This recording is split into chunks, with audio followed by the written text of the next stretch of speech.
Again, once both crew members are in a good configuration inside the crew lock portion, we'll see Sultan Al-Ayadi, UAE astronaut, and NASA astronaut Frank Rubio move back, and we'll see them close that hatch. From there, we'll be looking at the depressurization process beginning.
If you're just joining us, we're bringing you live coverage today of the 8th spacewalk of the ISS out of the ISS this year and the 265th spacewalk in support of International Space Station assembly, maintenance, and upgrades.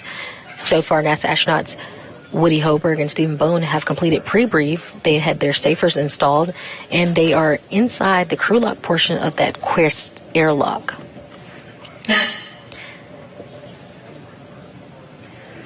Today's spacewalk will be Woody Hoburg's 2nd and Stephen Bowen's 10th spacewalk. Hoburg is EV1, or extravehicular crew member 1.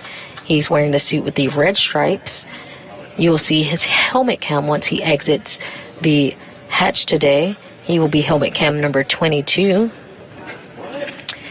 Bowen is designated as EV2, or extravehicular crew member number 2.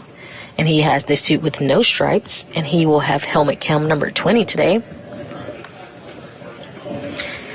And right now, you see Frank Rubio, who is looking like he is closing the hatch right now between the crew lock and the equipment lock portion of the Quest airlock.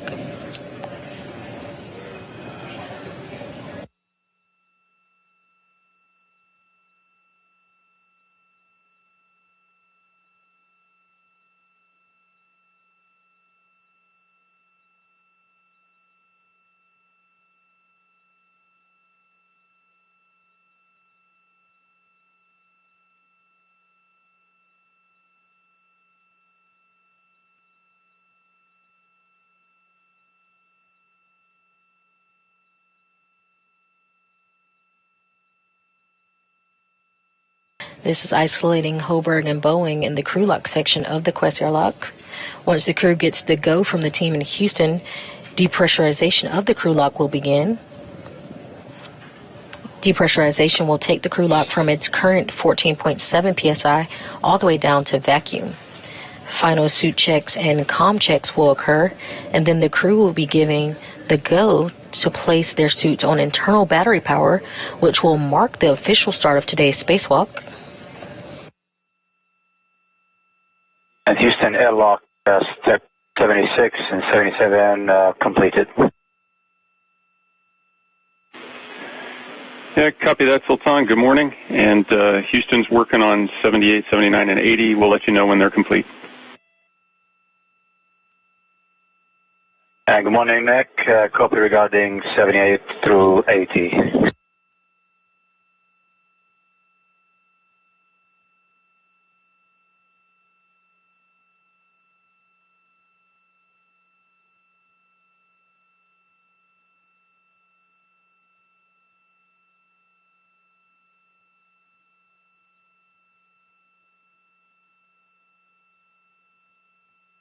He was talking with it.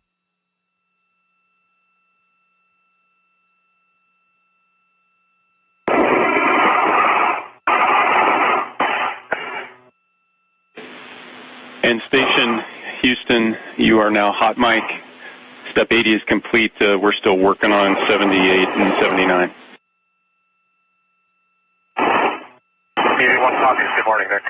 82 copies. Station call.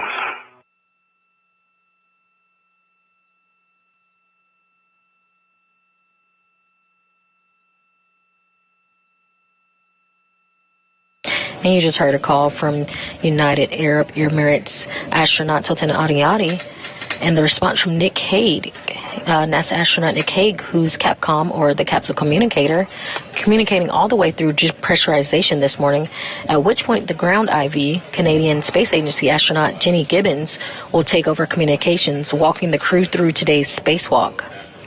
Gibbons was selected by the Canadian Space Agency as one of the two members of the 2017 CSA group alongside Joshua Kutrick. And in the room, you'll see Brandon Lloyd, flight director, who will be leading the charge today. And we have lead spacewalk officer Megan Shutika and Miranda Nelson also helping out with today's EVA. You won't hear them, but they'll be working behind the scenes, helping everything run smoothly. Sultan, I want to let you know we're done with step 78, 79. Your go to press in step 81, and when you get to step 84, you are go. We are go for step 81, and in step 84 we are go for the Q card. That's good readback.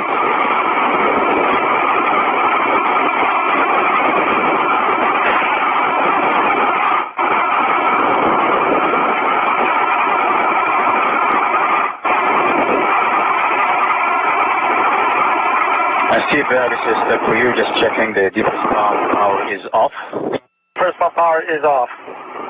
5 deepest pump enabled AD is on. Enable LED is on. Okay, so we've got the go to perform the depress Q card, and we'll give you the commands once ready. Hey, ready. And you just heard Sultan Adiyati confirm that they had the go for depress.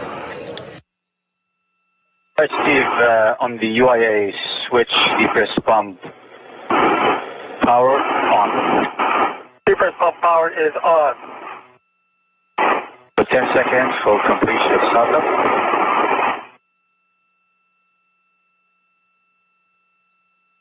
Okay, that should be 10 seconds. I'll take the deepest pump manual isolation valve to open. Expect an alert on. First pump manual isolation valve is open.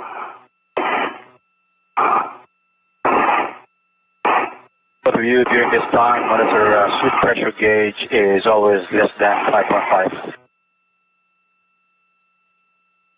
Copy. Copy. At this time, depressurization will occur in a two-stage fashion. The crew lock will be taken down to about 5.5 pounds per square inch of pressure, and which point they'll pause in depressurization to do a system check. Then depressurization will resume to get the crew lock all the way down to vacuum.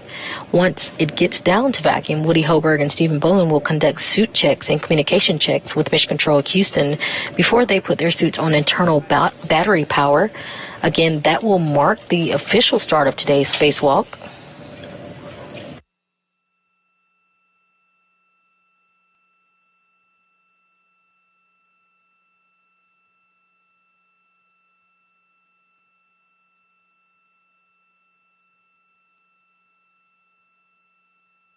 And again, we're in a brief handover period between satellites, but we're back inside the International Space Station Flight Control Room,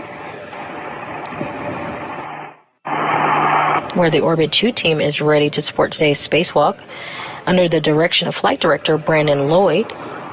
To his right at the Capcom console is Ground IV Jenny Gibbons, who serves as spacewalk communicator, who will talk directly with the crew during the spacewalk, helping them to choreograph timelines and procedures. And to her right is Capcom or capsule communicator, NASA astronaut Nick Hague. And again, you'll hear him communicating with the crew up until the point of depressurization this morning, at which point the ground IV will take over communicating with the spacewalking duo.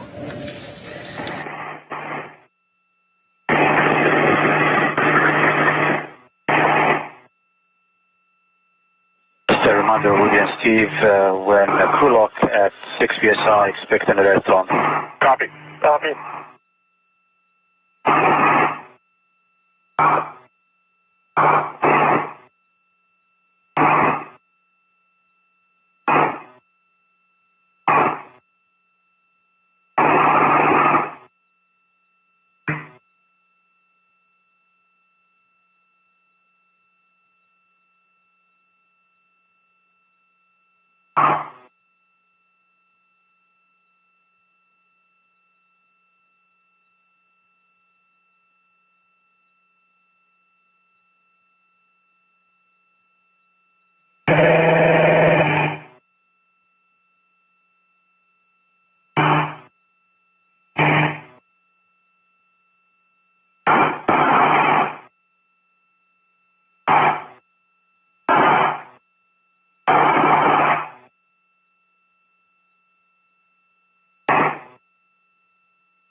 And the crew airlock just under 9 psi. Again, we are looking for a pause at around 5.5 psi for some system checks.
Again, following this depressurization, we'll see the crew do comm and system checks with the ground here in Houston.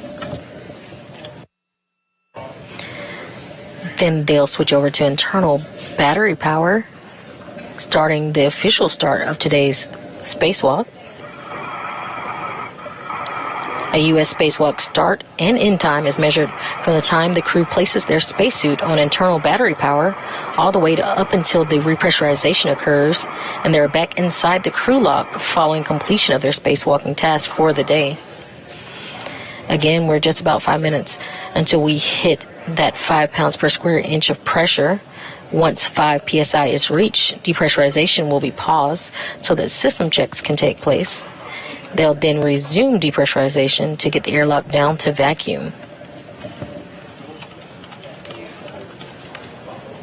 Again, we're coming up on 6 pounds per square inch. And we're looking for that pause around 5 pounds for system checks.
Rubio and NASA astronaut Frank Rubio and UAE astronaut Sultan Adiyati still inside the equipment section, continuing to monitor depressurization on the Quest airlock, where NASA astronauts Woody Hoburg and Stephen Bowen are suited up and undergoing preparations to venture outside of the space station's hatch for today's spacewalk.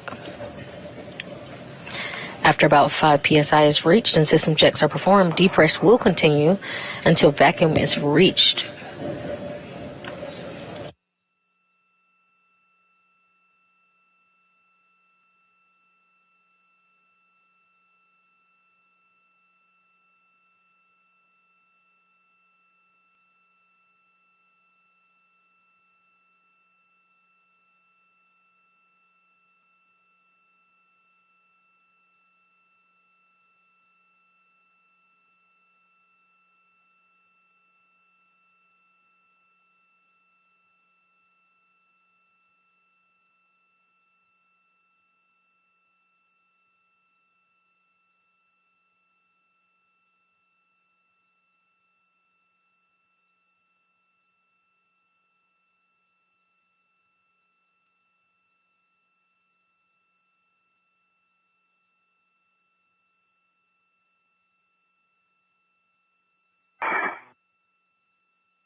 Okay, Steve, press pump manual isolation valve go to close, please. Press pump manual isolation valve is closed. Send alert on. On the DCM, switch display status until leak check, question mark displayed, and then switch display yes, hold for 2 seconds, and follow the displayed instructions.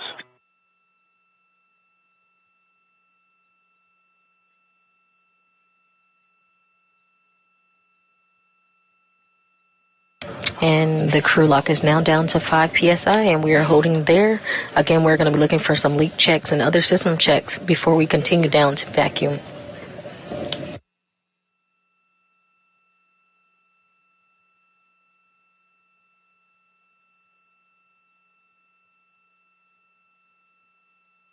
Stephen Woody, I'm just verifying that you copied my last regarding the leak check. Hey, Firm Sultan, I'm 20 seconds remaining in the leak check. I am as well, 32. All right, that is good.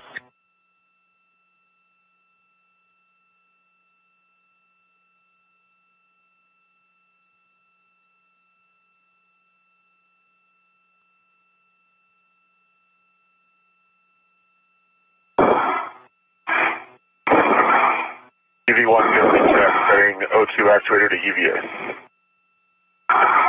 EV1, EV2 good leak check, getting O2 actuator to EVA. Okay, guys, that is good. Good leak check on both. Both you have the auto actuator to EVA. Right, yeah. Now, Steve, you're going to go and make the depress pump man ISO valve open again and expect an alert on. EV2 has O2 position EVA. And I have, let me double check. V1's in EVA as well. Okay. First pump realization valve to open. It's open.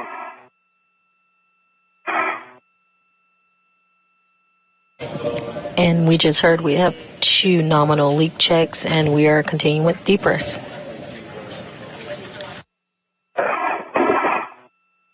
Guys, the emergency MPEV is open. Monitor suit pressure gauge is always less than 5.5. Copy.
And that crew lock portion is now down to about 2.9 psi, and we're looking for it to get down to vacuum.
Alright, Steve, we're at 2 psi. Take the depress man ISO valve to close.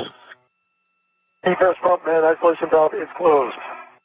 And on the UIA, switch depress pump power off. Depress pump power is off. Okay, so I'm going to hand you to the your lovely ground IV, Jenny, and you will report the initial tether configuration to her for egress. And with that, I'm going to say all the best for this EVA. I'm sure you're going to crush it just like last time. Wish you all the best. We'll be here for support and make us proud. Thank you so much, Sultan. You guys did a great job with suit up, and we look forward to seeing you in a few hours. Eddie, good morning. Houston is with you, ready for your tether checks. All right, Jenny. I'm looking at the airlock D-ring extender. On that, I have Steve's left waist tether. It's closed, locked, black on black. And the small hook of that waist tether is on his left D-ring extender, gate closed, locked, black on black.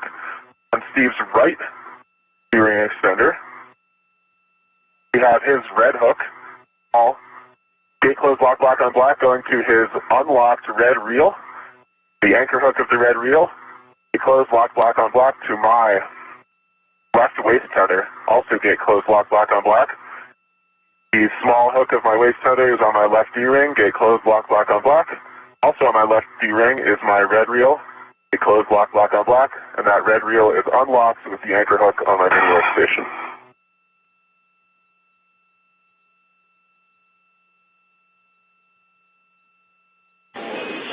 All right, we copy. That is a good config. Thanks, Jenny. When the crew lock DPDT is approximately 0, expect an alert tone. We have a little ways to go.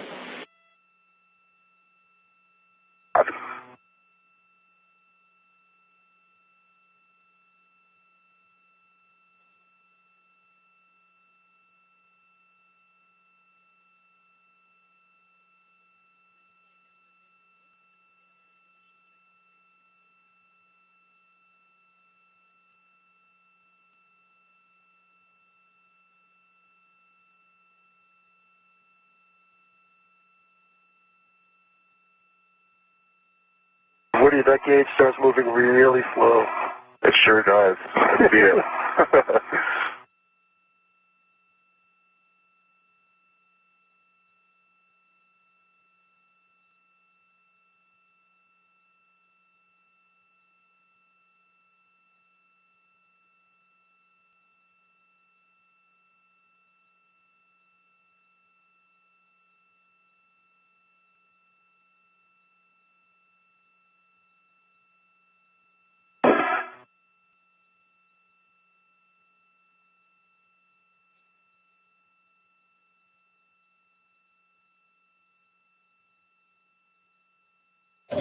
If you're just joining us, you're seeing live coverage inside the International Space Station, and we're covering the 265th spacewalk for the International Space Station assembly, maintenance, and upgrades.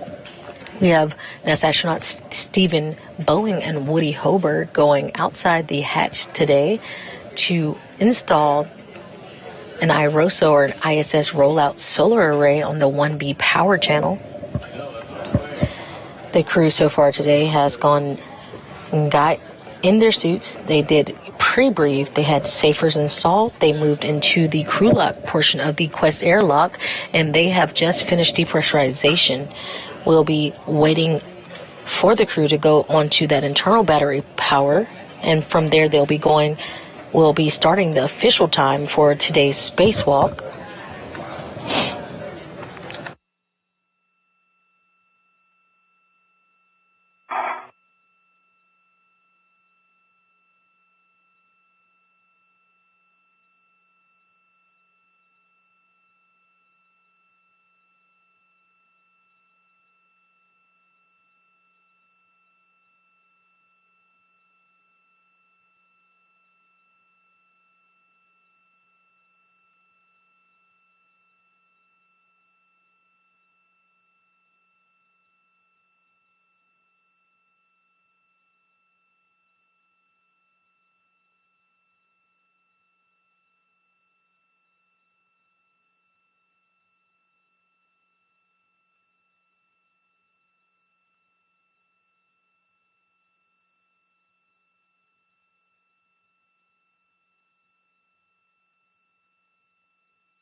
Our duo are currently ahead of schedule.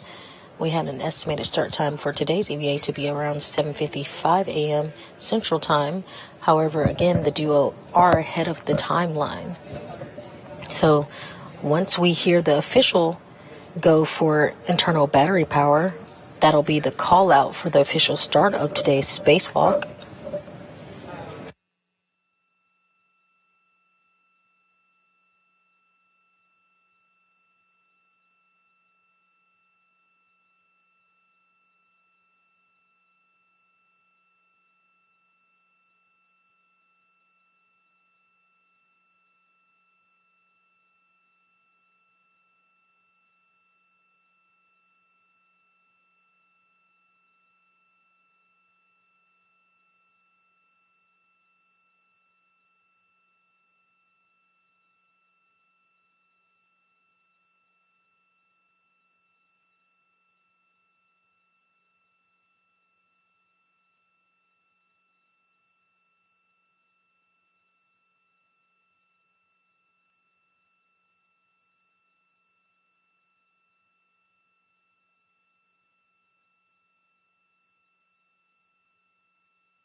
If you're just joining us, we are bringing you live coverage today. You're seeing a live view inside the International Space Station.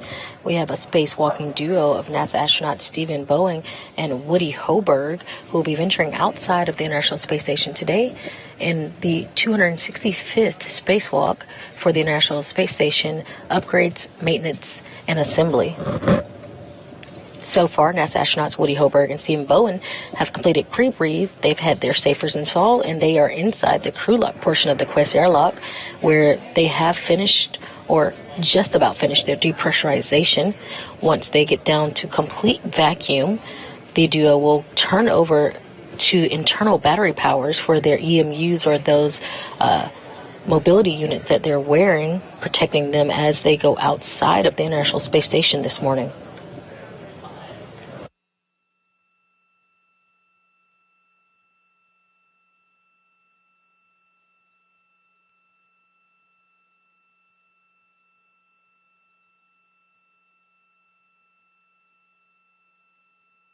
Again, once down to complete vacuum, the duo will do another system check, doing leak checks and communication checks with Mission Control Houston, and that'll happen before they put their suits on internal battery power.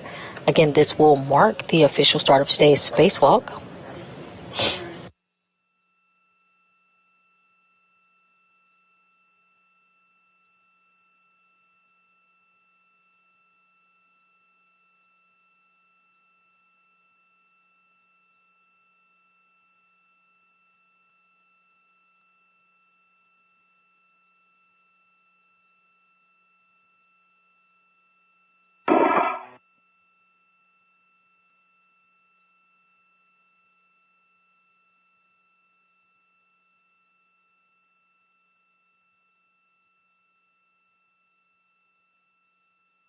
And you just had a view of NASA astronaut Frank Rubio and Sultan Anayati of the United Arab Emirates inside the equipment section of the airlock, where they are continuing to monitor depress. They saw a camera out as they take pictures for the crew here on the ground that helps out with all the spacewalks.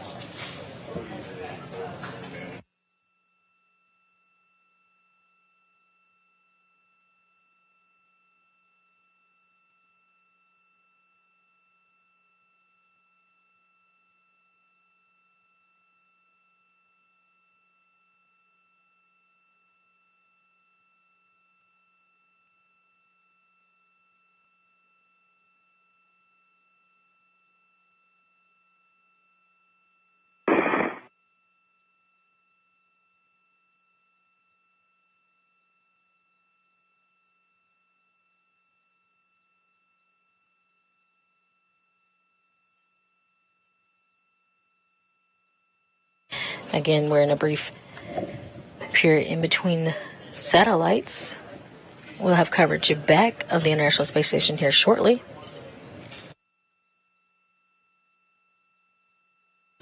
And you're seeing the Quest airlock from the outside. Here shortly, we will see our spacewalking duo exit the International Space Station, exiting the Quest airlock.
Again, you're getting a view outside of the International Space Station of the Quest airlock, where our DO will be exiting soon. The International Space Station is flying 258 statute miles, and they are flying above Italy currently.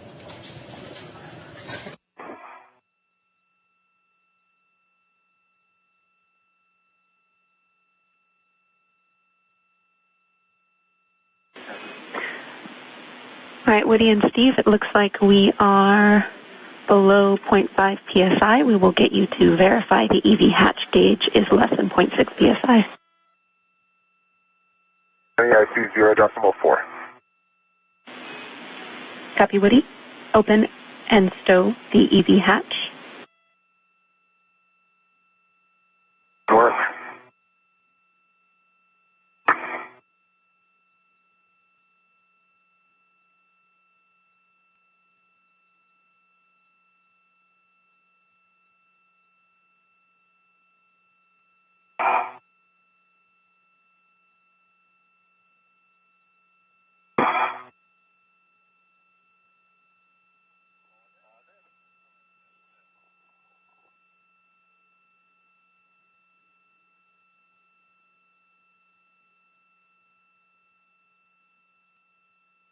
Jenny, just for your awareness, I got the Suit P high nuisance alarm. EV hatch open and stowed.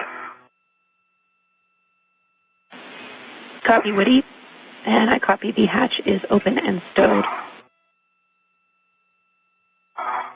Confirm.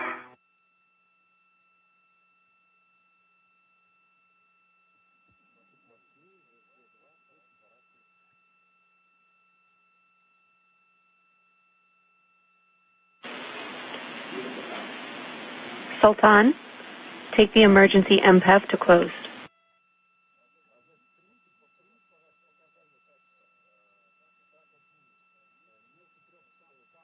And Jenny, I got the Suit P high message as well. Copy, Supi high on Steve.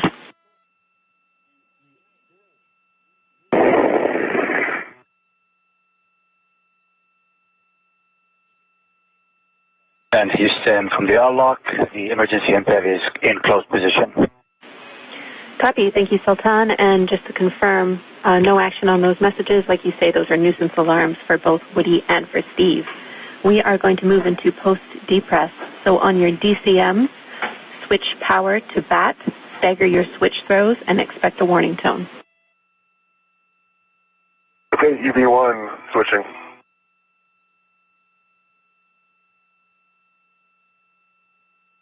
EV2 switching the battery. EV1's in BAT.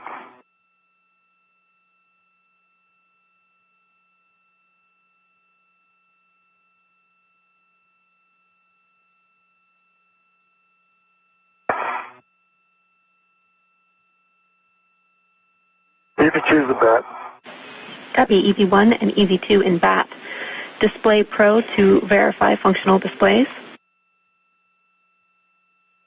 Good display, EV1. Good display, EV2. On the UIA, switch power, EV1 and 2, both to off, OFF. All right, power EV1 is off. Power EV2 is off. Copy, Steve. Check power, EV1 and 2 LEDs. All 4 are off. All 4 LEDs on power EV1 and 2 are off. On your DCMs, disconnect your SCUs, install your DCM covers, and stow the SCUs in their pouches. EV1 copy. EV2 copies.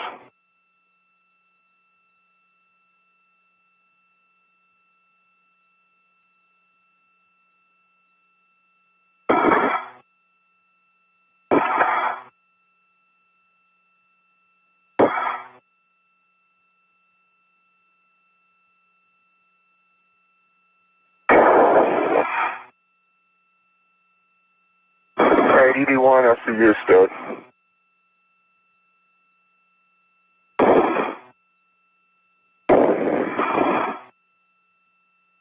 And EV2 SCU is stowed. Copy, 2 stowed SCUs. Check depress pump manual isolation valve closed. First pump manualization valve is closed. Set your TCVs to max hot.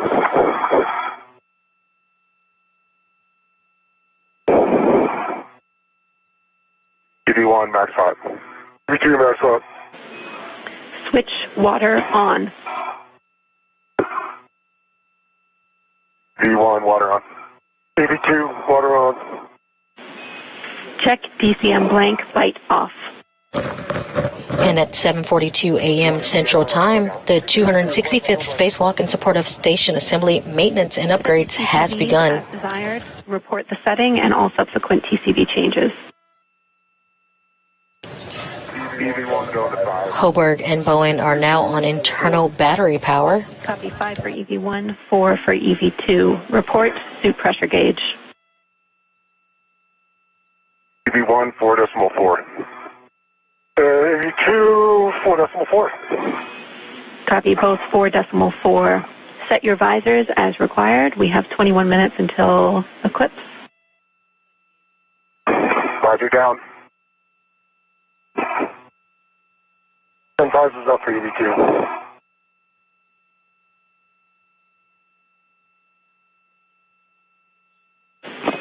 All right, copy both. With that, Woody, you can open the thermal cover.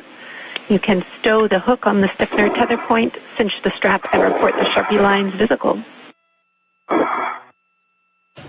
Okay, James, copy. Work. Steve, for you, you can retrieve crew lock bag M. You will be keeping this bag on your BRT. All right, crew lock bag M is attached to my BRT rep. Copy. And Hoburg will now work to open that thermal cover and make their way outside of the space station hatch to begin their work for today. Thermal cover tether stood on a point with 6 lines visible. Copy, 6 lines visible. Woody, you can egress the airlock and inspect both load alleviating straps. Good work.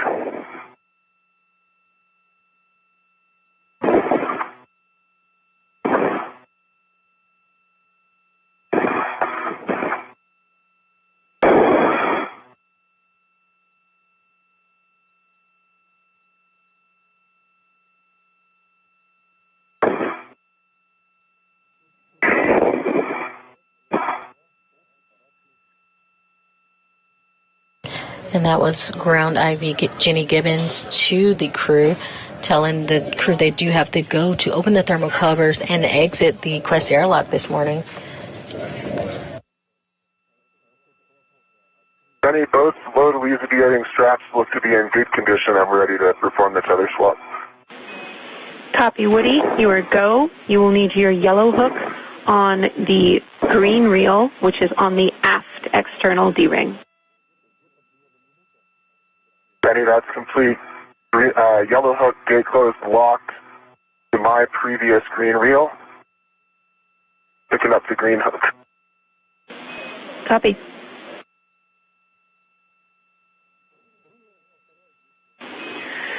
Woody and Steve, for your awareness, we have Green hook is... we have a period of ratty calm coming up. We might lose you for about a minute. We're going to treat this like a short handover, so I'm still prime IV. Woody, I'll take your check.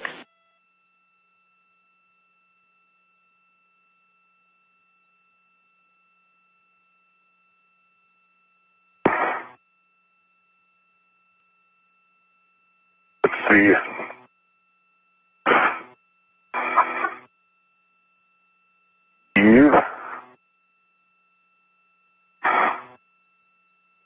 Come in here, what is that?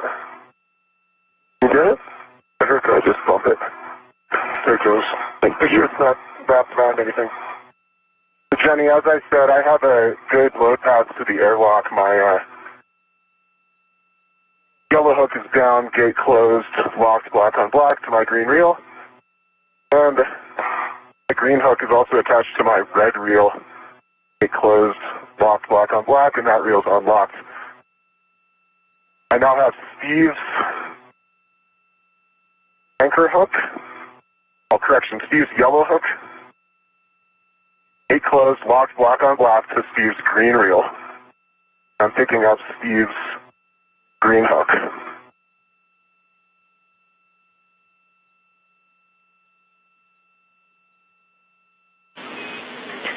We copy, Woody.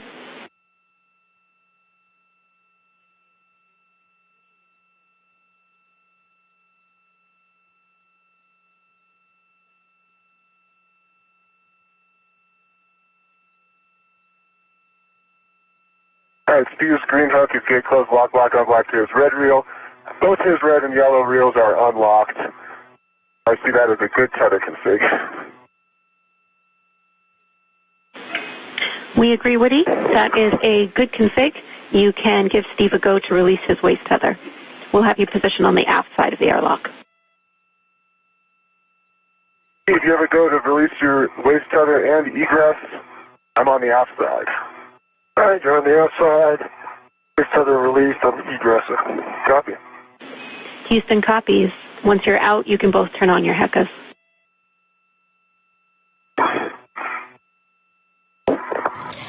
And you just heard it, Ground IB confirming that Woody Hoburg, EV1, has exited the hatch this morning, and we are waiting for Stephen Bowen to join him on the outside of the International Space Station.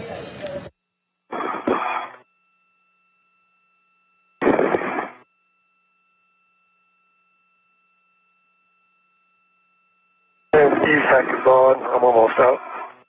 Looking good, Steve? Copy.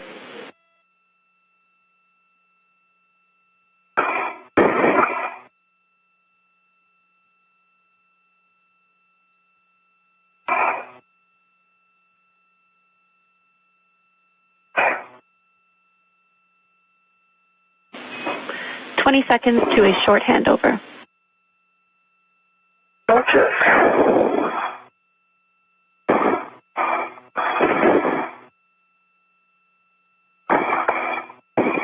And we are in a brief handover period between satellites. We'll have views of the duo outside the International Space Station here for you shortly.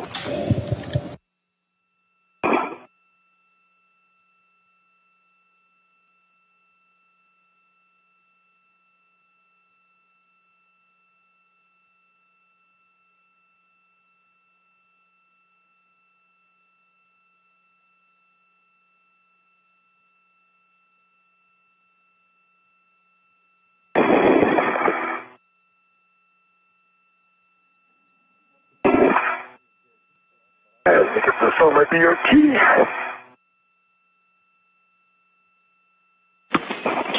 Houston's back with you. Welcome back, Jenny. I'm going to be kicking off buddy checks in just a moment here. Copy. Before doing that, let's close the thermal cover. I got it. Thank you, Steve. You're welcome.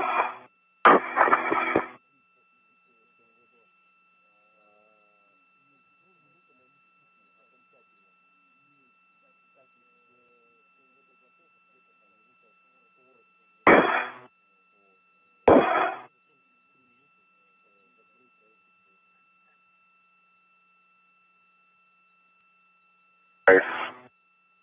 All right, hopefully it stays there. Someplace close to there. Want it tightened up a little, or? Yeah, I'm okay. Okay. All right, are you for checks? Perfect. I see 1, 2, 3 tabs up. 2 mini workstation, 1 BRT. I'm looking at your safer handles. I see 1. And currently no views of the duo, but both are outside the airlock at this point, and we hear them going through some buddy checks. They're making sure their cameras are good, their safer handles are down, and tethers and tools are in a good configuration before they begin their work today. It's right in front of your PGT. I think it's in a good spot, but thank you. So watching as I go. All right. That looks good to me, Steve. All right, what do I see? 1, 2, safer handles down, see 3 tabs up. I see your HECA light, but not your WVS. Okay, checking. And Steve, I can see the WVS light is on. It is just on. Okay. Up there it is. Yeah, let's see it now. Alright, and I see the center config as you stated, and you look good. Alright. My gloves are good by half and dry. Yep, gloves are good and half dry on EV1. Jenny, I think we're ready. I copy good buddy checks, dry haps, and good gloves. We are headed into a 8-minute data LOS. We will have voice the whole path. I'm still prime IV. You can begin your translation to the work site. Steve, you are leading. Let me know when you're ready for a caution. All right, give me 1 second. Just put my left wave tether on my left hand side.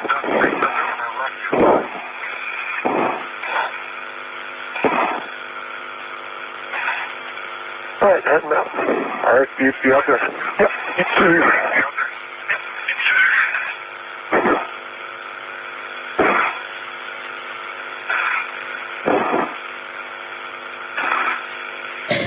And my wave tethers, or safety tether correction is coming up your right side. Yeah. Try 8. And you heard Ground IV Jenny Gibbons give the crew that 8-minute warning. We won't have any views of the duo for about 8 minutes, but we will hear them and they'll hear Jenny from inside the International Space Station Flight Control Room. We heard Jenny give Stephen Bowen the okay to head over to his work site. That work site will be the Flight Support Equipment, or the FSE work site. That is where the pallet is that currently holds the iROSA. Bowen is heading there to release some seat bolts as Woody prepares to get on the Canadarm, that SSRMS, or that remote robotic manipulator system, will be used today to fly Woody around as he carries that iROSA to their work spot at that 1B power channel.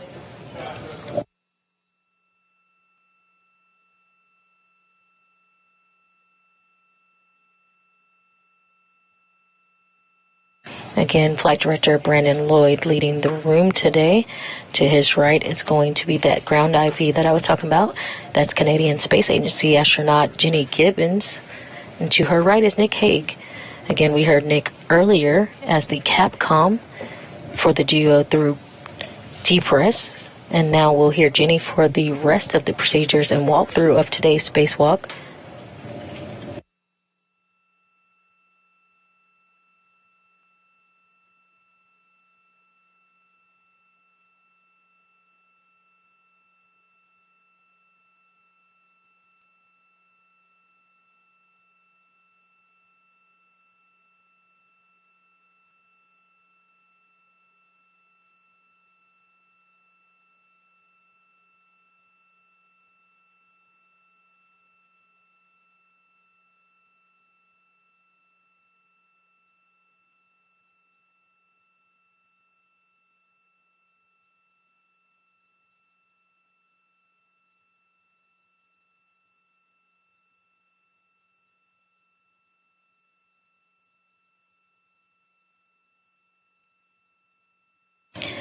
Again, in a LOS or a loss of signal currently. However, we will have a portion of today's spacewalk that will be conducted during an eclipse, which is necessary for the cable mating portion of today's spacewalk. Again, this is the only way to essentially stop the rays from gathering power from the sun. To keep our crew safe, we are conducting the cable mating once again in that eclipse time frame. Right now, we do have the duo that should be Woody Hoburg, EV1, extravehicular crew member 1, and Stephen Bowen, EV2, extravehicular crew member number 2. They are outside of the station. Woody Hoburg is setting up that Canadarm 2, while We have Stephen Bowen in translation over to that FSE, or that flight support equipment, that pallet that currently holds the iROSA, or that ISS rollout solar array.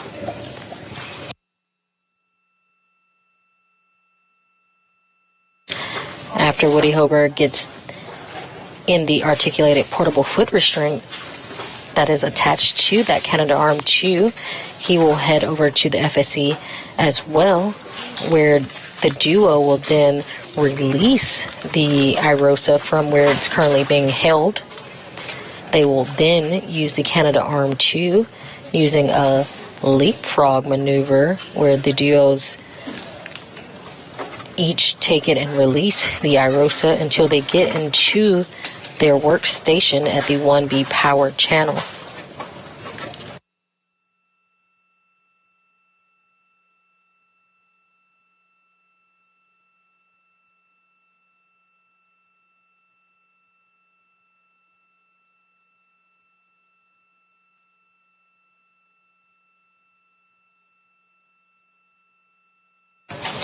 Again, after the iROSA is released from that flight support equipment pad, we'll see them relocate the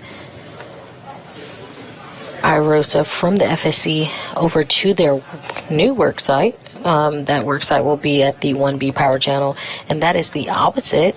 It's still on the Starboard Truss, but it is the opposite side of where last week's spacewalk took place, on the 1A power side.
If you're just joining us, you're seeing a live view inside the International Space Station Flight Control Room in Mission Control, Houston, where today we're bringing you live coverage of the 265th spacewalk in support of the International Space Station assembly, maintenance, and upgrades.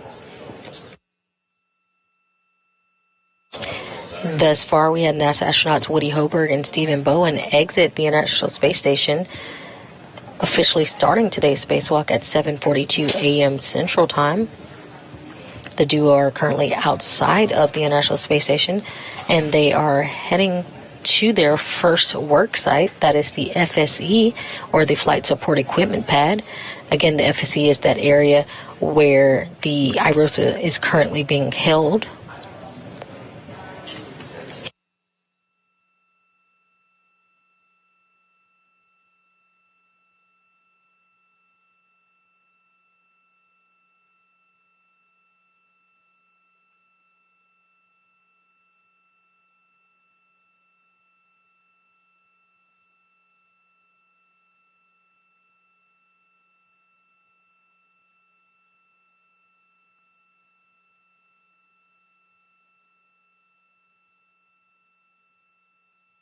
Today's spacewalk will see the 6th iROSA mounted to the existing station solar arrays. The 5th array installed just last week on June 9th by the same duo. The new arrays are 60 feet by 20 feet wide. 60 feet long by 20 feet wide and will shade a little more than half of the original arrays, which are 112 feet long by 39 feet wide. Each new iROSA will produce more than 20 kilowatts of electricity, and once all are installed, will enable a 30% increase in power production over the station's current arrays.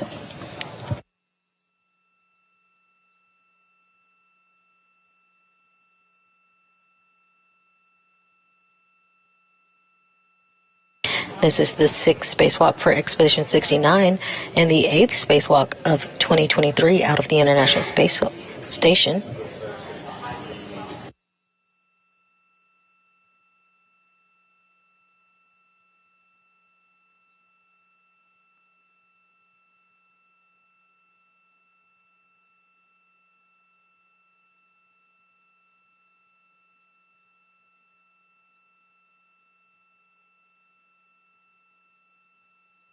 We should begin views here shortly for you of the duo outside the International Space Station.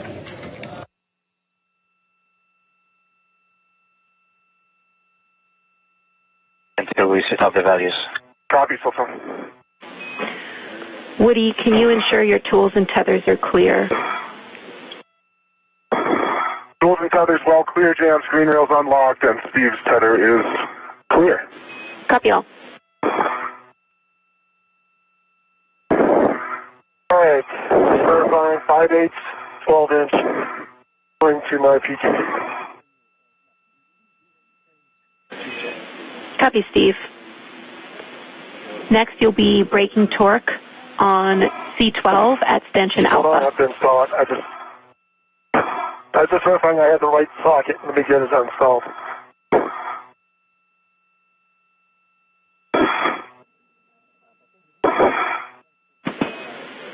Then yes, you're looking for the 5/8, 12-inch. All right, it's installed with a good pull check. Copy, good Now pull I test. am ready. Copy, good pull test, Steve. You can translate to stanchion alpha. We're braking torque on C12. C12 braking torque, go station alpha. Good words. Woody, we're ready for the motion, so it's going to be station forward, followed by station nadir. Go find your go. How's the motion?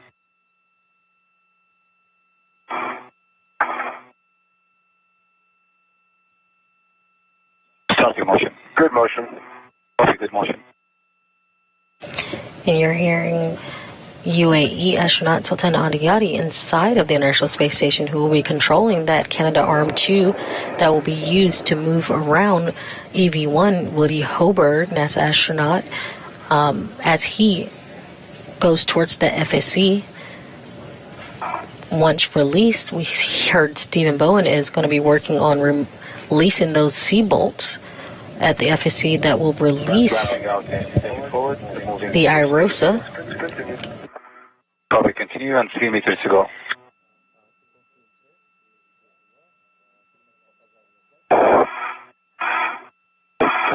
Again, Woody Hoburg is going to be on the end of that SSRMS, or that robotic manipulator system known as the Canadarm2, which we use for today's spacewalk. He will be attaching the APFR, or that articulating portable foot restraint, to the robotic system. This will allow him to get on the end and fly, technically. Copy, continuing. And we have our first views of the outside. Again, we see Woody Hoburg in the suit with the red stripes.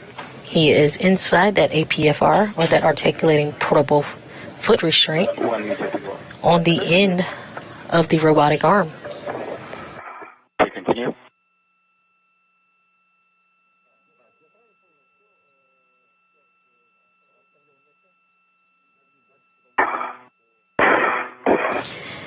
Behind Woody, you do see Stephen Bowen, the suit with no stripes. He has that pistol grip tool in hand, or that space drill, and he'll be using that today to create torque and release C-bolts. Woody, our next motion is going to be a journal cast. It's a nadir back of journal cast of 4.5 minutes. Sounds great. I'm ready. All right, Eddie. Braking torque. Bravo 3. Counterclockwise 2. Less than half a turn on C12. Good words. And that's complete. Copy, Steve. Stow your PGT and translate to C11, Stanchion Delta. All right, translating to C11.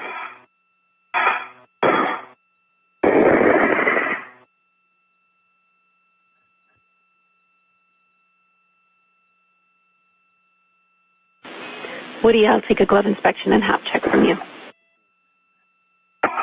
Absolutely.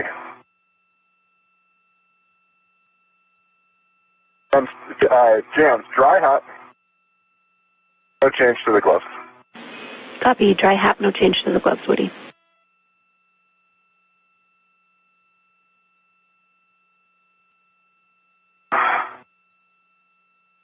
All right, Woody, ready when you are for the journal cast. Here, go. Copy, go, and starting motion.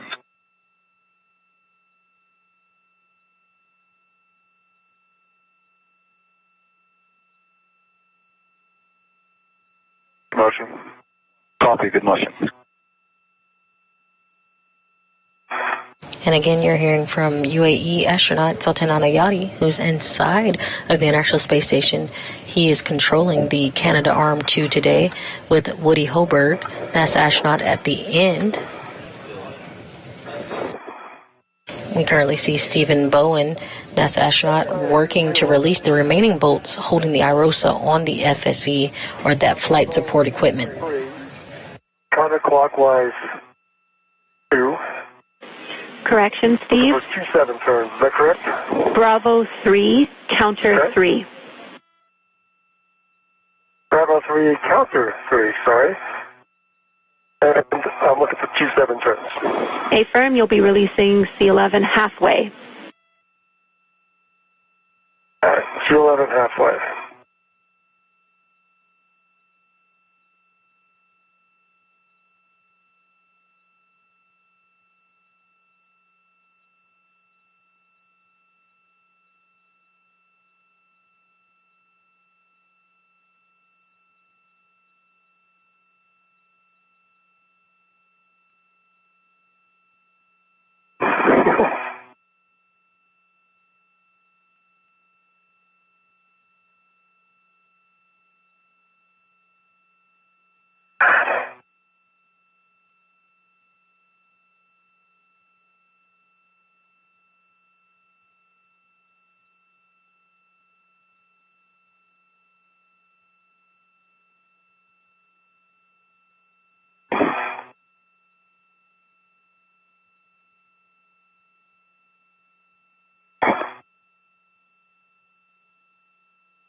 All right, 27 turns on C11.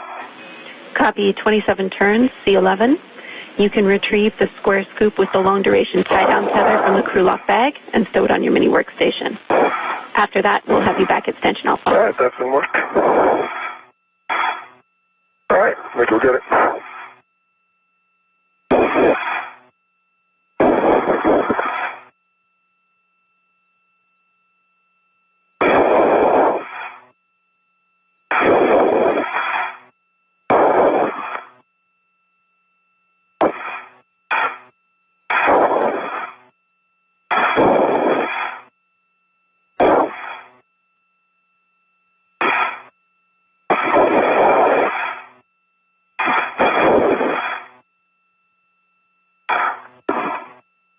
Hey, Steve. Yes? Watch your bag on the left for the blanket. The blanket? Yeah, it's just kind of getting down in there. You're looking good. Oh, okay. It's much better now. No, thank you. Yep. Oh, I see what you're talking about. All right, scoop with the key. And we did have good confirmation that the bolt was released, and Stephen Bowen is now going for that crew lock bag and removing that square scoop.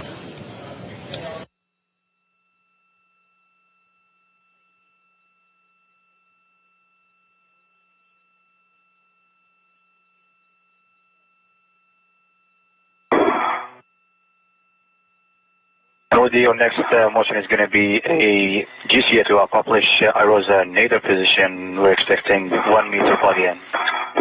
Okay, Sultan, I'm ready for that. Okay, stand by until we set up the values. We'll give you a go. Let me just...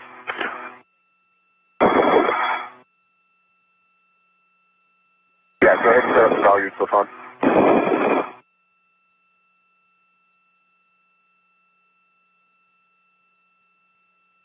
Steve, looks like you're going to beat me there. That looks good. I could probably reach it once I'm in there as well, but I think we're probably faster right now. All right.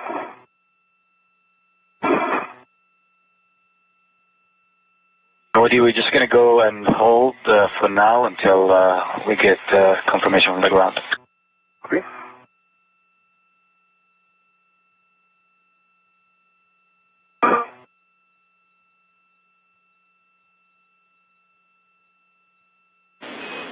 And for Steve and Woody, Sultan's right. We're just going to wait on that next maneuver so that we can ensure Steve can translate back to the C11 bolt following the ops he does after installing this scoop here. All right. I'm ready for PGT settings to remove C12.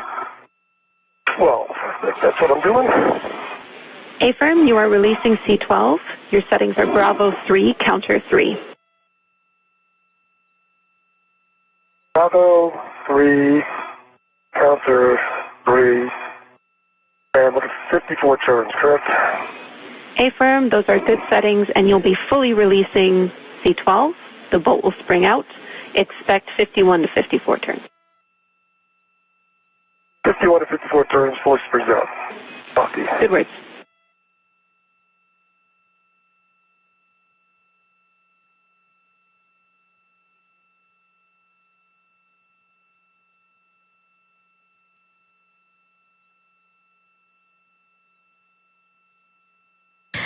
And with that C11 C-bolt released, Stephen Bowen has headed over to the C12 C-bolt, where he'll release that as well.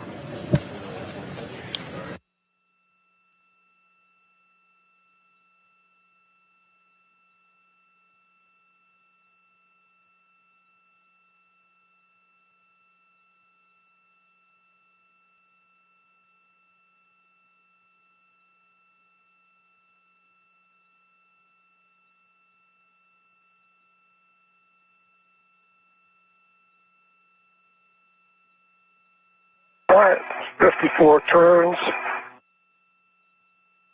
And looks like it's sprung out. I will double check.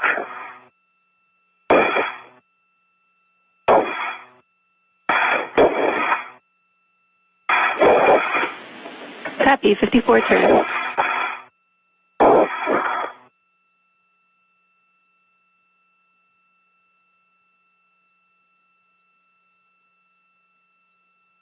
Got a lot of wiggle in there. I can't tell if it's sprung out. I think I might give it a couple more turns just to verify. Is that all right? Checking.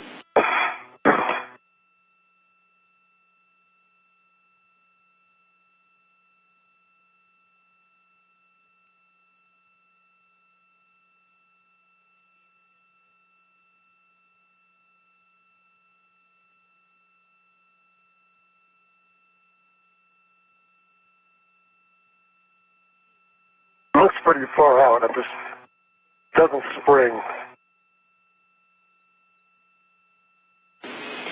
Yeah, we're talking that, Steve. It seems like you'll have a hard time depressing it from where it is,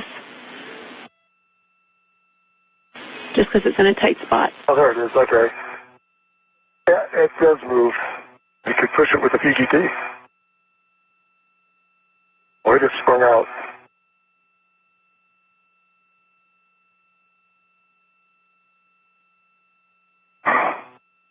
All right, so I think I'm complete here. I can install the scoop.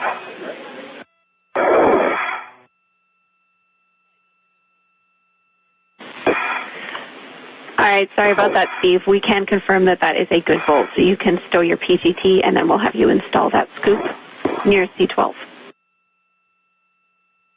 Okay. PCT's installed. Or stowed. Copy. Going on. 45s.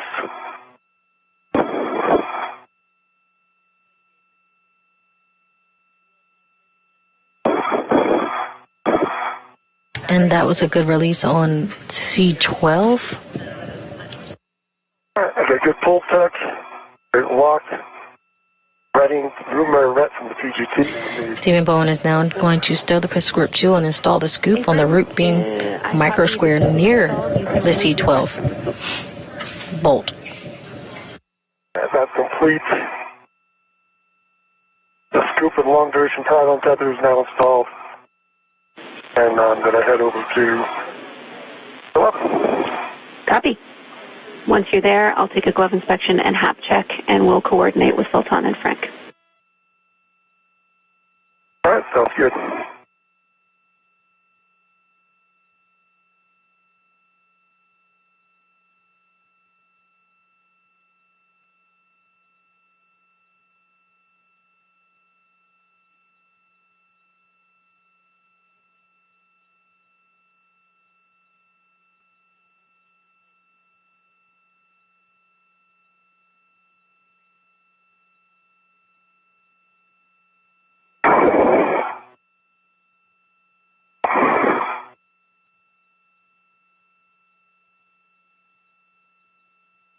I should go get the other scoop and have it ready, all right?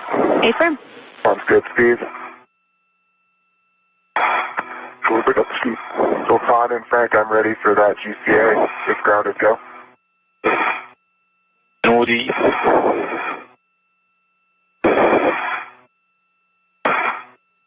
We copy, and again, it's going to be a GCA to a published position. We're expecting 1 meter body end. Go.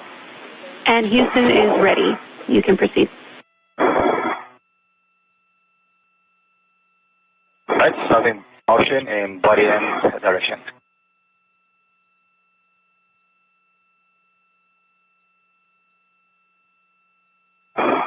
Steve, watch your bag again. Good motion, Sultan. Copy, good motion.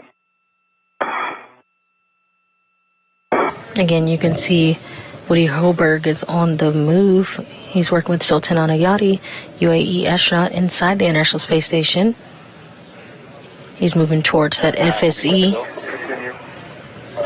where Stephen Bowen has now released those C-bolts that will allow them to move and relocate the iROSA to the 1B power channel. Copy, continue. Okay, no more X. Ramping out. And Woody, that was exactly 1 meter station, our body end. Okay, Sultan, that's perfect. Could I also have 20 centimeters body down? We copy 20 centimeters body down, starting motion. Good motion. Good motion, 10 to go.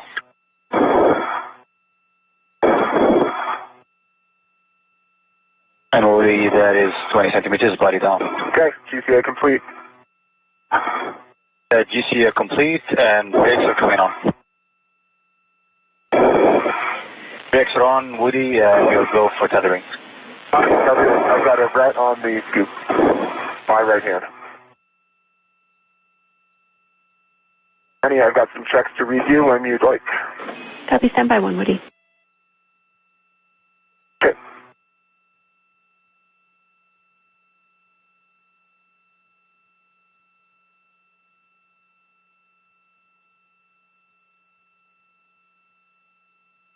Hey, Steve. Yeah. Your safety tether is around your left leg. Around my left leg only? Yep. Okay. If you roll toward me, I can probably fix it if you'd like. All right, I can do that. Yep, that's a good direction. That's really nice. Okay, hang on. Stay right here for a minute. I will. Okay, it's looking good. Thank you. Absolutely. That explains a couple things. All right, we have, Steve, you've retrieved that scoop, is that correct? I have the scoop on me. I've got a good glove and good hat check. And I'm ready to set up for C11. Copy. Dry hat and good gloves, and we concur that's your next step. You can position for C11. At this point, caution and warnings for both of you. Prior to releasing iROSA, ensure the FSC is not moving. Steve, remain still during iROSA release. Don't put your fingers in. And we're seeing a helmet cam view from helmet cam number 20 that's being worn by Stephen Bowen. Copy. Copy.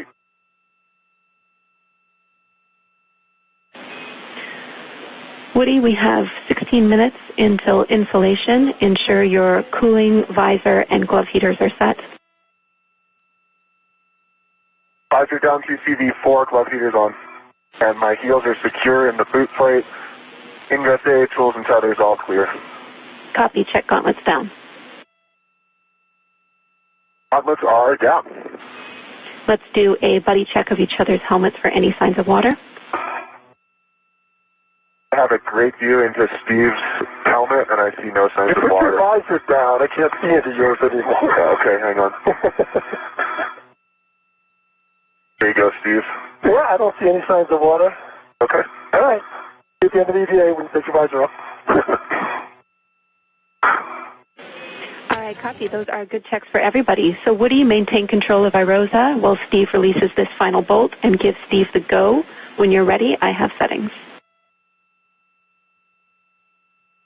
I have iROSA. I am waiting on settings. Bravo 3, counter 3, release C11 fully. This will be an additional 24 to 26 turns. Bravo 3, counter 3, additional 24 to 27 turns and work. Good work. And you just heard a nominal buddy check as the duo moved on. We hear Stephen Bowen is going to be releasing the final portion of that C11 bolt. Again, once this is released, Woody Hoburg and Steve Bowen will be releasing and lowering the iROSA, preparing it to relocate it to the 1B power channel.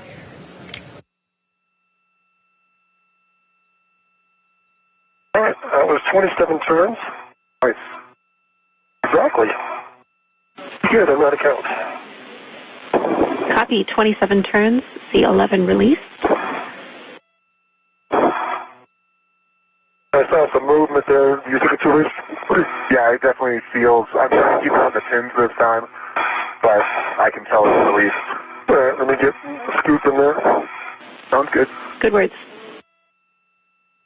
And that final bolt has been released.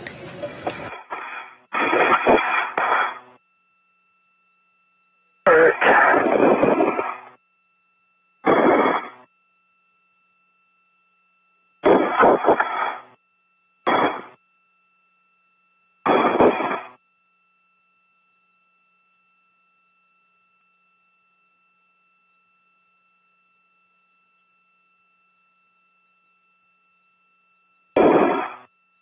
Is it on?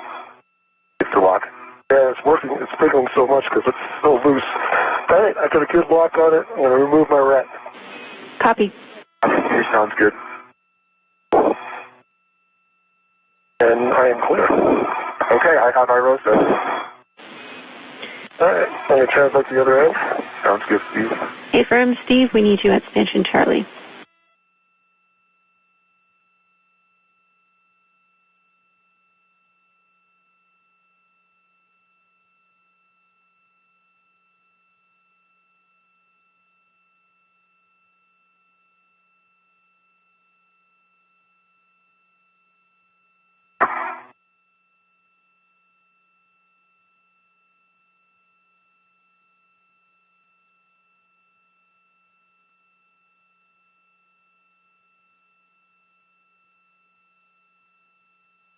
Okay, I'm at Station Charlie with a good view. Copy. With that, Woody, if you've not already done so, you can slide iROSA away from you to release it from the FSC pin slot interface. Complete. Steve, you can work with Sultan and Frank to maneuver iROSA clear of that grapple tower. Okay, Sultan and Frank, I am ready for you to take iROSA to the back-off position. I will give you clearance to the grapple tower. And we copy that, Steve. We are ready for the maneuver to the iROSA removal position. And for you guys, it's going to be a body down for Woody, expecting 4.5 meters. Concur, ready. All right, start in motion, body down. Good motion. Copy, good motion. That's a good motion. Copy and continuing.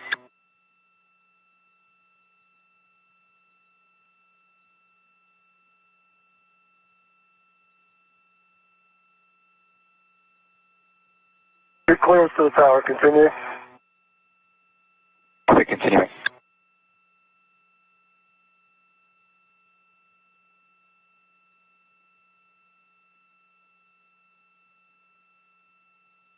Clear of Bowen. Clearance to the tower. Advise toward the Bowen. Copy. Good.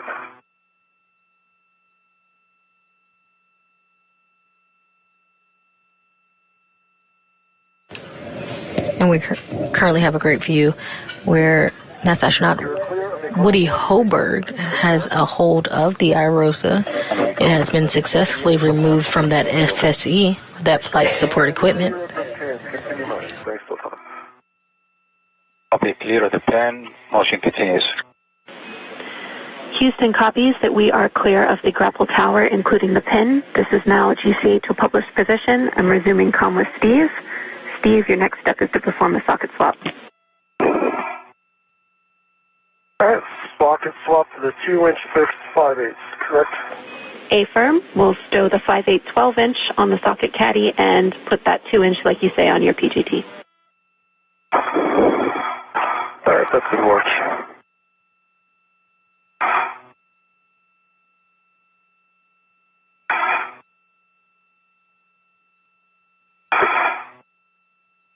One meter to go. Continue. Copy, continue.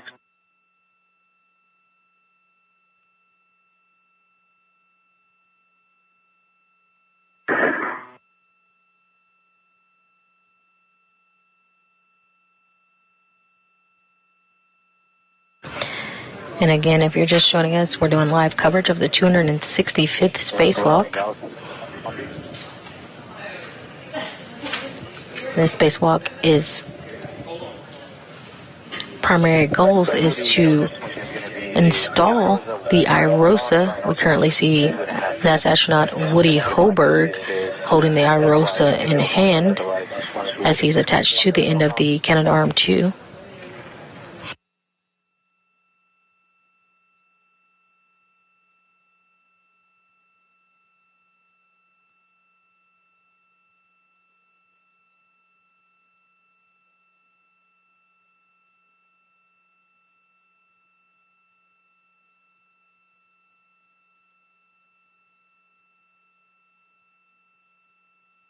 Full test, 12-inch to the socket caddy.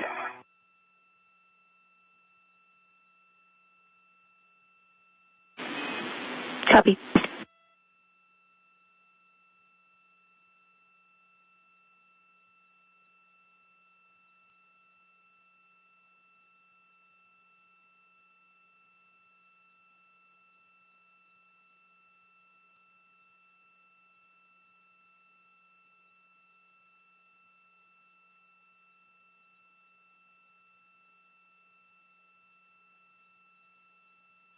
Good pull test, 2-inch to the PGT. Copy. Good pull test on the 2-inch on your PGT. You can stow your PGT.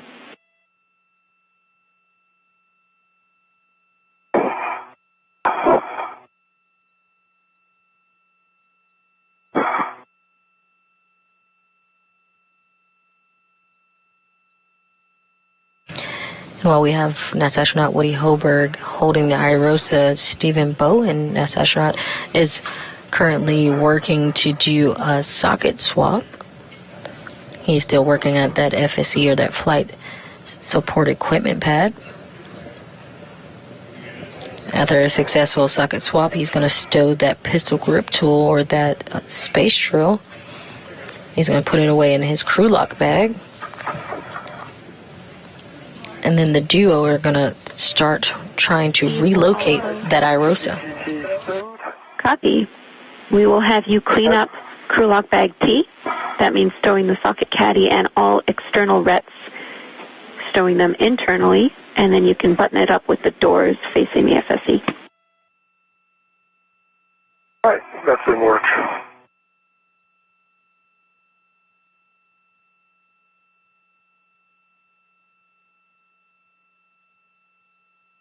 And Woody, we're ready for the iROSA, your join all cast. Okay, Sultan, I'm ready to yaw. Okay, remember to yaw iROSA right in 3, 2, 1. Starting motion.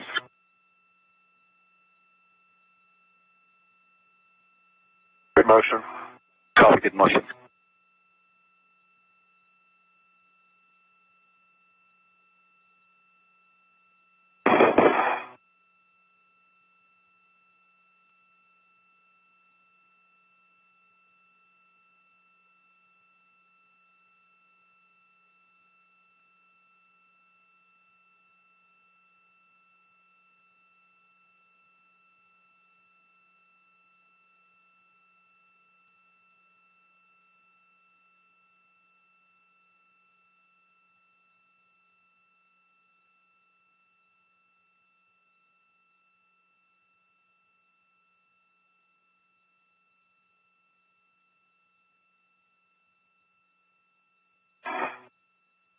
Okay, I have only a adjustable on the outside of crew lock bag T.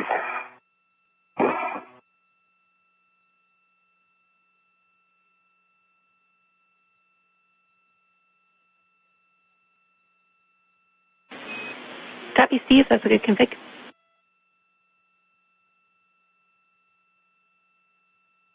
All right. I have it facing into the tower, so that should be good. Looks good to us.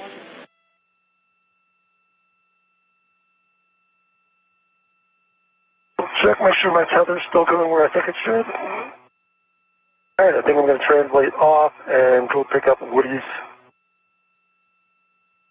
tether. Is that correct? Affirm. You'll be translating to the port CETA cart. We'll have you retrieve your green hook first and then retrieve Woody's.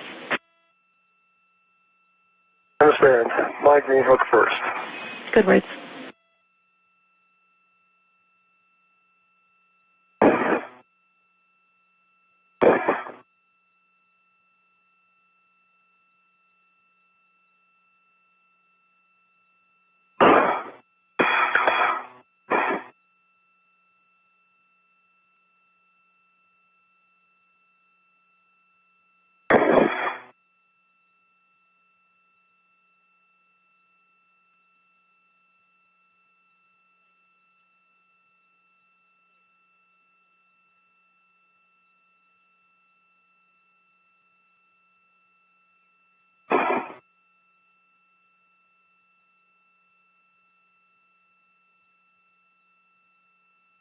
Woody, we're in position hold now for the second journal cast. It's a handoff intermediate 1, and we're expecting 3.5 minutes, yes. Copy, Sultan, ready.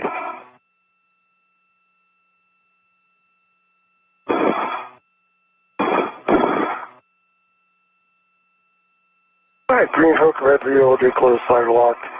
Go to pick up Woody's tether. Good config and affirm.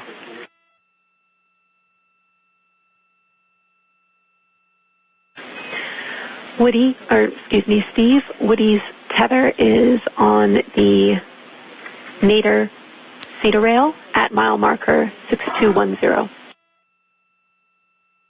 6210, heading there. Thank you. And for both of you, we are approximately 1 hour into this EVA. Total EVA time's looking like 7 hours and 30 minutes, with the limiting consumable being Woody's battery. You are 30 minutes up on the timeline. Great job. Copy. Thank you, James.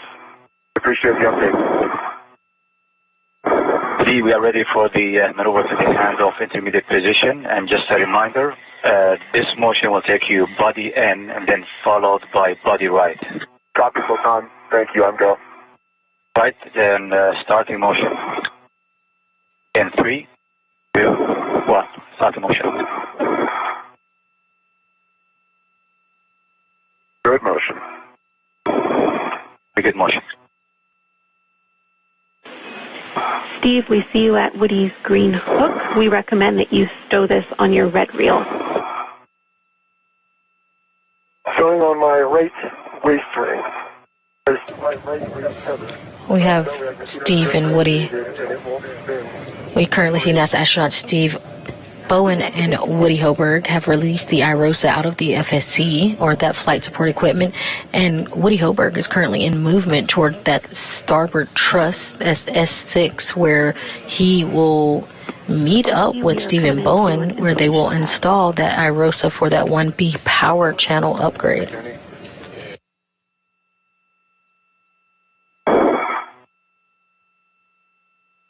Right, I have Woody's green hook, my right waist tether,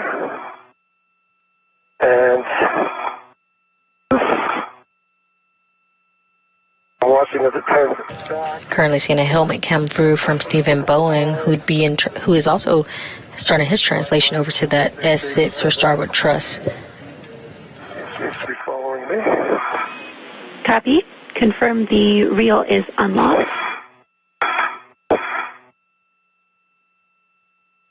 And Woody's reel is unlocked.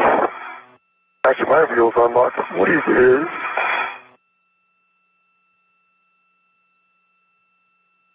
Mine is unlocked, but it's not pending. Hold on. Copy. It's not reeling. That's what I'm seeing. Alright, so. I'm down. He's up. Alright, ready to translate. Copy. You'll be translating outboard.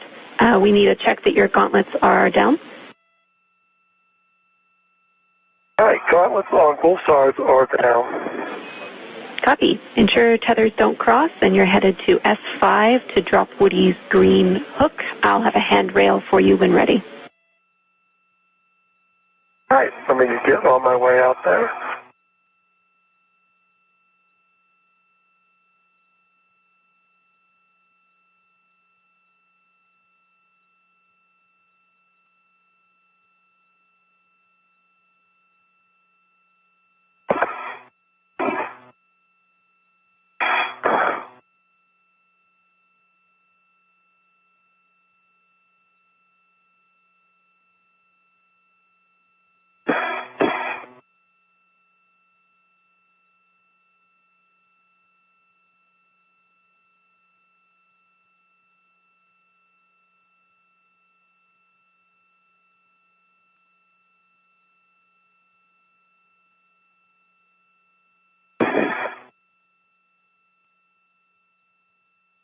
And Woody, your next motion is going to be the iROSA roll. Join all cast. We're expecting 2 minutes. Sounds great, Sultan. Ready.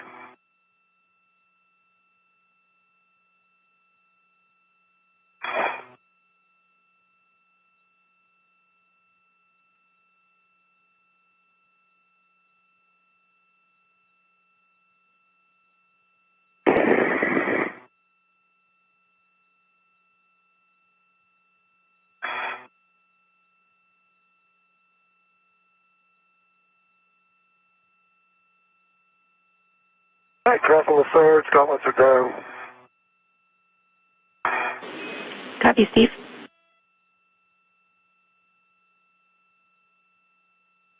And Woody, we are ready. And just a reminder to roll iROSA left. Copy, roll left. Your go. 3, then starting motion in 3, 2, 1. Motion start.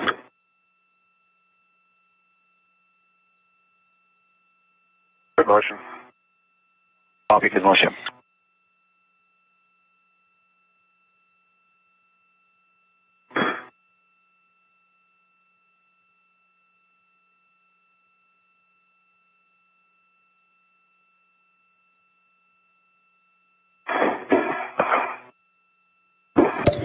Currently seeing live views outside the International Space Station during the 265th spacewalk.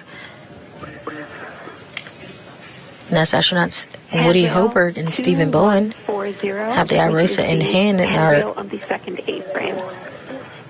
in translation to the S6 or Starboard Truss 6 location for that 1B power channel to install the iROSA.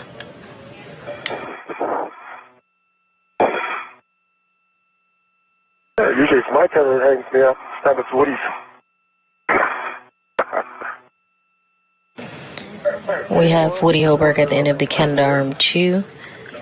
He's locked in with that articulating portable foot restraint. And we see Stephen Bowen translating or moving towards that same area. Again, that work site will be the 6S truss. That's that Starboard 6 truss where they'll be working to install that iROSA for a 1B power channel upgrade.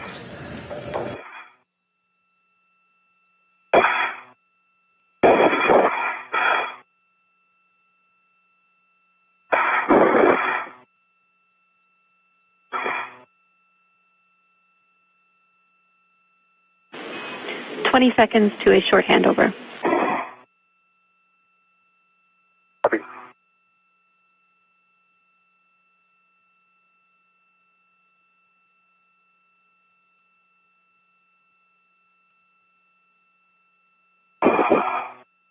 All right, I have Woody's green hook.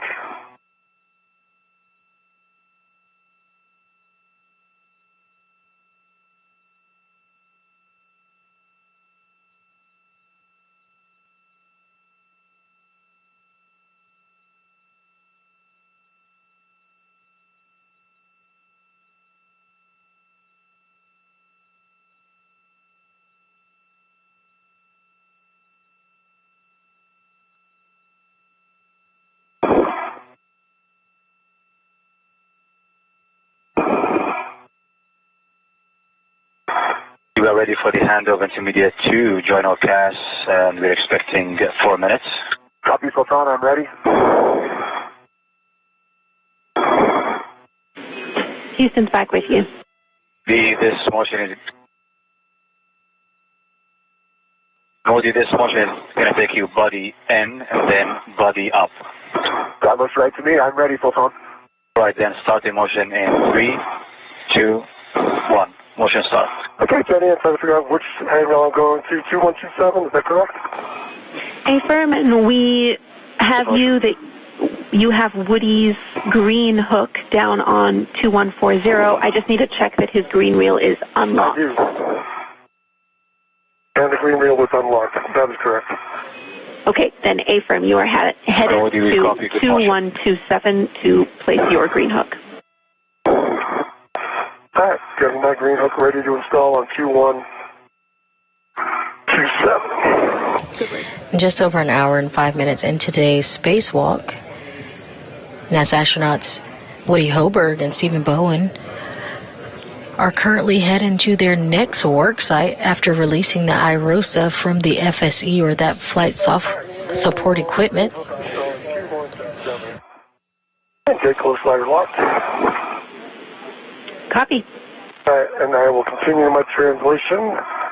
Stephen Bowen is translating, and we have Woody Hoburg, who will be waiting to hand off that iROSA over to Stephen Bowen.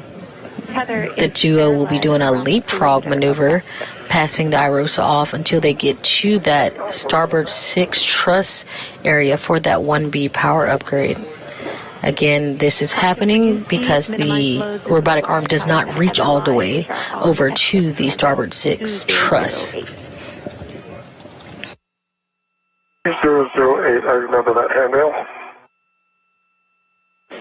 Affirm, you'll likely be poor man fair leading your tether around it to keep your tether stowed around the perimeter. I understand that's one of the overhangs. The new solar array, which was delivered to the space station on a commercial resupply service mission, or CRS-28, on June 5th, will ultimately increase the station's available power by 30%. This will be the 6th iROSA or third pair to be completed today. Fair lead, 2008.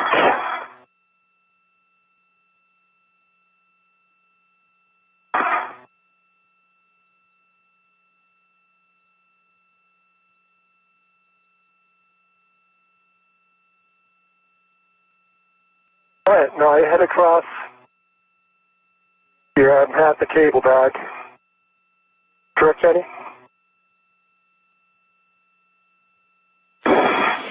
Affirm, Steve. All right, I'm at the width. I'm looking at 12.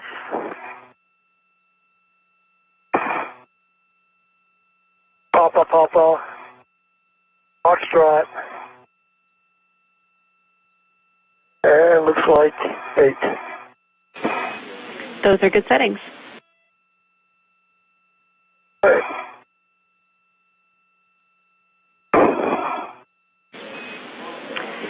Steve, when you're ready, you can ingress the APFR, and I have some checks for you. All right, let me get comfortable here.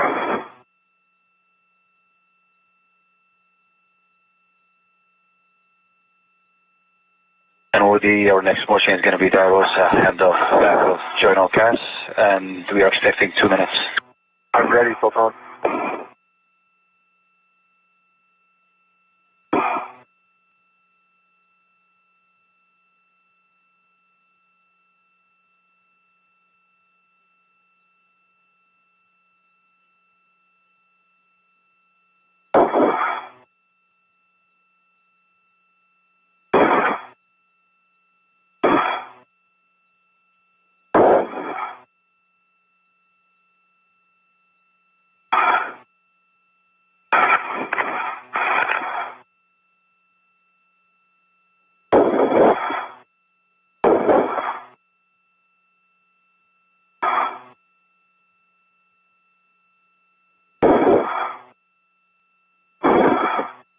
And Woody, we are ready, and just a reminder, this is going to be body right motion. Concur, Sultan, ready. The motion in 3, 2, 1. Good motion. New copy, good motion.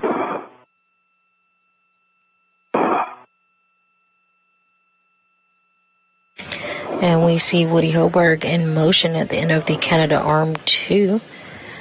He's been flown from the inside of the International Space Station by UAE astronaut Sultan Anayati.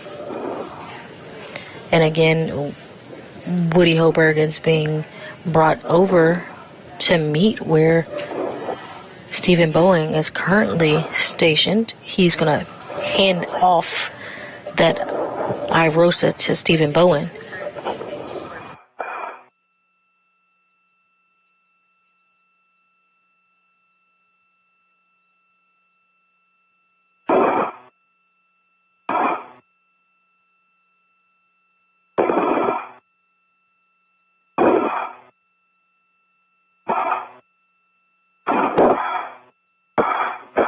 Steve, can you see iROSA? I can. Good clearance. I'm just trying to get my foot in. There's some difficulty. Just let me know if we need to pause. All right, hold on.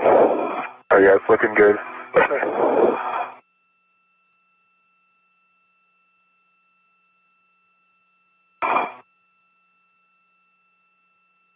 And we are in position hold. Copy, Sultan. I have some difficulty getting into my APFR today. Copy, Steve. Take your time for everyone's awareness. We just need our checks once you're in the APFR, Steve, so we will hold on the final manual maneuver for the handoff.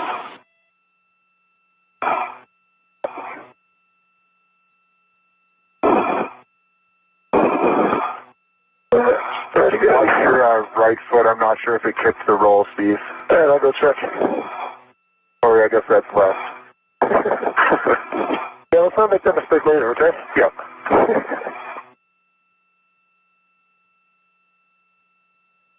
Still looks like 8. Great. And Foxtrot right there. Let's try this again, see what I'm doing wrong. Take your time. And we're currently getting a helmet cam view from Woody Hoburg, EV1. Again, we see him with the iROSA in hand. He is preparing to pass that off to Stephen Bowen. And we see the feet of Stephen Bowen as he is going into his articulating portable foot restraint. And we have switched views. And now have the helmet cam of Stephen Bowen looking out as he sees Woody Hoburg holding the iROSA. Again, we tell that that's Woody Hoburg by the red stripes on his suit. Copy that you're in the APFR, Steve. Well done. Our checks are to ensure your cooling, visor, and glove heaters are set. We have 45 minutes until eclipse. All right. My cooling visor and glove heaters are set. Good hat, a dry hat, and a good glove inspection. One smudge on there. Okay. Copy.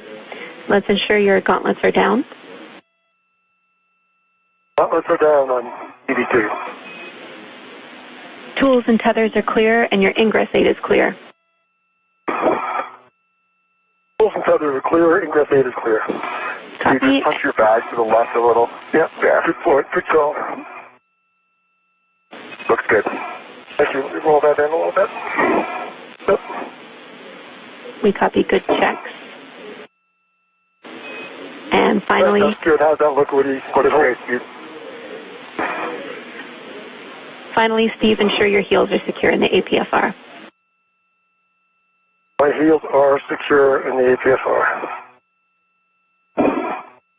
It definitely feels different without a BSI. All right, good to know. We copy all. When you are ready, you both can give Sultan and Frank a go to the published handoff position. Your first step will be to perform a RET swap. So, Steve, you'll be attaching a RET to the iROSA root beam handrail. Over to you for GCA. Ready for GCA.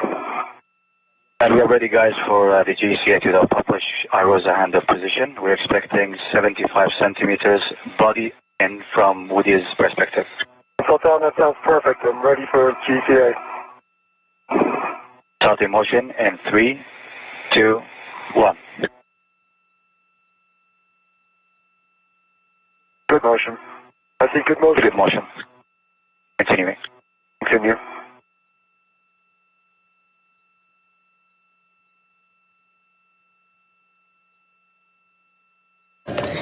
Again, you're seeing a helmet cam view from NASA astronaut Stephen Bowen. We see those iROSAs getting closer to him. Again, once given the go, we're going to see NASA astronaut Woody Hoburg hand off the iROSA to Stephen Bowen.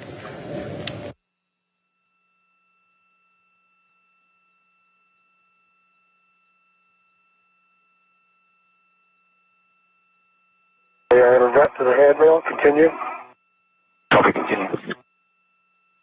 Ready to go. Can stop motion. Just stop. All right, let me stabilize this out, Woody. Got it, Steve. I have the iROSA. Okay, you have the iROSA. Let me know when you want me to disconnect my RET. My RET is attached. I can see it. It looks good. Ready for you to detach your RET. Stephen, Woody, can we call that GCA complete? GCA complete. Stephen Bowen now has that iROSA in hand, and Woody Hoburg is going to be detaching his retractable. He's going to be retracting his equipment tether from that iROSA. And Houston copies all. Copy a good red swap. We concur. Next is to get to the APFR egress position. And we now have a view from Woody Hoburg's helmet cam, that HECA high definition cam, where he is now looking over at NASA astronaut Stephen Bowen, as he now has the iROSA in hand. And I see Woody with a camera in hand, ready to take a couple photos. And brakes off.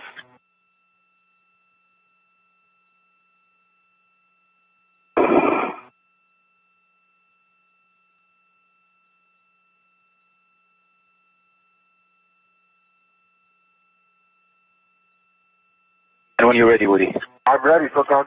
Right, so this is going to be body out, just reverse the motion that we did, which is 60 centimeters. That sounds great. And starting motion. Motion. Good motion.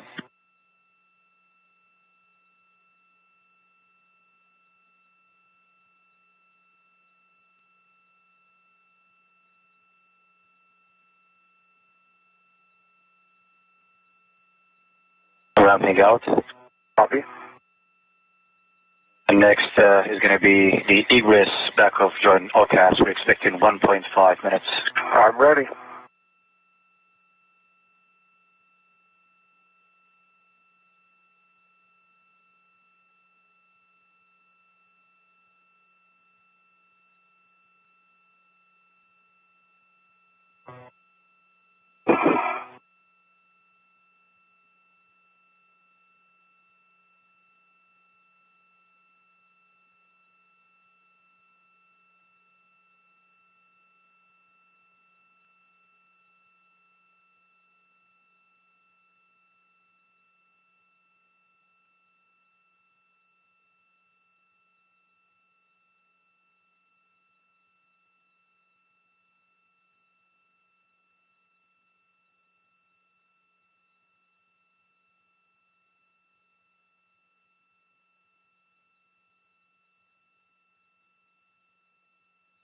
And Woody, we're ready when you are. Ready. Starting motion.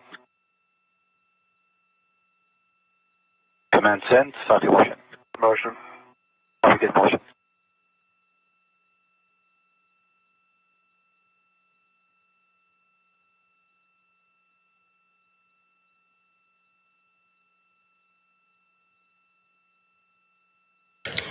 Now 1 hour and 19 minutes into today's spacewalk. We have a few milestones to recap. The duo exited the hatch with the official start time of today's EVA at 7:42 a.m. Central Time. Duo then went over, translated by the Canadarm2. Woody Hoburg met Stephen Bowen over at the FSE, where they released the iROSA from the pallet that held it. The duo then translated over into the furthest point where the Canadarm could reach.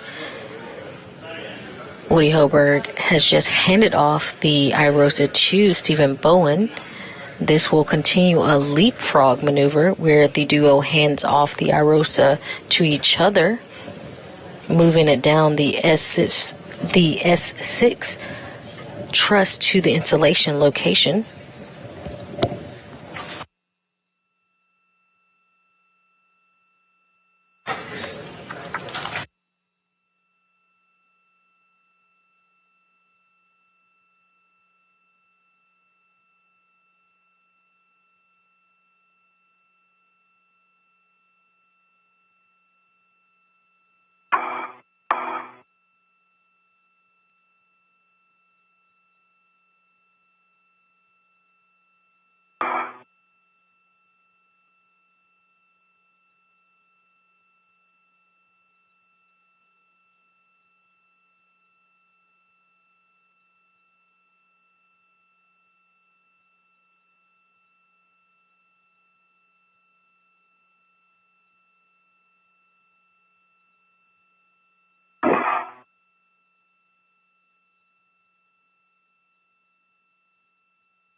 All right, Woody, we are ready for your go for GCA to a published APFR egress position. We're expecting 1 meter body in.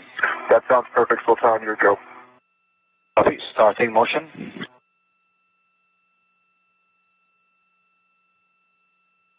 Good motion. Copy. Good motion.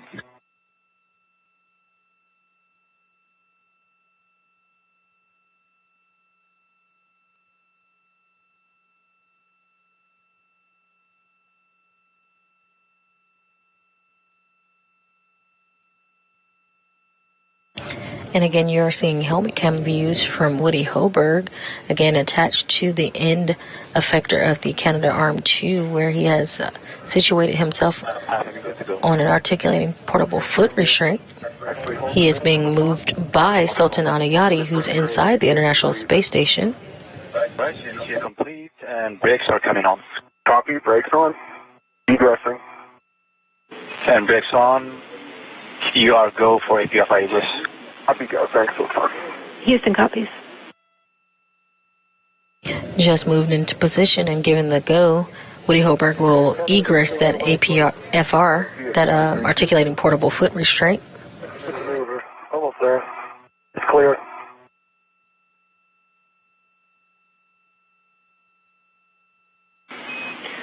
Woody, we need you to stow the APFR ingress aid to the boot plate and then GCA if you need to perform your tether swap. Yeah, copy that, James. Get the ingress aid in just a moment, so that's all right. Affirm.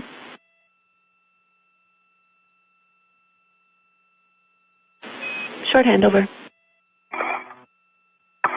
Copy.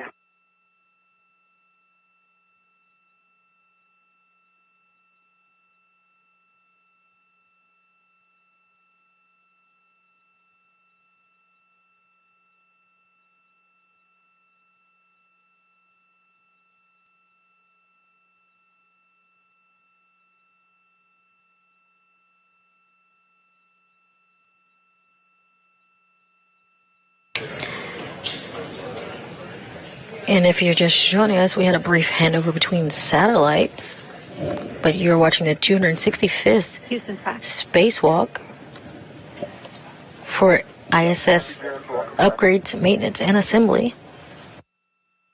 In the middle of your screen, you see EV1 designated with red stripes. That's NASA astronaut Woody Hoburg.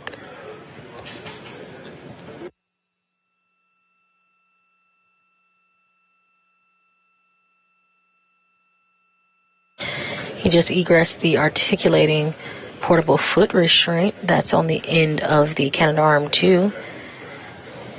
He'll be meeting up with NASA astronaut Stephen Bowen, who currently has the iROSA. Again, the duo will be passing off the iROSA from each other to the other until they reach the S6 or Starboard 6 truss, where they'll be working to install the iROSA today.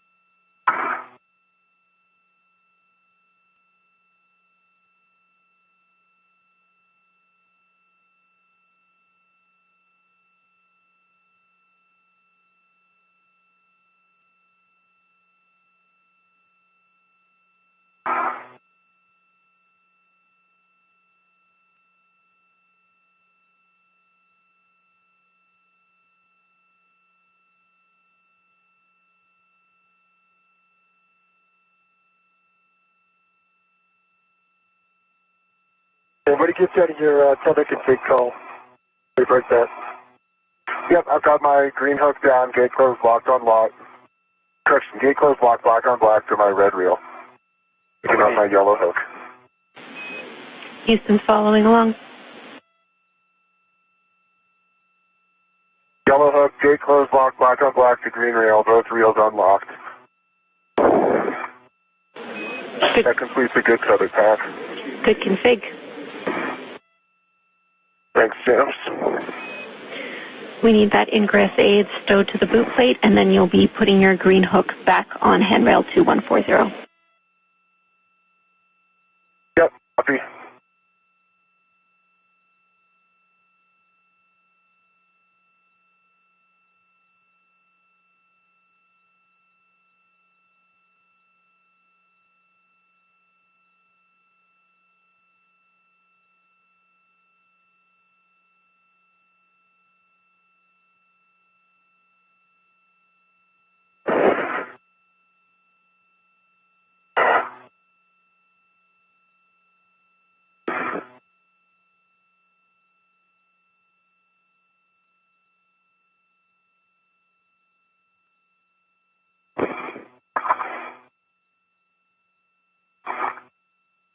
All right, 2140, correct? Affirm. Copy. Thank you, James.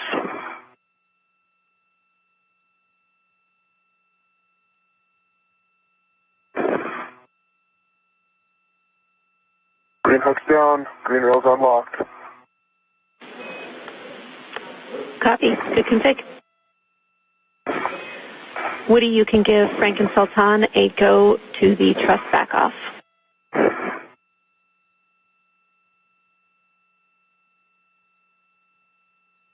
All right, Frank, Sultan, you guys are go for truss back off. Thanks for all your great flying today.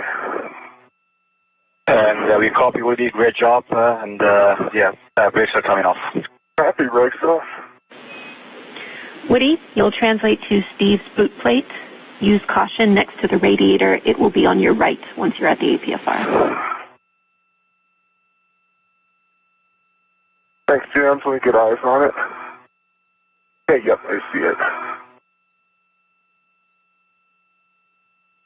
it. After reconfiguring some tethers, Woody Hoburg is now attached back to the International Space Station and began translating to Stephen Bowen. He gave the AOK for Sultan Adiyati, who's controlling the Canadarm, to from inside the International Space Station to do a back-off maneuver. Woody, we see you at the APFR. Caution, during this rotation, keep iROSA clear of the S6 radiator. Copy, James. Thanks. 82, copy.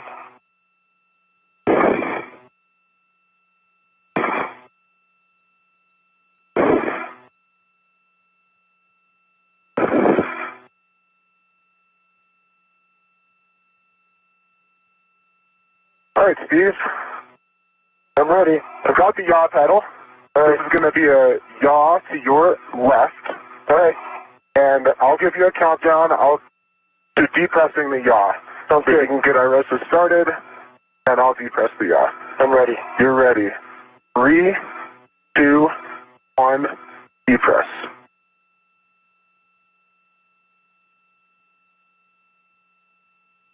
How's that feeling, Steve? Feels nice and smooth. Beautiful. All right, we're going. Currently with a helmet cam view from Woody Hoburg, we see Stephen Bowen in that articulating portable foot restraint where he's been manually turned by Woody Hoburg. All right, very nice. Again, with the iROSA in hand, the duo will do a leapfrog maneuver. Once Stephen Bowen is in place, Woody will translate to the right location and take control of the iROSA.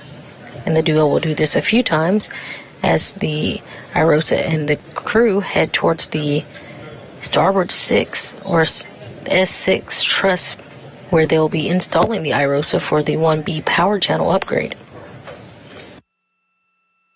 You're getting close.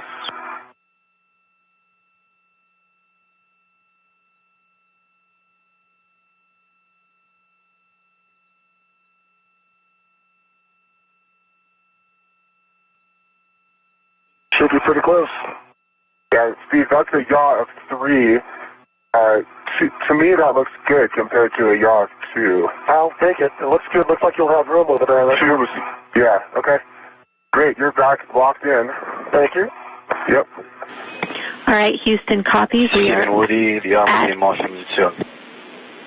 We copy. We are at a yaw of 3. Woody, we need you to ensure that Steve's safety tether is clear for his eventual APFR egress, and we also need you to poor man's fair lead your tether such that it's under the APFR, so on the base handrail. Hey, yep, Steve's tether is looking great. It's headed directly station aft. Perfect. And my tether will be meanest of that and fair led under the APFR. Copy. Like Jenny said. Great job, both of you. Woody, translate outboard. We want you at the at handrail 2060, and you will be placing a rich man's fair lead on the mod kit right lower strut handrail or on S6. We just need it to be clear of the APFR. Okay, 2060 for the fair lead or on the mod kit. Affirm. And this is a rich man's fair lead. Okay, thanks.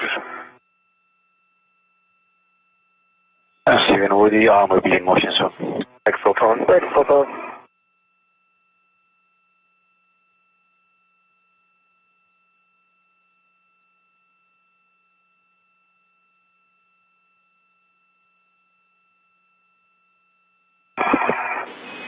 Jenny, just confirm 2060 is acceptable for the fair lead. Affirm. S6 2060 is acceptable. Thank you. For both of your awareness, you are still doing great on the timeline. We're about 20 minutes away from a eclipse. That is not our working eclipse, so we are not rushing. Copy, thanks, Dams.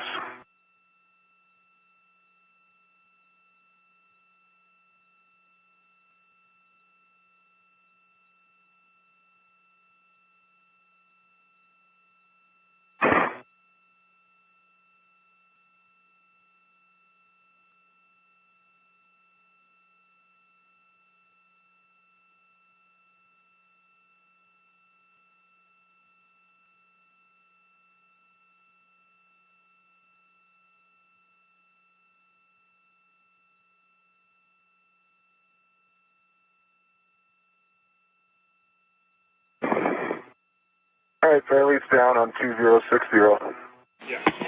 Copy, fairlead 2060. You'll next want to verify your APFR settings. Yep, I see a clocking 6, Fox.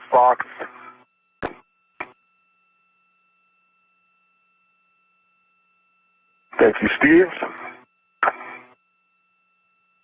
You know if you need more room at your head. Should be good. After translating to the forward edge of the S6 truss, Woody Hoburg is now ingressing a different APFR. Well, he will then take control of the iROSA from Stephen Bowen.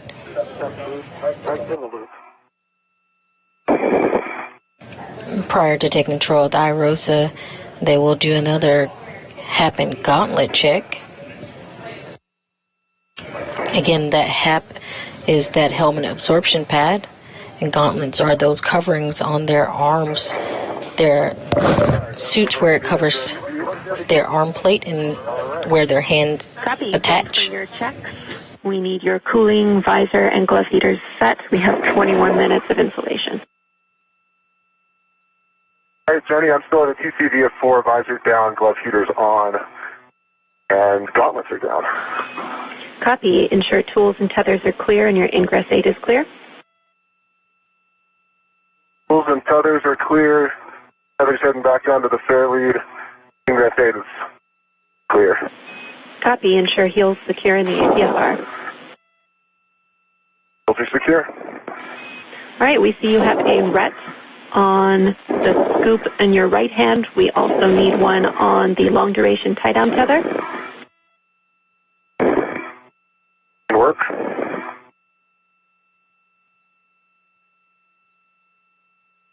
All right, I got 2 rets down, 1 each side. All right, copy. Steve, I have iROSA. You have iROSA, I'm going to take my ret, connect it to the adjustable, and then remove the ball snaps. Sounds great. Good word, Steve. And you just heard confirmation from NASA astronaut Woody Hoburg. He has now taken control over the iROSA from Stephen Bowen. Feels great. I've got it. Yep. Copy. 1 off. Copy. What's the other one? Okay. They are off and clear. Looks great. I've got it. All right, let me... Copy all. Steve, egress the ATFR. This works.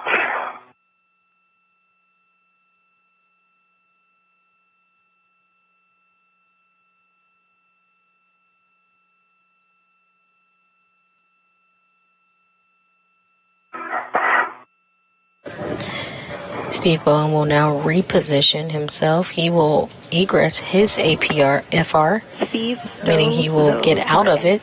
He will then translate over to Woody and perform the same task that Woody did to him previously.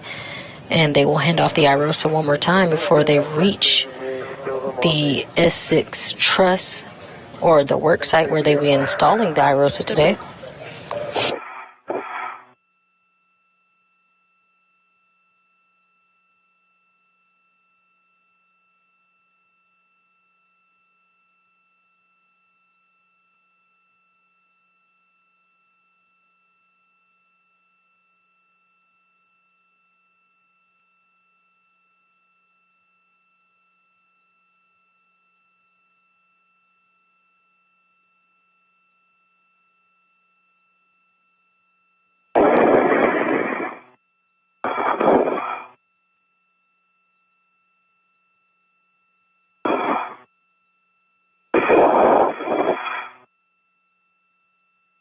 Just make sure my tethers are clearing.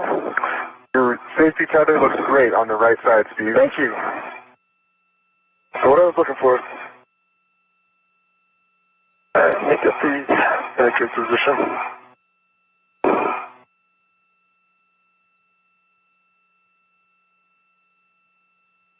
One second to get these stowed here, Woody, and I'll be on my way. Take your time.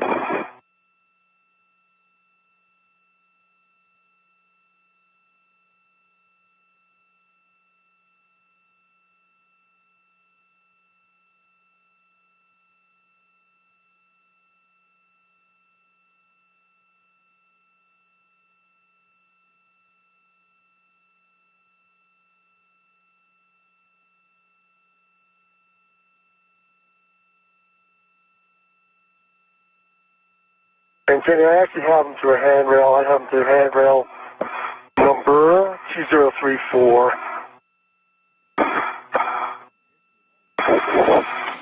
Copy, Steve.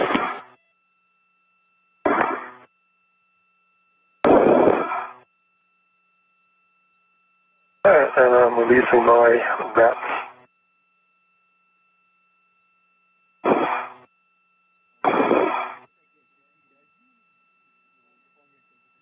And I'm translating over to Woody. Good words. Be to your right. Yep. Say that again? Woody, what was that? I wasn't sure if you were going down to follow your safety tether or just coming direct. Nope, coming direct. Okay, copy. Houston concurs. Steve's headed out to you directly, Woody, and then he will come back inboard and go around the other side of S6 later on. Got it. Hello, Steve. Hello. Just let me get in a good position to do this. Okay. To get my feet above the radiator. Looks I'm going to swing it all the way around. I see that. So it went in front of my body, I hope. So did I put my tether behind me? Your safety tether is in front of you on the left side. It is in front of me, but the front of my body. Yes. Okay. That's what it was. Yep. It's just hard to see with the DOT. Yep, I see that. There it goes. Nice. I agree with you. That's what I wanted. All right, I'm at 2060. Let me get stable. Okay.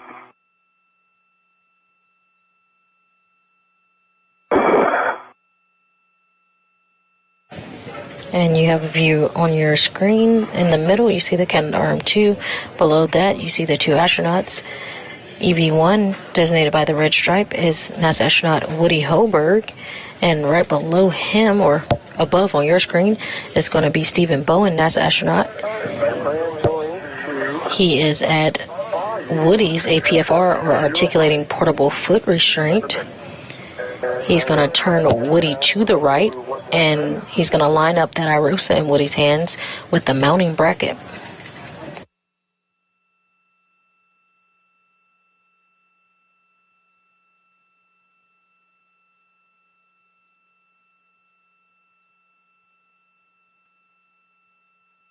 We're currently at 2.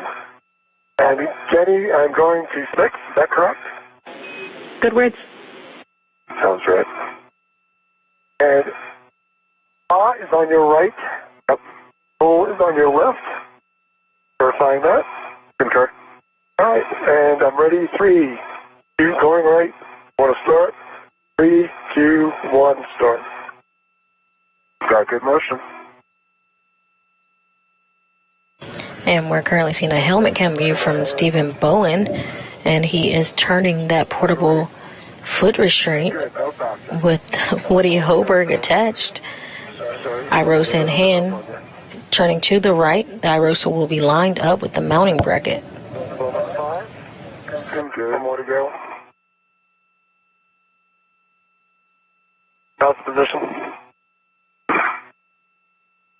That's 6. How's that look? Let's see, looking. Did we... So I'm pretty far from the mounting bracket right now. Right? It looks like the right angle in yaw. I think we need to roll to my right. I agree. If you're currently echo, you want to go to foxtrot. Okay, yeah, I don't know how we got back to echo, but that sounds great. I am starting that motion, and I'm ready. There it goes. Great. Oh, hold on. Can you get more stable for that? Beautiful. When you think you're there, we're in the zone now. Oh, it looks like it's locked in foxtrot, but sorry, we made that mistake before. All right, how stable do you feel? Well, I still feel a little bit far from the mounting bracket. You want to go to golf? I wonder if we should go to golf. Can you do that? Can we try that? Is that all right? And Houston's following, we're okay with going to golf. Okay, go to golf.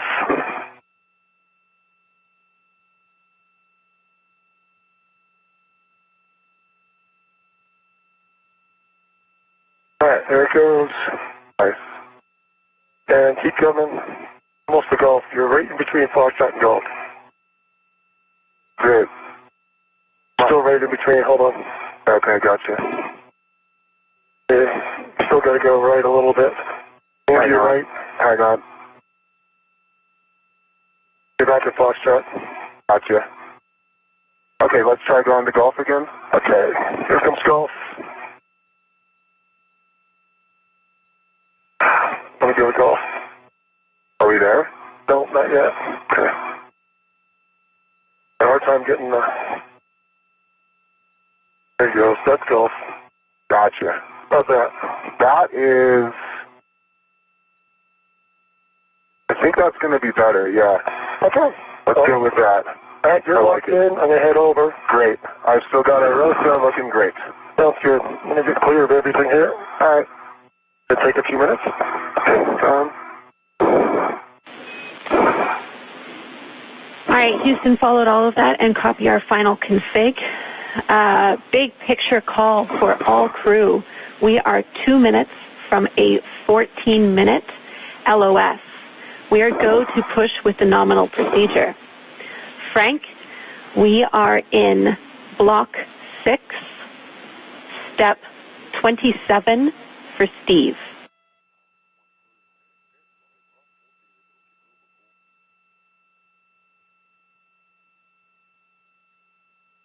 Session copies, block 6, step 27 for Steve. Affirm. Frank, you are prime IV.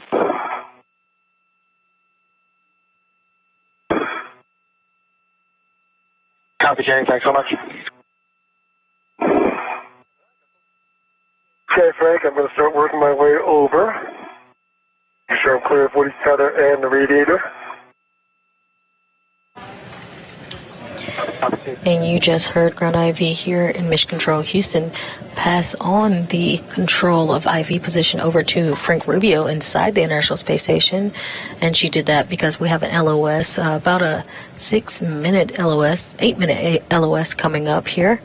And again, that is a loss of signal. Sounds good. I'll put fingers on iROSA pin slots mounted the inside and outside of the roofing structure. When on the aft side of the mod kit, avoid contacting legacy blanket boxes and protruding trunnions. Understand. And then the cautions have to do with loads and rates on structure. Any questions on that? No questions. Okay. And so you are translating to position on the left side of the mounting bracket for iROSA install. I agree. After positioning Woody Hoburg to the mounting bracket with the iROSA,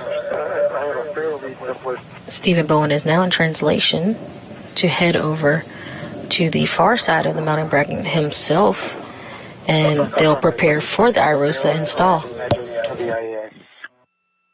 All right, that's what I'm doing.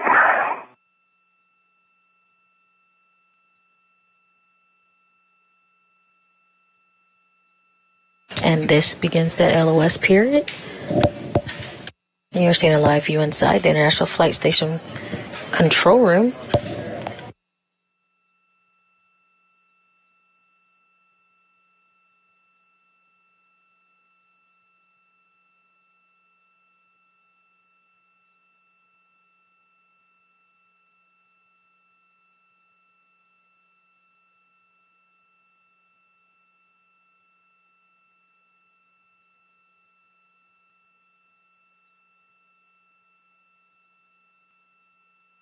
Again, we have about an 8-minute LOS, and that's going to be for audio and visual happening here. The flight control team here in Mission Control Houston taking the time now to get a restroom break in. But don't worry, again, that ground IV, Jenny Gibbons, passed over control to the International Space Station, where IV Frank Rubio is walking the duo through the next steps. We had last visuals of NASA astronaut Stephen Bowen translating over to that left side of the mounting bracket.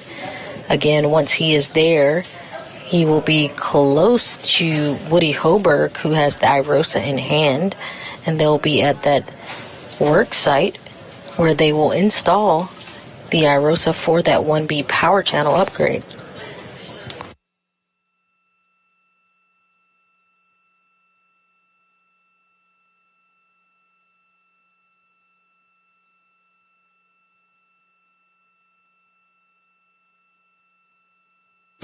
Currently on your screen, you had a view of the International Space Station, and you see that far left of the screen is where we're installing today. The duo on June 9th, just last week, installed that iROSA on the 1A power channel, and we will be installing the iROSA today on the 1B power channel, just the opposite side of where they worked last week.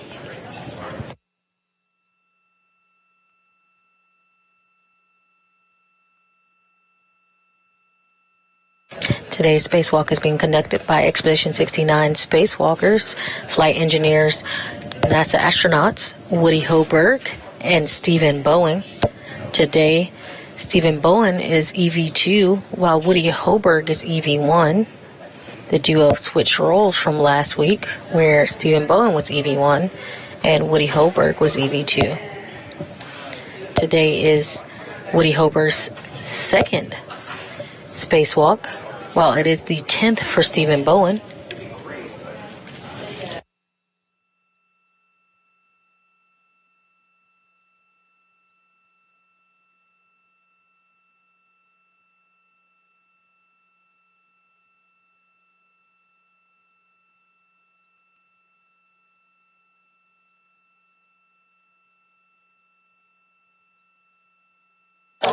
With this spacewalk, Bowen ties most spacewalks by a U.S. astronaut with Michael Lopez Alegria, Bob Behnken, Peggy Whitson, and Chris Cassidy. Bowen has accumulated 60 hours and 22 minutes of spacewalking time in his previous 9 EVAs, or spacewalks. Hoburg has a previous 6 hours and 3 minutes of spacewalking time.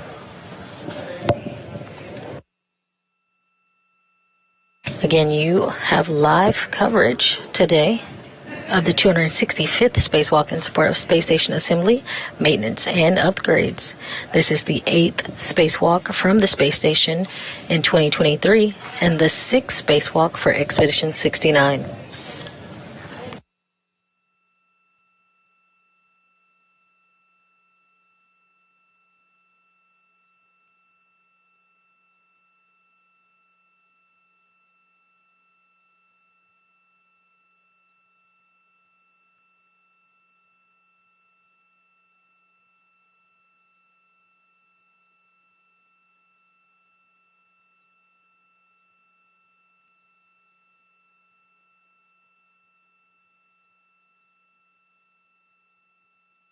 Again, you're back inside the International Space Station Flight Control Room. We're about 3.5 minutes into about an 8-minute LOS where we have no audio or visuals of the spacewalk. Again, you see the flight controllers here taking that time to get a break, going to use restrooms and other facilities.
If you're just joining us, you're looking live inside the International Space Station Flight Control Room here at Mission Control Houston. Currently, you are getting live coverage brought to you for the 265th spacewalk in support of ISS maintenance, upgrades, and assembly. We have 2 spacewalkers outside the space station currently. We have NASA astronauts Woody Hoburg and Stephen Bowen, who have exited the International Space Station this morning at 7:42 a.m. Central Time, who have now successfully released the iROSA from the FSE, or the flight support equipment, and they have now translated it over to its work site, the Starboard Truss, or the S6 truss, as you'll hear it. Again, we left the duo a few minutes ago with an LOS, or a loss of signal. We have no audio or visual currently of the spacewalk, but the duo are being helped by those on board the International Space Station. We have IV Frank Rubio. NASA astronaut Frank Rubio is currently taking over the role from the ground as the IV, helping the duo through the procedures as we are in the loss of signal. We should have that signal back here in about 5 minutes.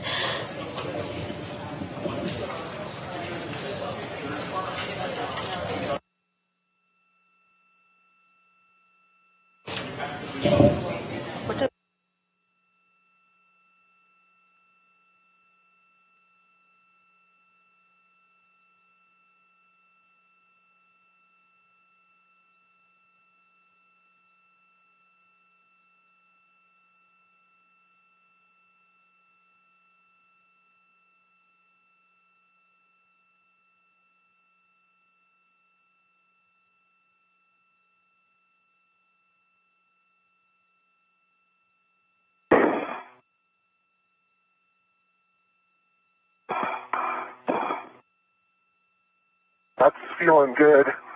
Hang on. We're really close right now, Steve. Let's not move it too far from here. Can you activate your, Trying to. No. I don't know if it pops up. Meaning it's engaged? Looks like it. Yeah, looks like it's engaged. And we have audio back. Okay, that's good news. Hang on. How's yours? Mine's not in yet.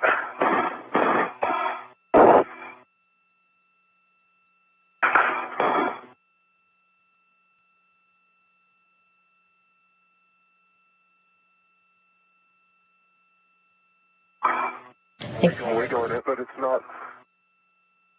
Yeah, I'll come around. Yeah, see if you can get your eyes on it. We're in the right spot.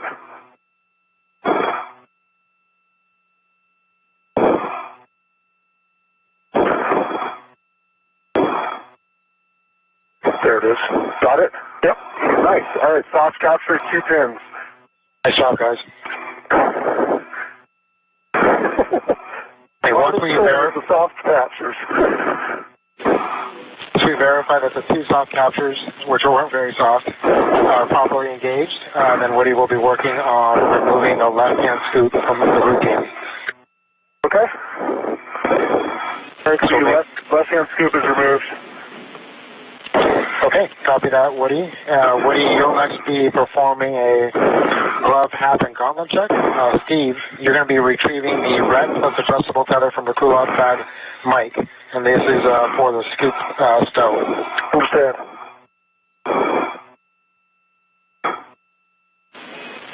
Houston is back For with the you. gloves, dry hat, gauntlets down. Copy, Woody, good check. And Jams, welcome back. We are currently in block 7. Woody just completed step 5 with a good glove, hat, and gauntlet check. And Steve is working on retrieving the ret on step 7. We have 2 left soft captures engaged. Copy all. I see block 7. What's going on here with my... Is that Steve? It's appearing off my right leg, I think, and my tether. Yep, it's your weight tether. Or no, it's the bag, actually. It's the bag that's integral tether. I'm going to come up. Yep, off is good. And you're free, Steve. Thank you. I copy your location and the procedure. Great job, Frank. I'm ready for you to hand it over back to me when you are. Okay, once again, Block 7, Step 5 complete for Woody, and Steve is currently in Step 7. Woody, Jenny, you're fine. Thanks so much. Great job, Frank. I'm Prime IV. I copy Steve that you are retrieving the adjustable with the RET for the scoop stove. Yeah, I'm looking for that one here. Oops, not the right one. And Woody, can you confirm that the left-hand scoop has been removed from the root beam, so it's on your mini workstation? Confirm, Jams. I have 2 scoops connected by a long duration ready to my workstation. I'll give you 1 second. I'll get you that adjustable. Thank you, Steve. Copy all. Actually, not the one in the bag. It's the one on the bag. And Jenny, I have Bravo 2, counter 2 set when it's time. Good settings. Go for R6.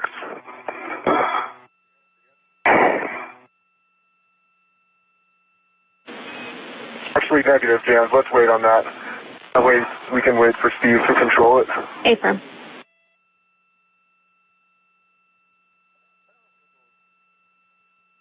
That one.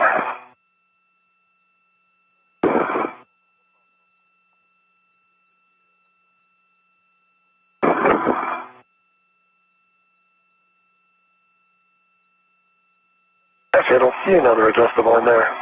1, 2, there it is.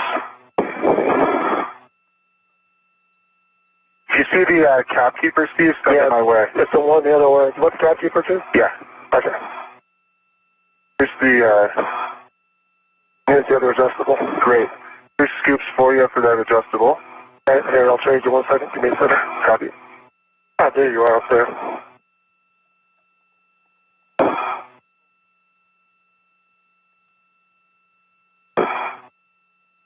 Okay, give you.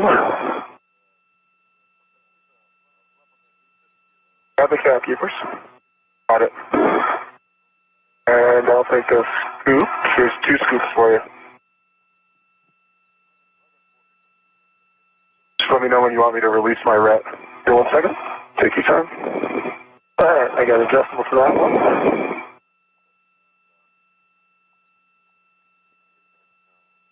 And an adjustable for this one. And release your ret. Okay, Steve, ready? Or ready.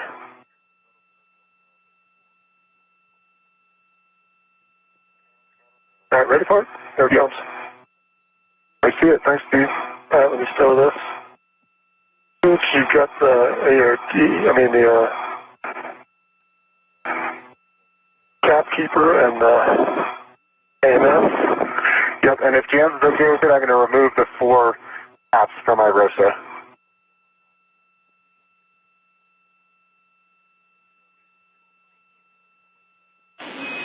Affirm, you can remove the caps, Woody.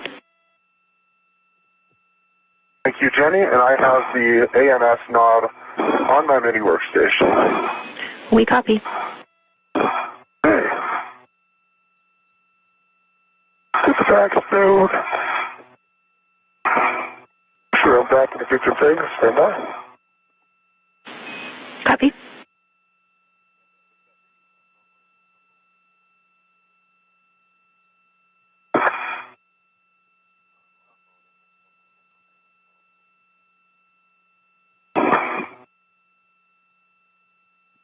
All right, I need to be able to hold this thing closed.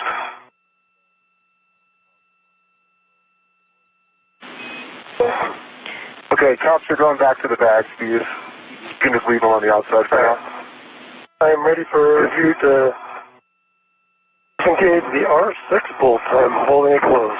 Copy that. Steve, we do want you in position to keep iROSA folded up while Woody does that R6 bolt, but I'll also take a glove inspection, hap check, and gauntlet check from you. All right, I'm already in position. You give me a moment, I give you those calls as soon as we get them done at this point. Okay, we copy. That's fine with us. Woody, you'll be releasing R6. The bolt will spring out. We're looking for a white line visible, and you can expect 18 to 20 turns. Copy, James. Counter 2, counter 2 set. Starting turns. Good words.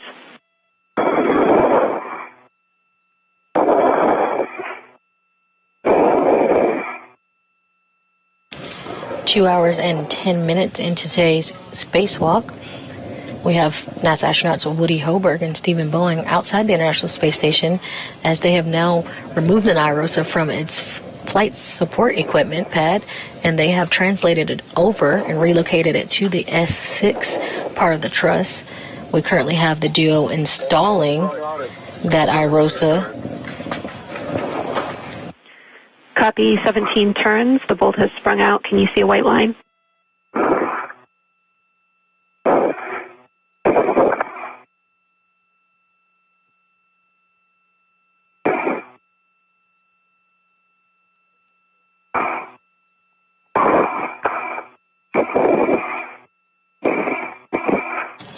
Woody Hoburg is currently releasing a final hinge restraint with the pistol grip tool or that space drill. And then egress the APFR using the ingress aid only. Okay, PGT stowed, egressing, ingress aid only. Jams, well, yeah, alright, sounds good. Okay, good place to do the NTGL building, I was wondering. Jams, just because stability is so nice in the APFR, I'm thinking about uncapping these NTGLs that are right beside me. I don't mind waiting. Checking. What do you go? Thanks, Jams. While you're doing that, I can give you your PET. We are 2 hours and 10 minutes into a 7-hour, 30-minute EVA, limiting consumable Woody's Medox, and you're 45 minutes up on the timeline. Great work.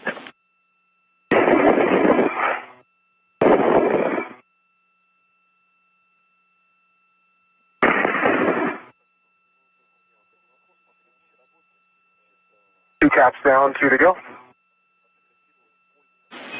Houston copies. And thank you for the update, Jams.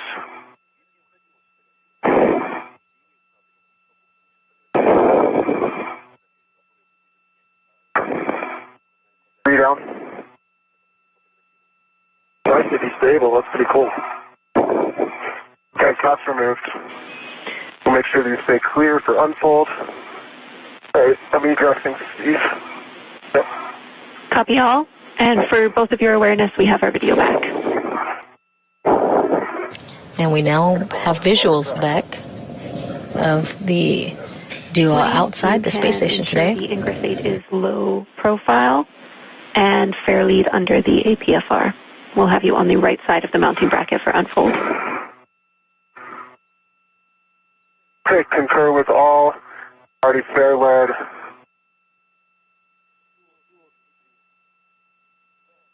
And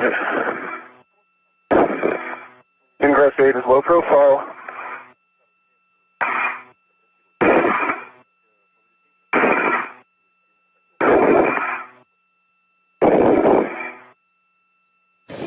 While we had no visuals, we did have the duo begin the install of the iROSA onto the mounting bracket for the 1B power work site.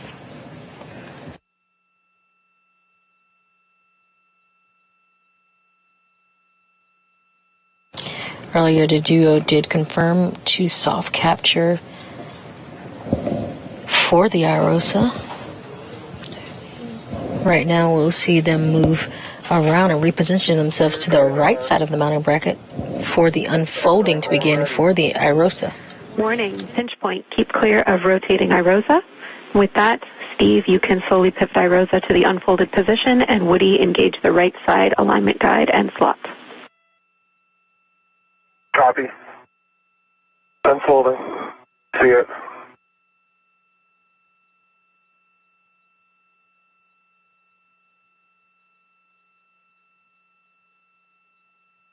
Looking good.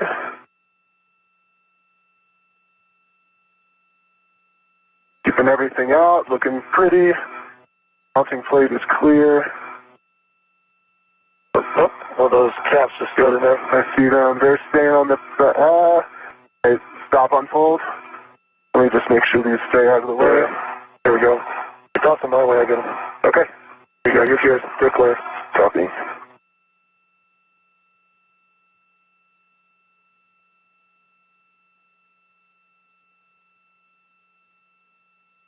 Sounds good, soft capture. I see it.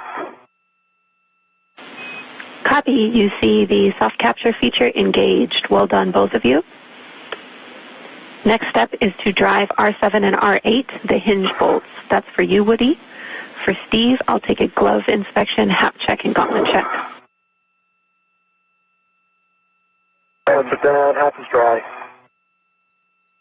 James, I copy R7 and R8. Just out of curiosity, how much time do we have left in this eclipse? You have 15 minutes left in this eclipse, which is not enough time for our cables, so we'll be working other steps, and our target eclipse is still the next eclipse.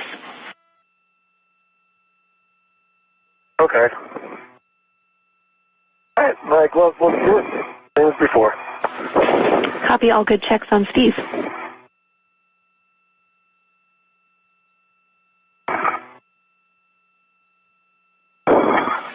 And Steve, I understand the AMS knob is already with Woody on his mini workstation. All I have for you in this time is to stow the scoops and long duration tie down tether in the bag if you've not done so already. I am working on those things right now. Copy. Sure, and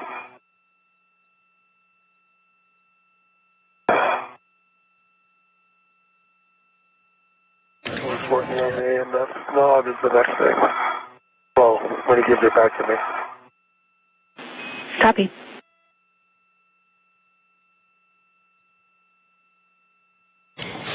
Duo working in orbital nighttime. Copy. Your settings are alpha 1, clockwise 2. Copy. Alpha 1, clockwise 2. Good words. You'll be driving these bolts to torque. Expect 14 to 17 turns.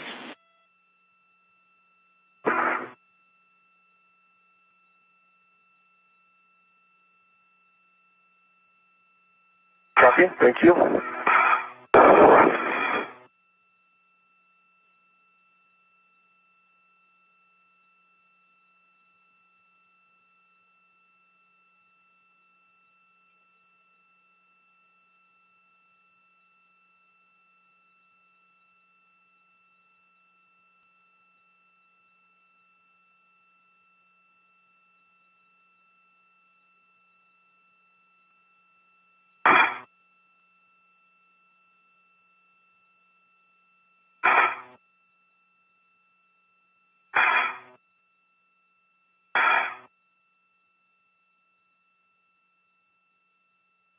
Alpha 1, clockwise 2 is set.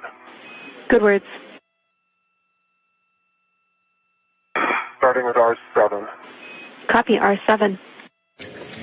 And we have helmet cam views from Woody Hoburg EV1, who is releasing hinge bolts on the IROSA. Again, once these hinge bolts are released, Steve Bowen will be able to help Woody Hoburg unfold the iROSA, and then we'll be looking for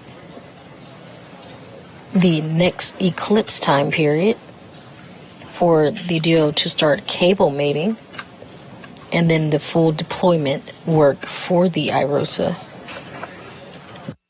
I counted 17 and a half turns, and I have a good green light with 2.3 foot-pounds on R7. R7 driven 17.5 turns to torque, 2.3 foot-pounds and a green light.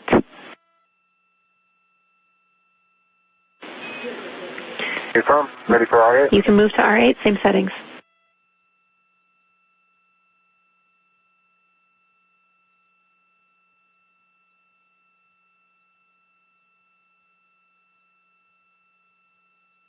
Copy R8, same settings.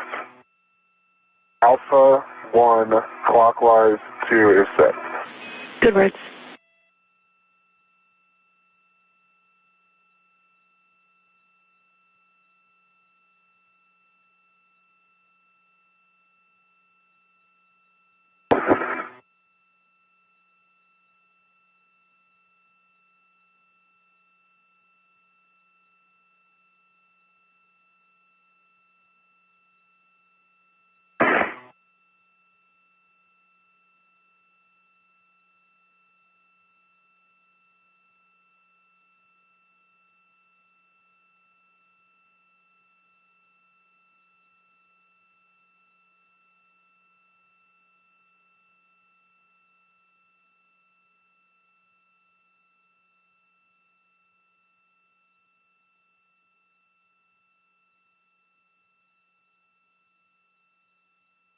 Since I counted 17 turns, I have a good green light, 2.4 foot-pounds. 2.4 foot-pounds, 17 turns, green light. That is a good bolt, Woody. You can stow your PGT and now work with the AMS knob to loosen those bolts one turn each and then tighten them till just snug. Okay, PGT stowed, working AMS knob.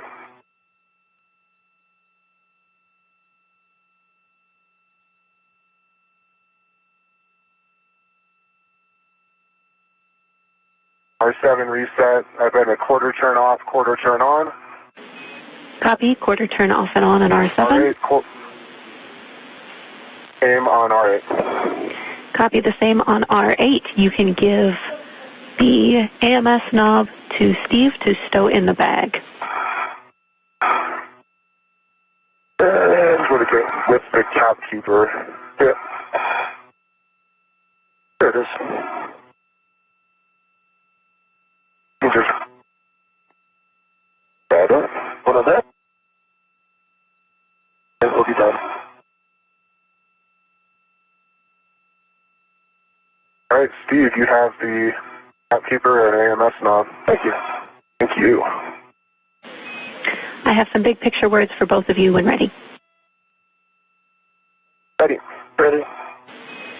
Okay, our timing has been great so far. We are headed into insulation, so we will push with driving the M bolts and do as much as we can prior to the cable mates. That will involve a bit of a replan. We'll give you information on some cleanup steps that we're going to get ahead on. Those aren't quite ready yet, but when they are, I will get words to you. So next steps for Steve are to get ready for those M bolts. You can divide those up however you want, but the socket for the M bolts is on Steve's PGT.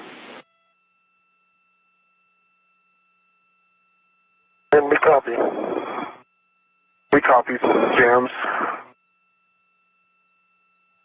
Hey Jenny, I'm right in front of J1 through J4. Is it a good time to get those mated?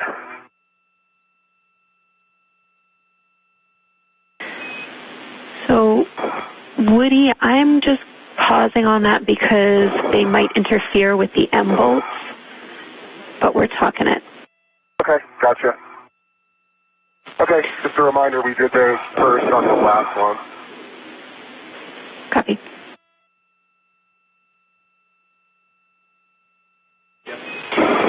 We understand, Woody, but we're going to keep things simple. We're going to hold off of those until we're done the M bolts because we have so much time before our working eclipse. Sounds good, James. Thanks. All right, I'll get my side, you get your side, we'll get this bag closed, and we'll start. That sounds great, Steve. All right.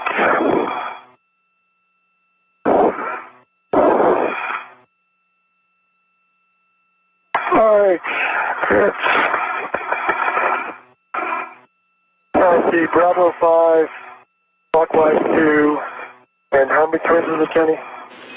Those are good settings, and we're driving to torque. Expect 11 to 14 turns. Give us a heads up on hand starts. Okay. So this is 31. I've got a full turn of the hand start. Copy, M31, 1 turn of hand start. Drive to torque and black line flush.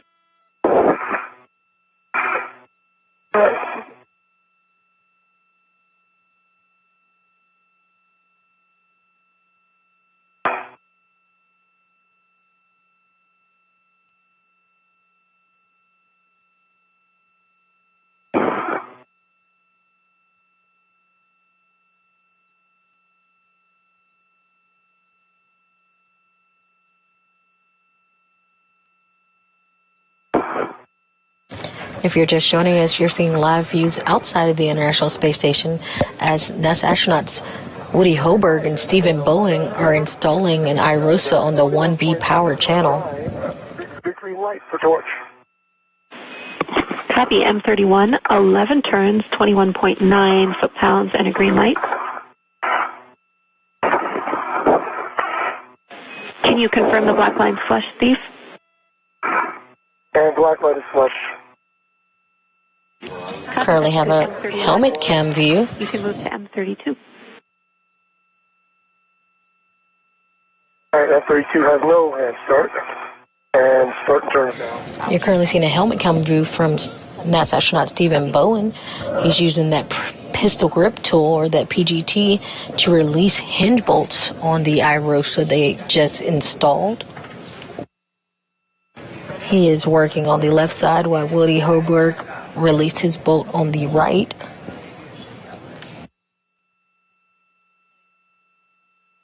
Again, you can tell who is who by the stripe designation on the suits. Red stripe is the EV1 worn today by Woody Hoburg. You got a good pull test on the socket. Here you go. Copy, go. Thanks, James. All right, just going to get to the right torque here.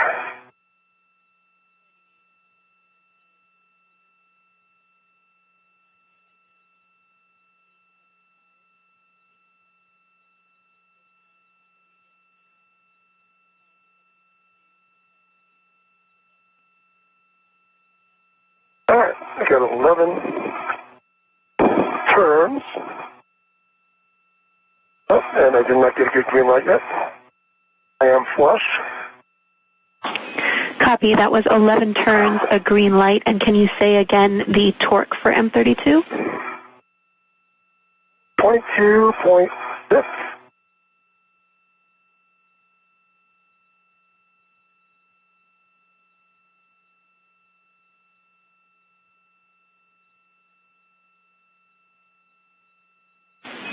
We're checking on that bolt, Steve. Jenny on M37. Start again, Jenny.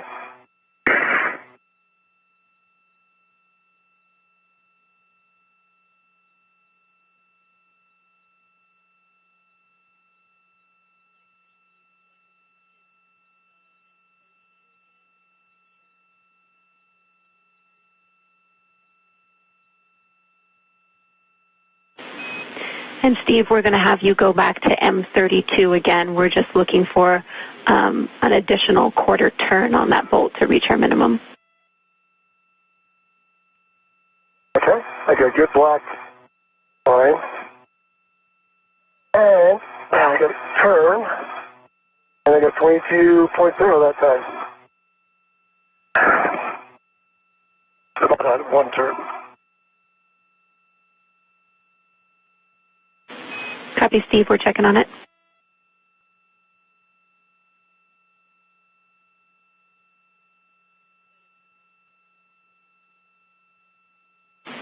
All right, Steve, good bolt. You can move on.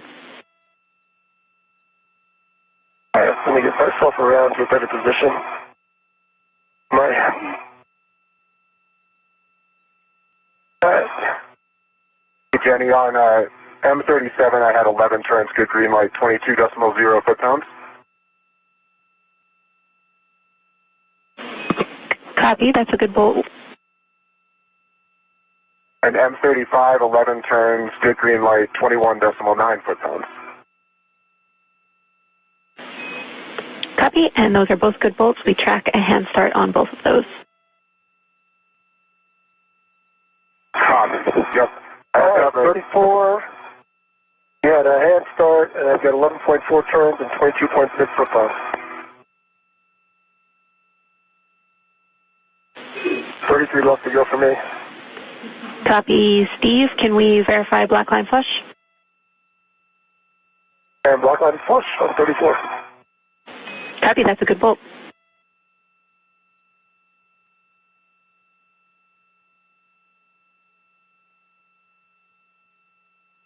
Jams M36 had one hand start, 11 turns, green light, 21.9 foot-pounds. Copy, that is a good bolt, Woody. Thank you. Driving M38. I can hand start on 33. Driving. Copy both.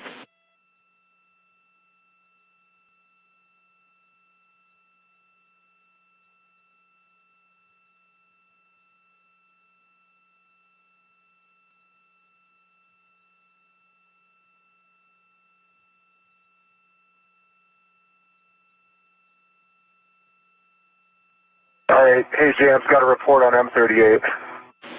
Ready. I'm 10 turns down. It was not hand started. Unfortunately, I don't think the thread's engaged for approximately the first 8 turns. I think I'm about 2 turns of threads in on M38. Copy, Woody, we're talking it. All right. 33, 11, well, 12 turns by my count, 1.86 on the thing with a good green light at 22.2 foot-pounds. Steve, that is a good bolt. And for Woody, we appreciate the report. Let's keep driving that bolt, and we'll do the math on the ground, so just report the new number of turns you get. Starting from what I'm guessing is 2 turns engaged, starting turns.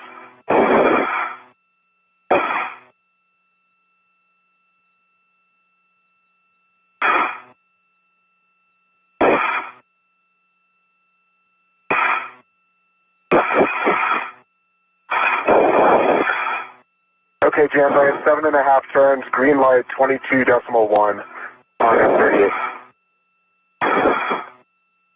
And black line flush on all 9 bolts. Copy, we're checking on that final bolt, Woody. Thank you.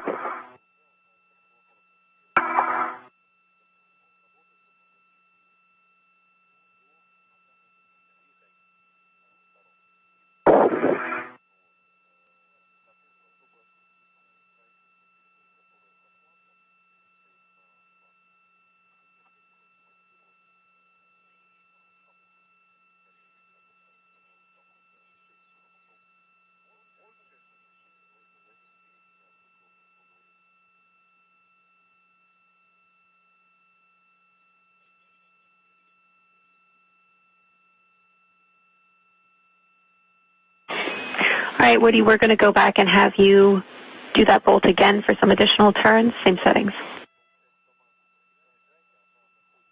You got it.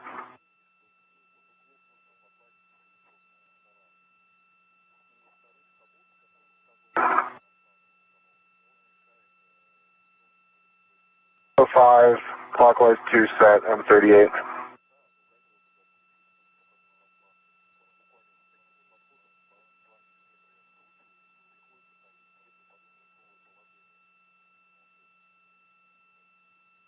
Big green light, no turns, 21.9 foot-pounds.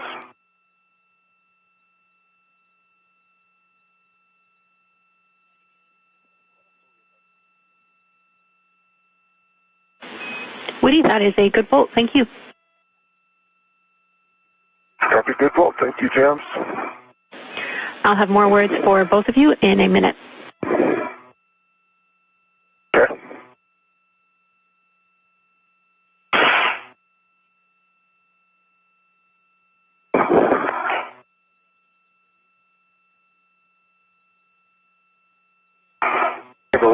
I'll go through my cable bag. That might be a good thing to do. Okay, that's great. And then I'll swap sockets, and I can probably hit these 4 connectors. All of those are involved in all of those items are involved in the plan that we're putting together. I'll have it for you in a minute. Thanks, Jess.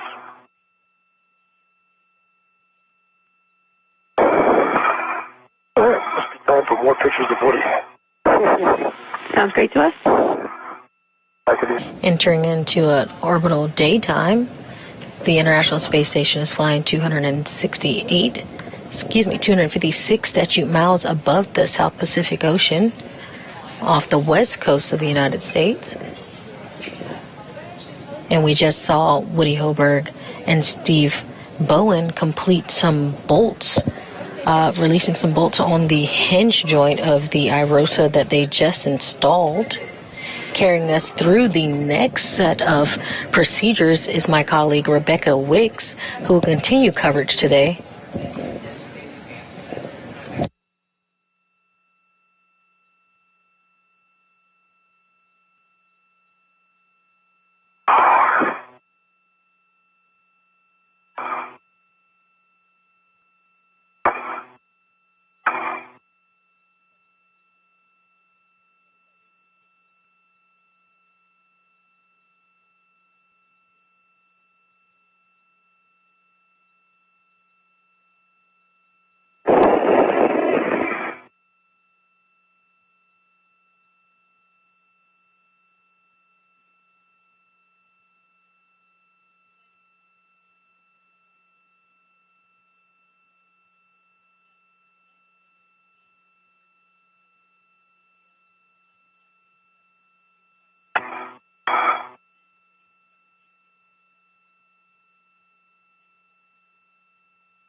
All right, Woody and Steve, thanks for your patience. We have words for you now. We are going to do a modified get-ahead on our worksite cleanup. Steve, you will be mating the NZGL connectors. You can get in position for that. And Woody, you will be translating inboard to the APFR in WIF 1515. That is the APFR that we used for the first handoff of iROSA. I will also need words on your pull test if you did a socket swap. Okay, I did on socket swap with a good pull test. Copy WIF 15. Copy.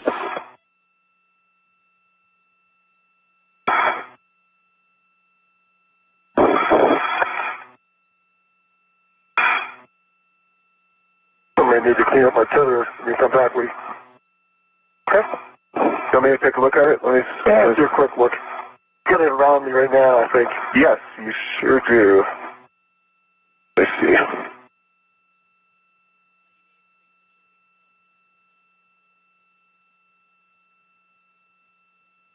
There you go. Thank you. It's behind me, right? No, now it's in, I put it in front of you. Oh, perfect. Thank you. So now it's right side crossing toward your left. Okay. And then clear.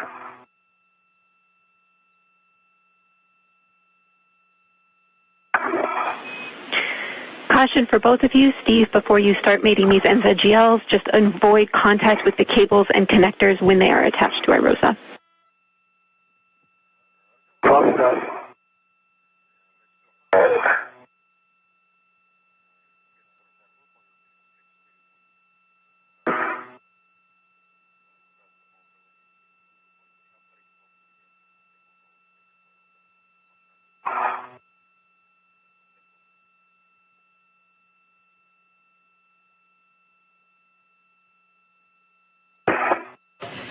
We are bringing you live coverage of US EVA 88. This is the 8th spacewalk out of the International Space Station this year. We started this morning at 8:42 a.m. Eastern Time, 7:42 a.m. Central Time. The team has been very efficient in their tasks.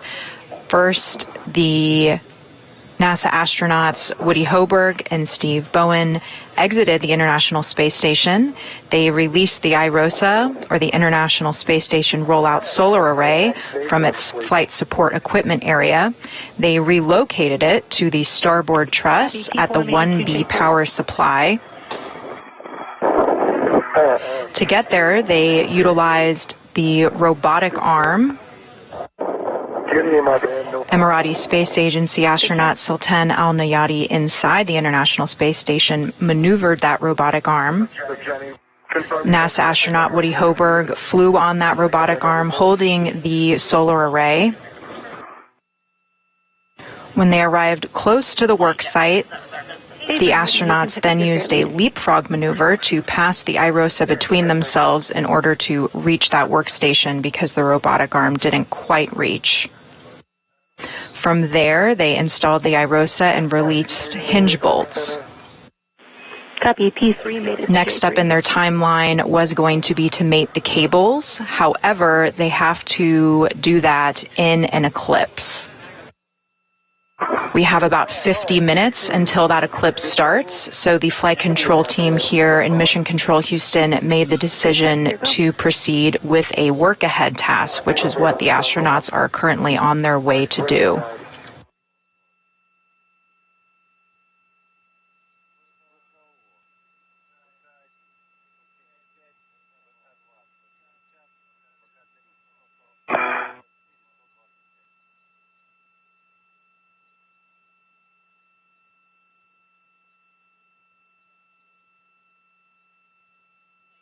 Yeah, P2 with a good mate, over center.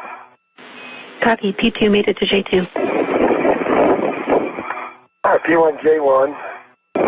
Just good pins. DMI band, no fraud. Good checks, your go.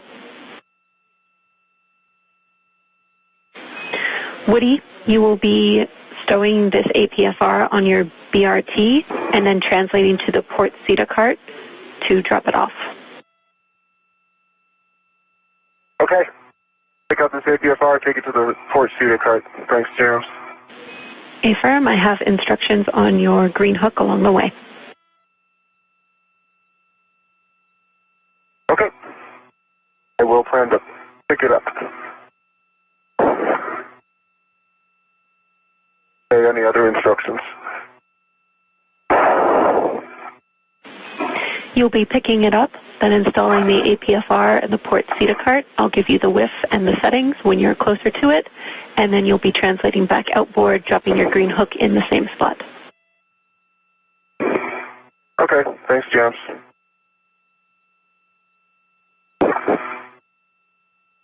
As part of this work site cleanup, they are going to be retrieving their articulating portable foot restraints and stowing those with the body restraint tether.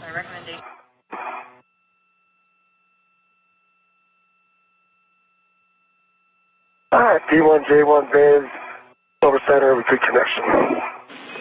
Copy, P1 made it to J1. I tracked that is your last NZGL connector, correct, Steve?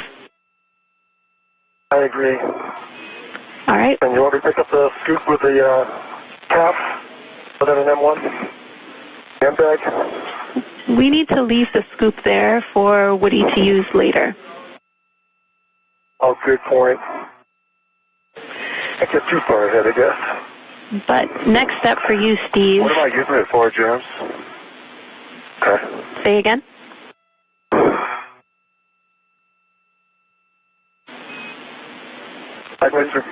Disregard. Okay, we're about 30 I'd seconds. probably be okay without that scoop, but... Let's leave it. We're 30 seconds from a short handover. Steve, go get the mutt end effectors. You'll be stowing them in the cable bag. Mutt end effectors for the cable bag. All right, I'll let Woody clear and I'll head over that line.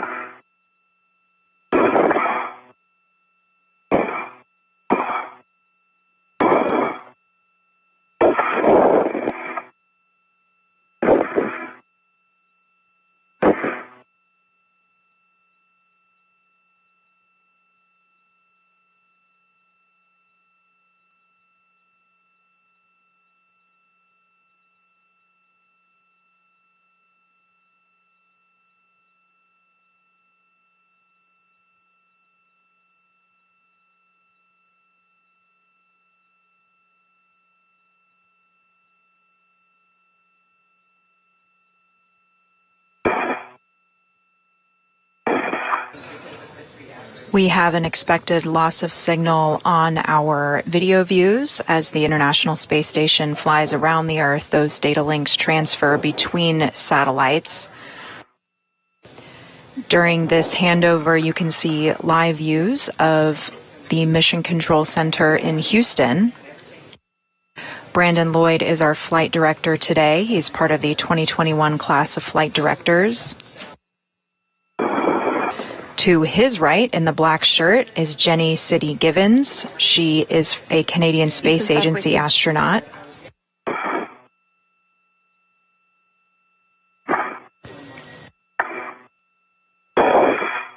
She is the main voice you are hearing speaking with the crew. She is the ground IV.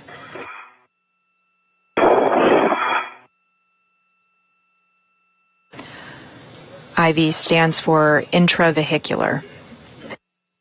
She is the person that is talking to them while they are outside the space station on their spacewalk.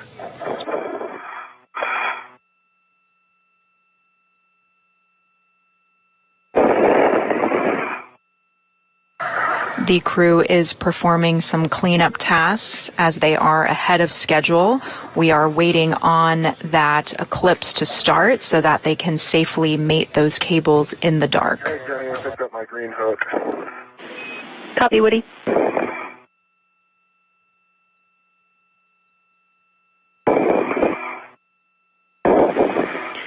Woody, you will be stowing that APFR in the port CETA cart with 3. That's Zenith Starboard. With 3 Zenith Starboard, thanks. CETA is a cart. CETA stands for Crew and Equipment Translation Aid.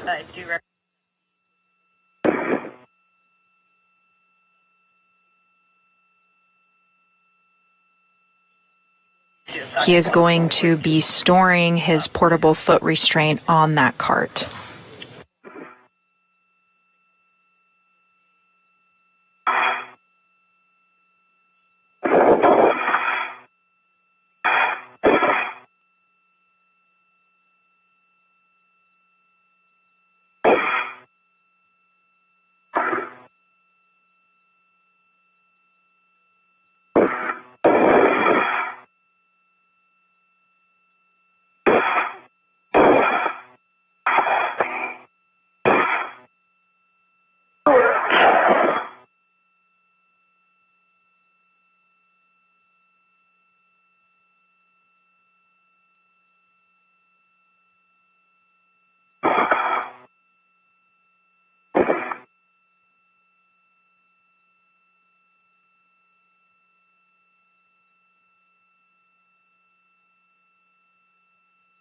This is a live helmet camera view from NASA astronaut Woody Hoburg.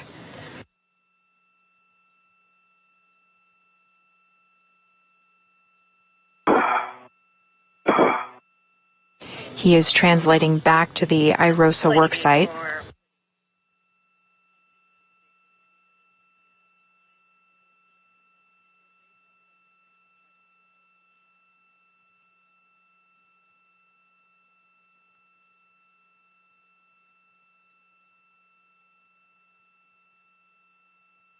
Correction, he is going to the Zenith Starboard side for that CETA cart in order to install his portable foot restraint.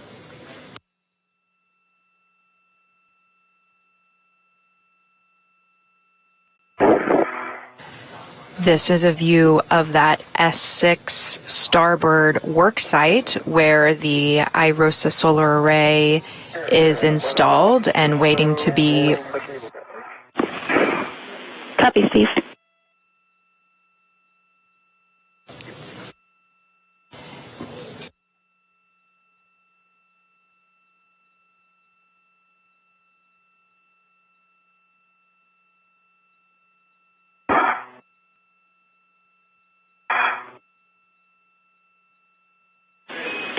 Steve, now that you have stowed those MUT end effectors in the cable bag, we'll have you translate back out to the mod kit and more steps for you shortly.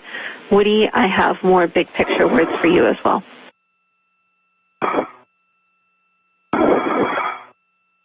Hey, James. Trying to get eyes on whiff 3. And is it on swing arm 3, James? Do you know? Affirm, Woody, that's it. Okay, that's it. Copy. All right, James, I'm ready for APFR clocking and big picture words. Clocking of 12. And when you install this APFR, we'll take your checks and we'll also have you adjust the MLI on the ingress aid. Best effort. We know that these are tough, but try and get the metal covered up as best you can, please. MLI stands for multi-layer insulation. And Woody, just let me know when you get back out here. I need to move my safety tether back to the other side again. Okay, no problem. Thanks. Yep.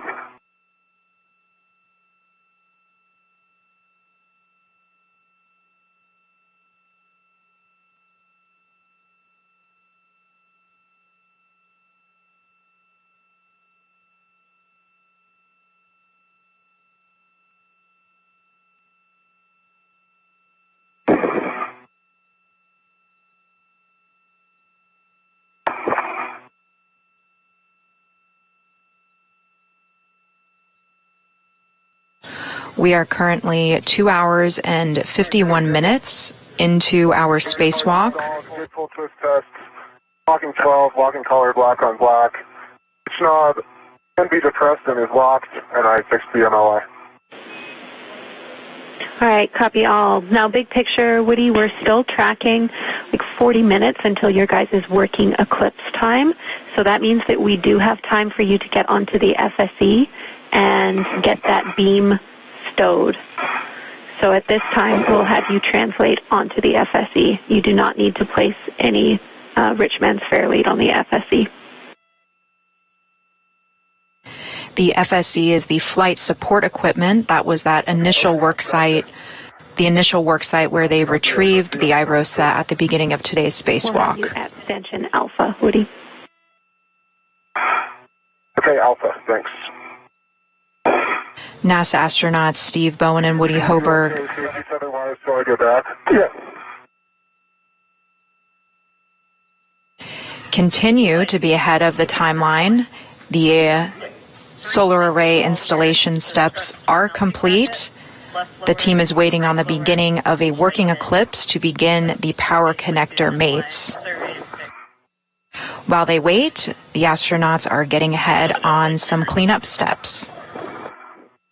These suits continue to perform well. We expect no suit constraints on today's operations.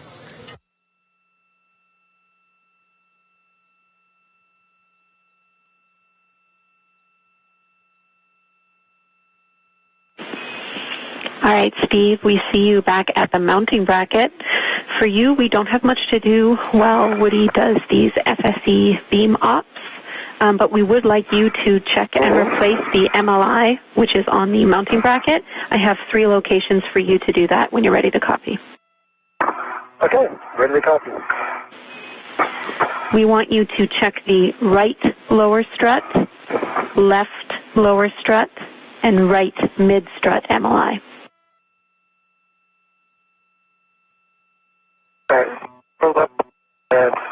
NASA astronaut Woody Hoburg has successfully completed a work-ahead step of stowing his portable foot restraint unit onto a cart. He is now headed to the flight support equipment area where he will be stowing a beam.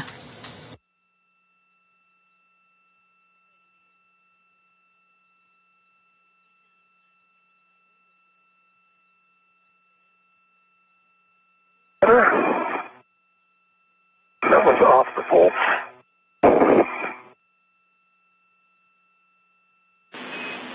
Copy, Steve.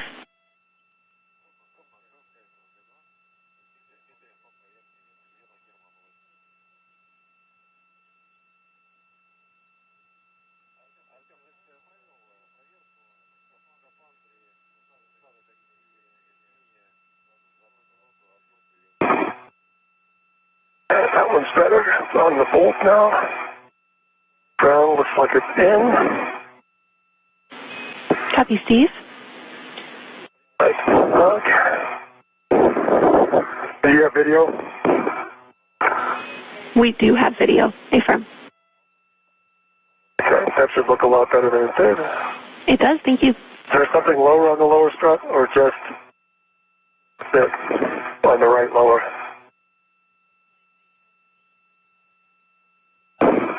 Checking.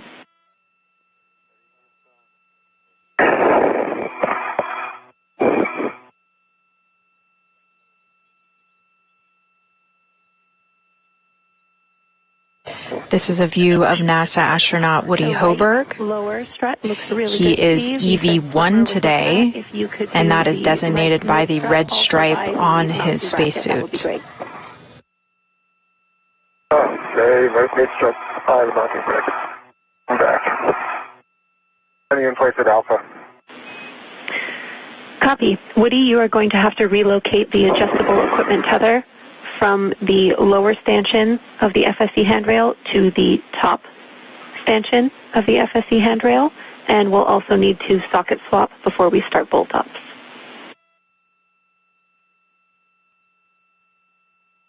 Copy. When the astronauts are conducting spacewalks, they have two tethers. Woody, a reminder for you, when you're on the FSC, no sudden movements, quick grabs, or sudden stops, and we'll wait till FSC motion dampens out before imparting any loads. Copy. Adjustable swapped, socket swap and work. Copy.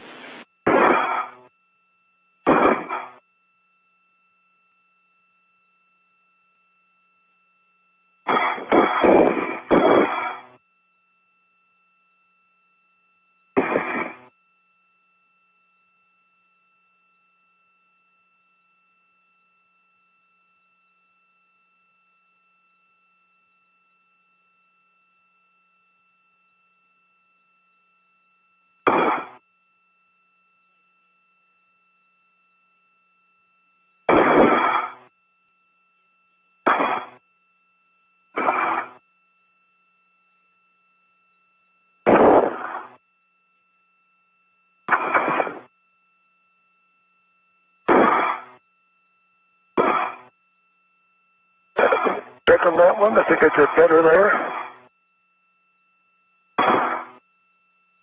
Copy, Steve.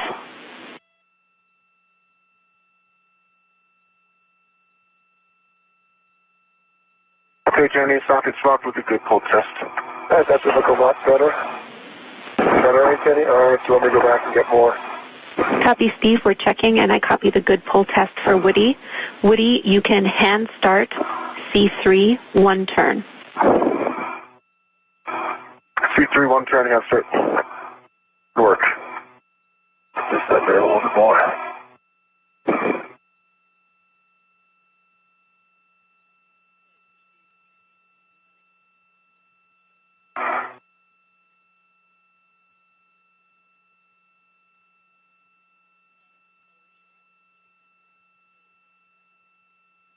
I might have to loosen the adjustable on the other side to allow that. Let me see. We copy, Woody. We might have to head over there to do that. That's okay. And Yeah, I think so. all right, we copy. Steve, next for you is to check the MLI on the left lower strut to the mounting bracket. The other ones look good. Great job. Right. Off the lower, at the mounting bracket. Good words. Yeah, I tightened that today.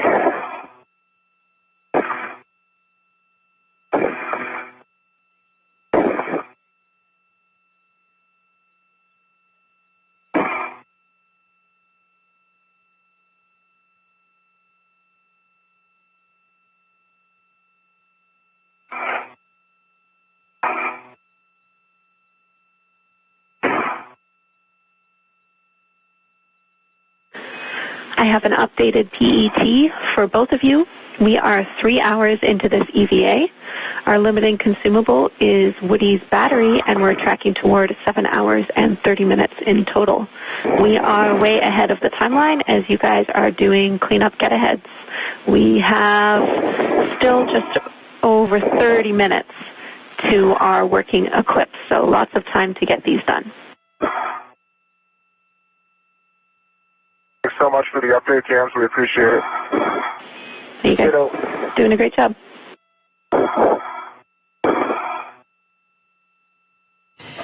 Jenny City Gibbons from Mission Control Houston, the spacewalk communicator today for the crew, just gave an update on our timeline. We have just reached 3 hours in the spacewalk, and we are running well ahead of schedule. The crew is currently working on some get-ahead tasks. Right now we are waiting in about 30 minutes for an eclipse to start. Okay, I got 2, maybe 3 turns of hand start on C3. Copy. 2 to 3 turns hand started on C3. You can translate to Stanchion Bravo. We'll be relocating that adjustable equipment tether from the lower to the upper stanchion like you did at Stanchion Alpha. I already completed that actually, James. I had to go do that in order to give myself enough slack. Okay, copy. Great work. Stand by 1. And Woody, did you hand start C5 as well while you were over there? I did not. Okay. Just C3. We need to hand start. C5 is, okay. A-firm, we need to hand start both bolts before we drive any of them. Okay, head in the back.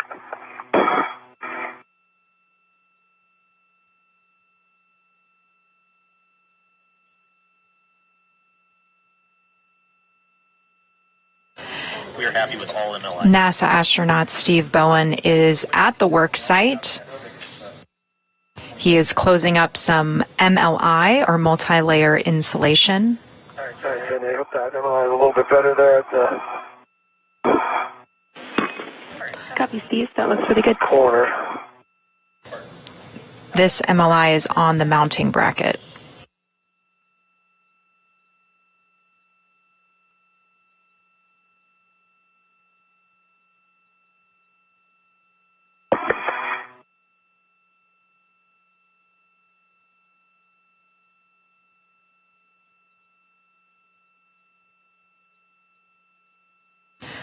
With Steve Bowen complete on his get-ahead task, NASA astronaut Woody Hoburg is still working on... Copy. 2 to 3 turns on C5. You can get your PGT ready. We'll be driving C5 first, and you'll be at a setting of Bravo 7. He is attaching a beam. Clockwise 2 set.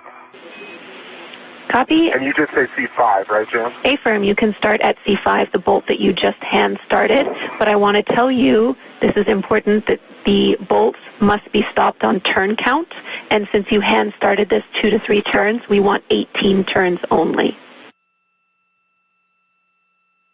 Okay. 18 only on C5, I copy.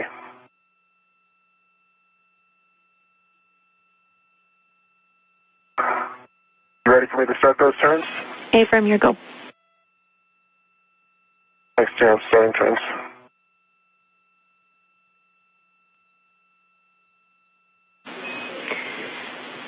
And Steve, for you, we have no other get-aheads, so you will be just getting in a good position to get the best views possible for the next 20-ish minutes while we get in position for the working eclipse. Sounds good to me. Maybe you first. While NASA astronaut Steve Bowen hangs out at the work site while we are waiting on that eclipse to start, NASA astronaut Woody Hoburg is securing a beam to the flight support equipment area. Copy. 17 turns on C5. He is utilizing a PGT, or pistol grip tool, to secure those bolts in place. and it felt pretty torquey to me. I did not torque out, but I could tell there was significant torque. That sounds good to us. You can stow your PGT and retrieve the adjustable equipment tether. Work. The pistol grip tool is essentially a space drill. It is used to apply torque to those bolts.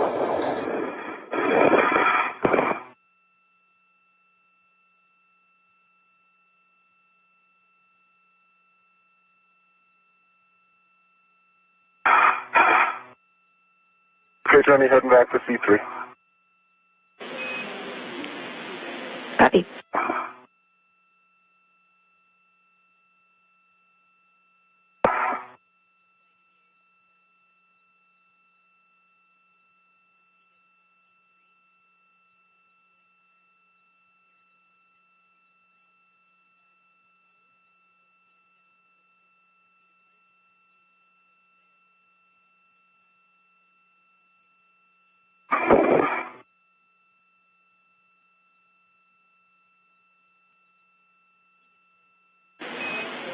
Woody, your settings here for driving C3 are the same. Bravo 7, clockwise 2. Bravo 7, clockwise 2 is set.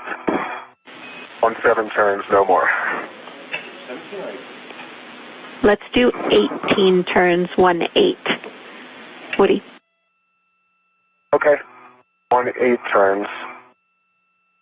Sounds good.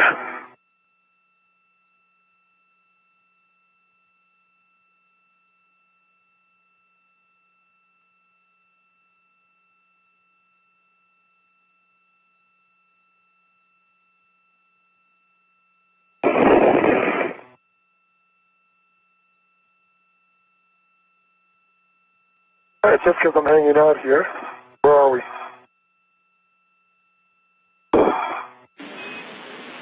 Steve, Woody is almost finished up at the FSE. And you should be passing. Where in the world are we? You should be passing just over the northwestern edge of Africa right now. Okay, thank you. Good jams, 18 turns on C3. Copy 18 turns on C3. That's a good bolt. You can retrieve your adjustable equipment tether stowed on your mini workstation, and then we'll have you pick up crew lock bag T. Okay, got the adjustable going to get teeth, thanks. Woody has successfully installed that beam on the flight support equipment area, and he is now headed to retrieve a tool bag. And Woody, your preference here, you can stow those adjustables that you just picked up on the outside of crew lock bag T, and then we will have that on your BRT. You can keep them on your mini workstation if you prefer that. Gotcha. He also has some adjustable equipment tethers or straps that he is also going to attach to the tool bag he is picking up. I'll keep one and drop one. Copy.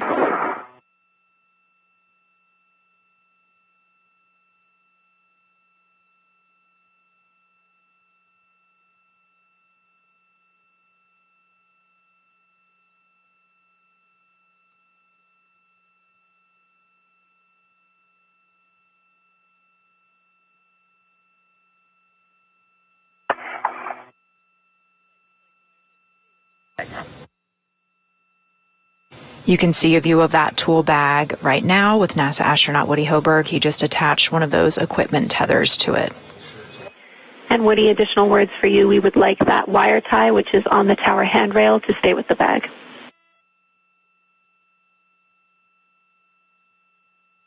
Copy. Pick up the wire tie. Good words.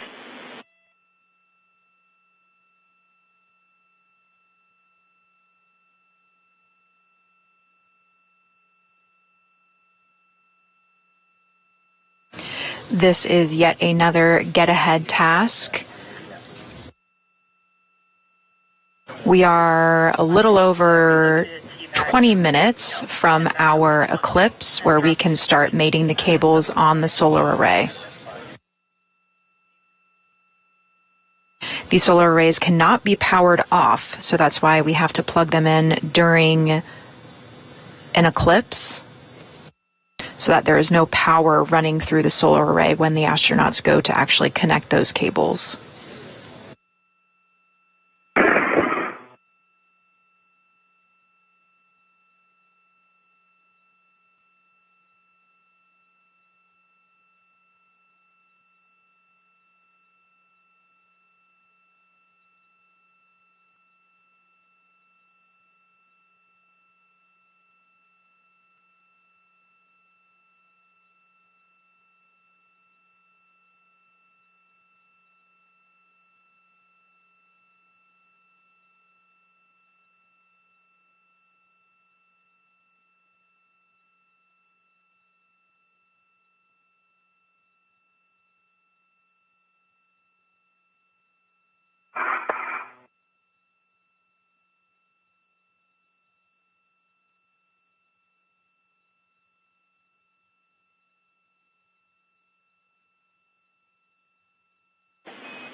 Woody, that was your last action on the FSE. You can stow crew lock bag T on the port seater cart. Stow T on the port seater cart. Copy. Thanks, James.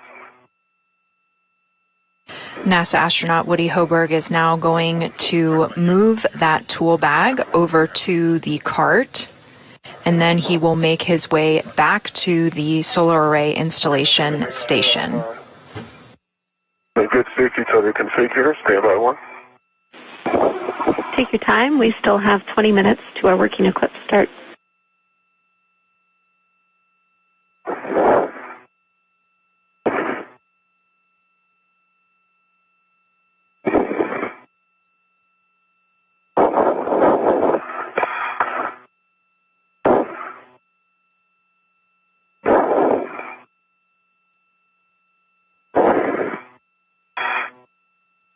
All right, Jenny, confirm you said port seater cart? Affirm. Okay, thank you.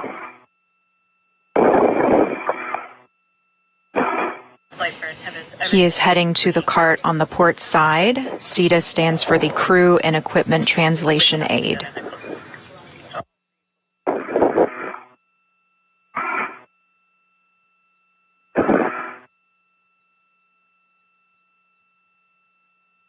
That orbital night time is less than 20 minutes away. It occurs when the Earth is shadowing the International Space Station. The International Space Station orbits the Earth every 90 minutes. 45 of those are in sunlight and 45 are in dark.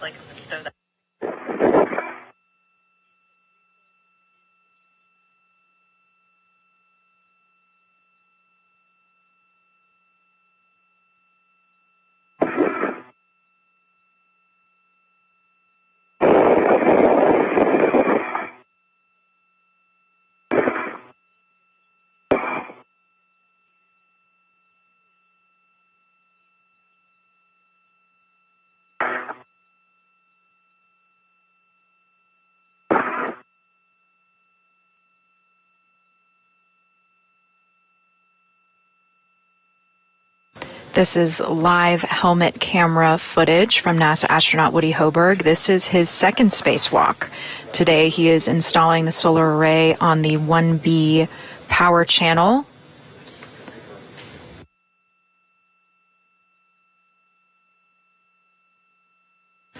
On June 9th, he worked with NASA astronaut Steve Bowen to install another solar array at the 1A power channel.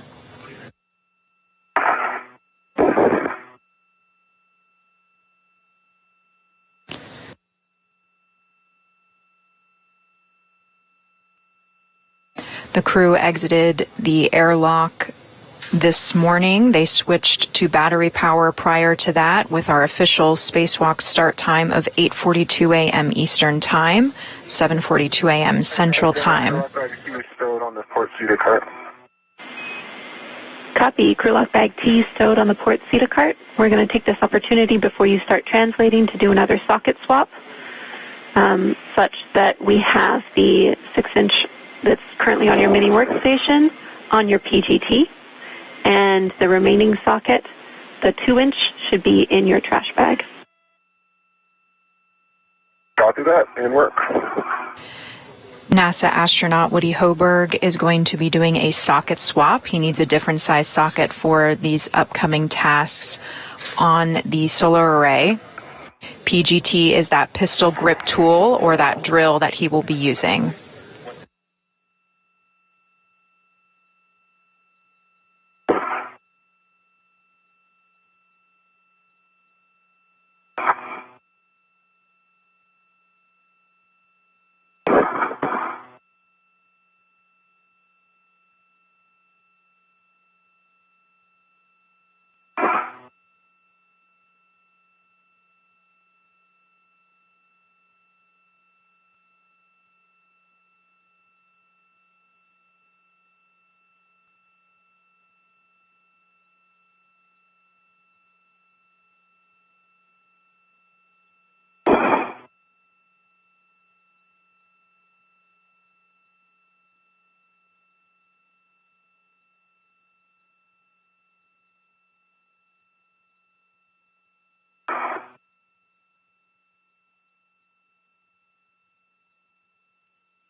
Socket swap would be good pull test, James. Copy. Good pull test on the socket swap.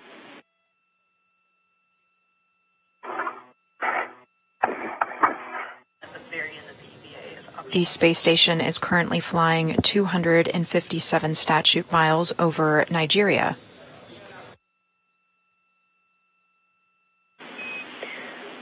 Would you verify your gauntlets are down? Gauntlets down. Copy. You are translating back out to S6. On the way, drop your green hook on S5 handrail 2140. That's the same place where you picked it up. The gauntlet is that covering of material just above his glove. 2140. Good words. And we have about 15 minutes until our working eclipse starts. Great.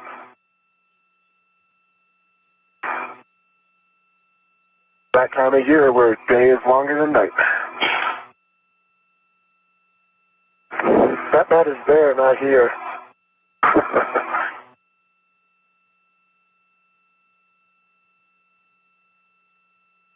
NASA astronaut Woody Hoburg is now heading back. Stand by. Is now heading back to the workstation for the solar array. So, in the other direction.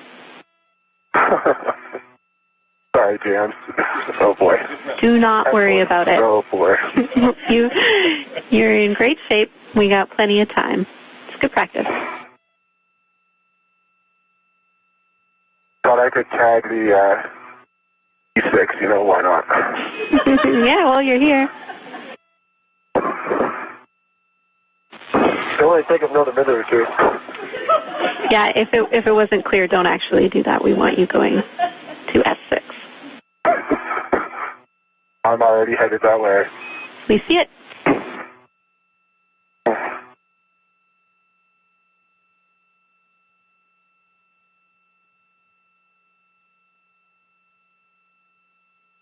You don't need CETA cart brakes yet, do you? No. Okay, great.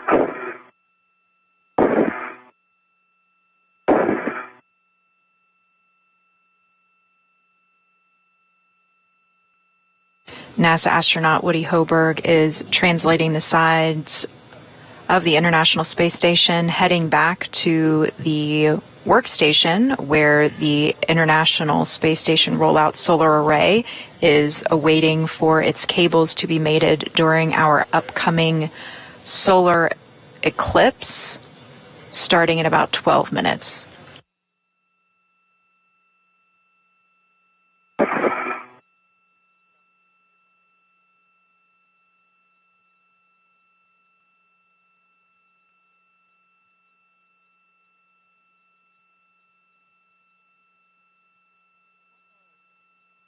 Okay, and James, just confirming, 2140, I'm expecting that outboard of the Sarge, which I just crossed, gauntlets down.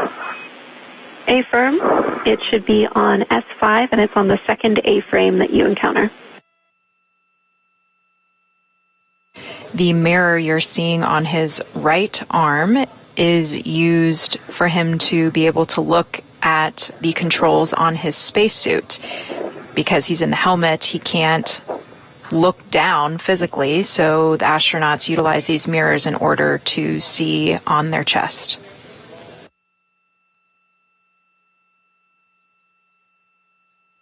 Because of that mirror, those controls are backwards on the spacesuit if you were just to look at them straight on.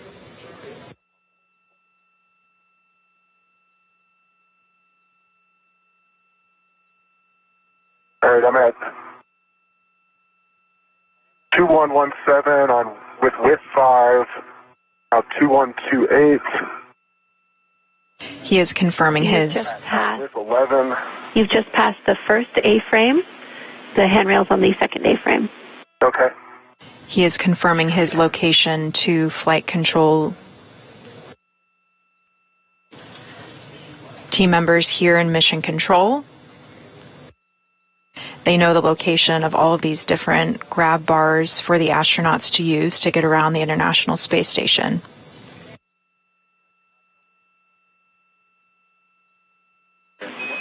Oh, it is, okay, it is right by with 11. Got it. A-firm, it should be... Sitting on the backside. Should be near your right hand.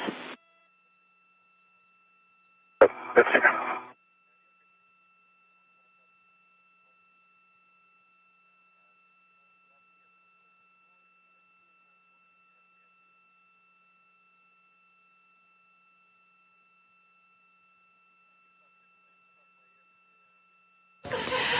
As Woody moves from area to area, he relocates his tethers. He has both a safety tether and also an additional local tether.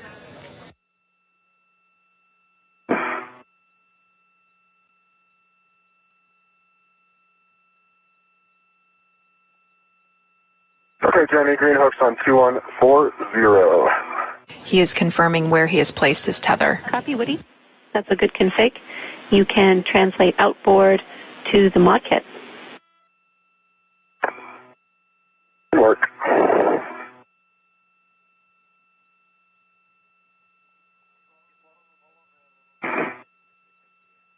A beautiful view of the Earth below. The space station is currently flying over Angola in Africa.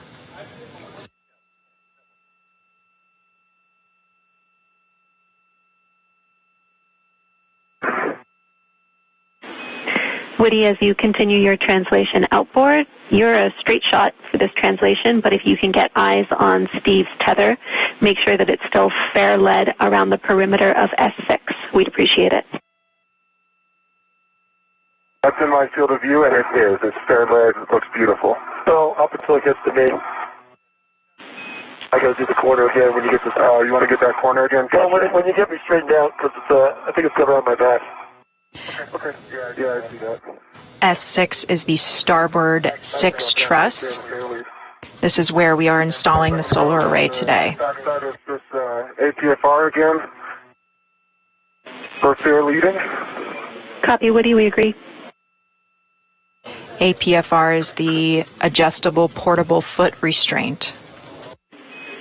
And articulating Woody, you foot can restraint. your rich man's fair lead for your tether as well, if you need to keep it clear. The APFR does essentially the same thing. If you guys are good with that. Copy, Woody, we're fine with that. Okay. Thanks so much. And you can see NASA astronaut Steve Bowen coming into view on NASA astronaut Woody Hoburg's helmet cam. Hello. You can see that somehow my tether, my safety tether, my keyring extender ended up where I expected it to be. Okay. Coming in to take a look.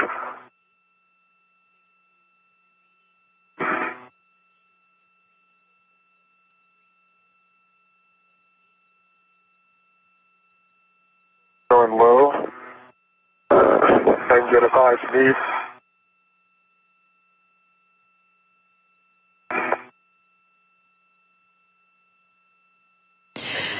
There are a couple of cables that the crew can work on pre-eclipse. They are the J cables. You will hear call-outs for those coming up. Thanks a lot. Absolutely. And we are about 6 minutes out from that working eclipse. Just put it on the corner. Oh, man. Let you do it just to keep our, yeah, that we won't cross again. Yeah.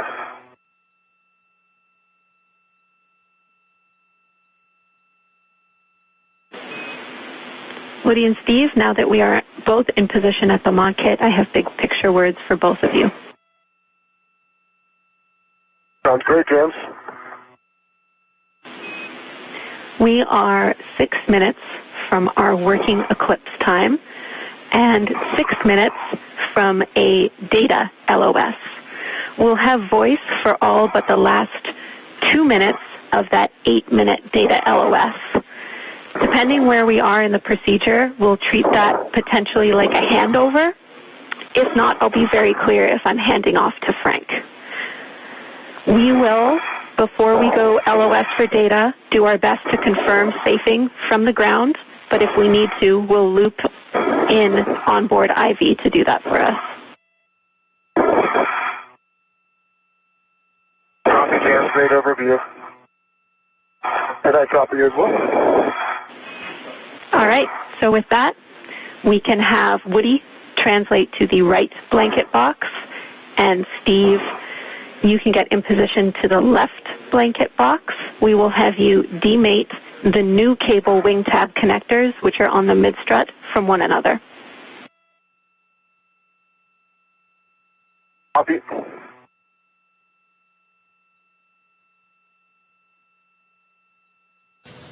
They are going to be unconnecting these first sets of cables.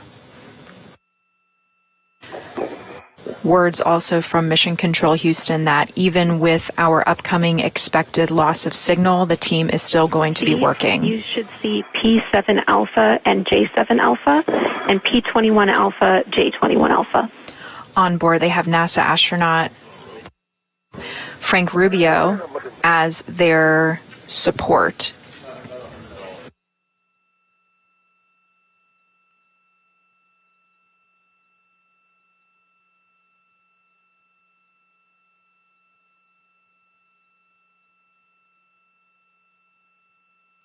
I do. I see J7 alpha and T7. And where's the other connector? There it is. Copy, Steve. You have the right connectors. Woody, you should have... And James, I'm demating... You go ahead. P9 alpha, J9 alpha, and P23 alpha, J23 alpha. That's what I've got.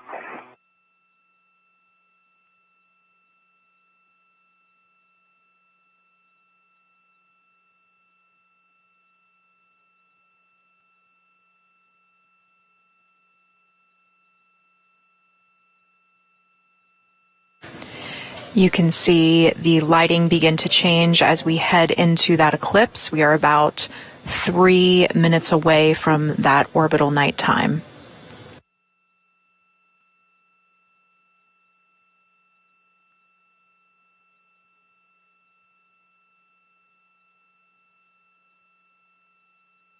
This is the 8th spacewalk out of the International Space Station this year in support of its assembly, maintenance, and upgrades. And this is the 6th International Space Station rollout solar array to be installed on the station. On June 9th, this exact team worked to install the solar array on the opposite side of the station.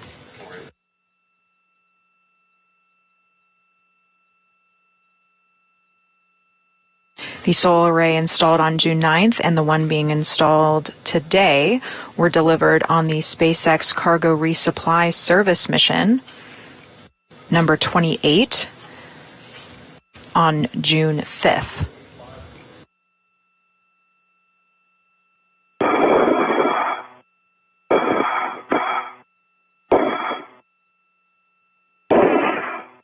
Hi, Jenny. My cables are demated and I'm in position.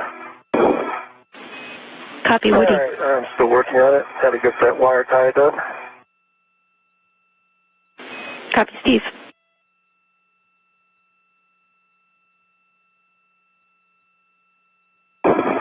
And James, I've got a ret to that cap that we're going to be demating eventually. Copy, Woody. My cables are disconnected. To make some sliding movement here, get some clearance on the panel connectors. Okay. Coming to be configured. Copy. We are about a minute from our 8-minute data LOS. Again, we have voice in all but the last 2 minutes. I'm Prime IV, and we have just over a minute to our working eclipse start. Warning, you must not demate SAW connectors until eclipse plus 2 minutes. I'll tell you when that is. And you must maintain a 1-foot keep-out zone from any demated connectors starting 2 minutes prior to and during installation. We should not be in that situation, but again, I will give you warning if we are. Copy, James. Copy.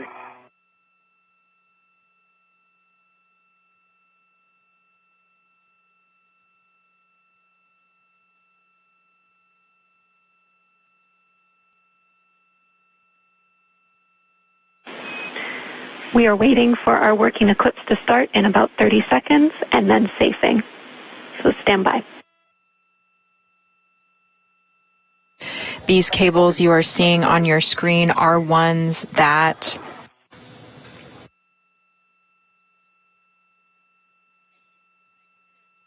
cannot be mated until we are in that working eclipse. Again, this is a safety measure to give all the arrays enough time to discharge power while the astronauts are handling electrical cables. Just as we've entered that working eclipse, our video data stream is being handed over to satellites, but we do still have audio connection with the astronauts outside.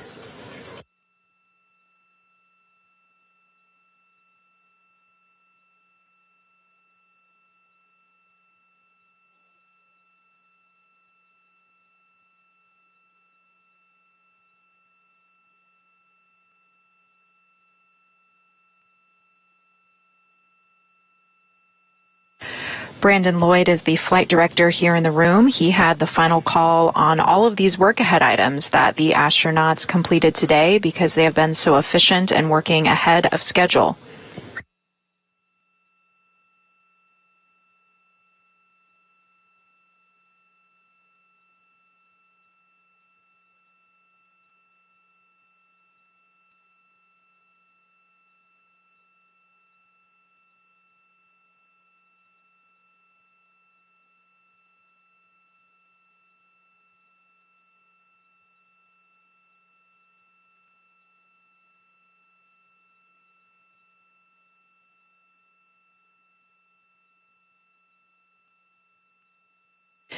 Today's EVA or spacewalk is 1 day shy of the 2-year anniversary of the first iROSA or International Space Station rollout solar array.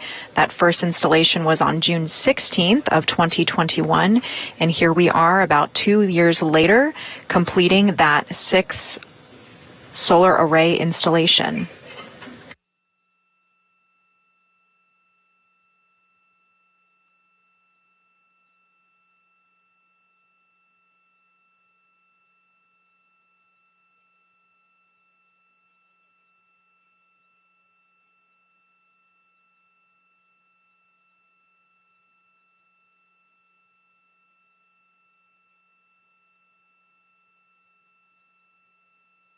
With this spacewalk, we will have installed 6 International Space Station rollout solar arrays onto the space station. We are expecting a 30% increase in power output.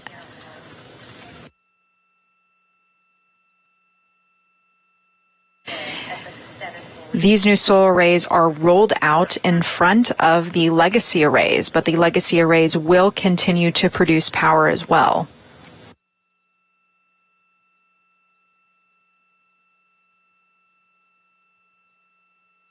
Each of the new arrays are about half the size, but thanks to advances in technology, they are much more powerful.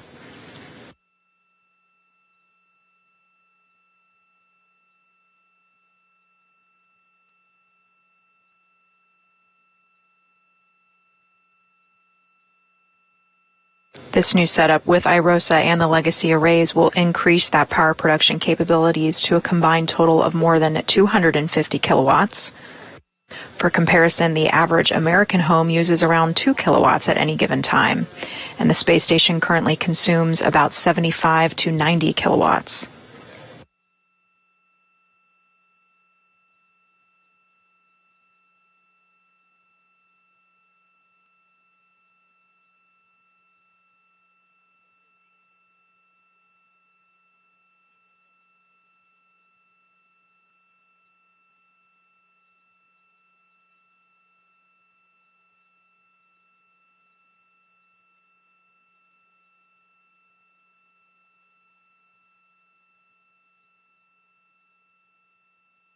This is the 6th International Space Station rollout solar array to be installed.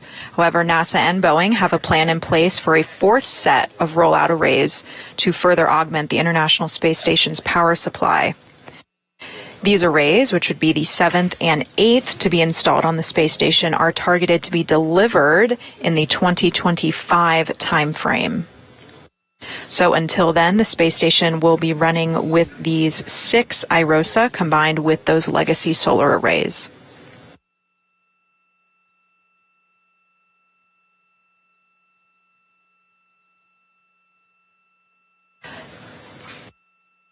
A recap of where we are at in the spacewalk during this expected loss of signal as our data is transferred between satellites. Our spacewalk started this morning at 8:42 a.m. Eastern Time, 7:42 a.m. Central Time.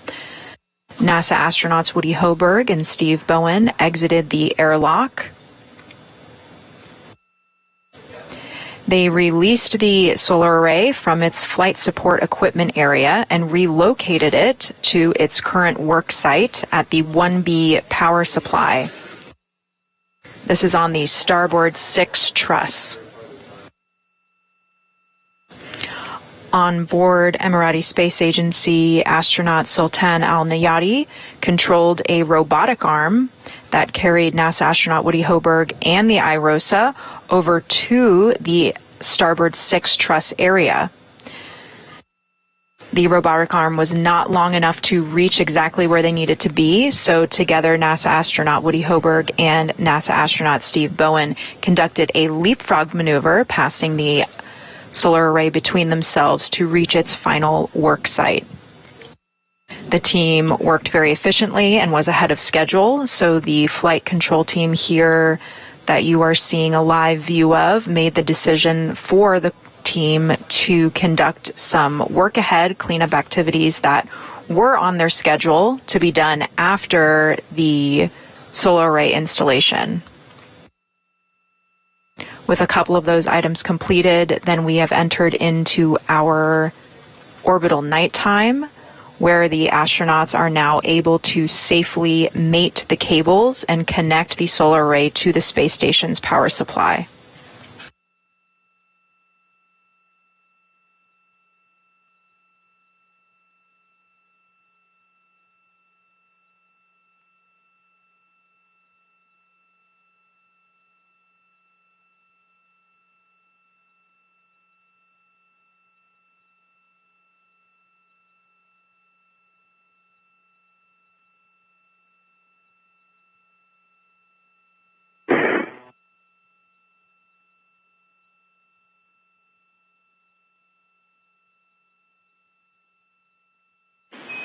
Houston's back with you on 1.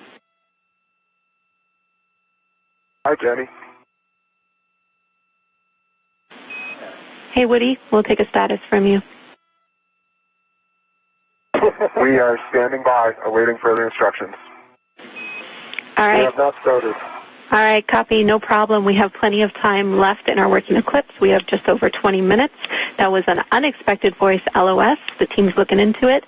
In the meantime, I can confirm safing is in place, so let's get started.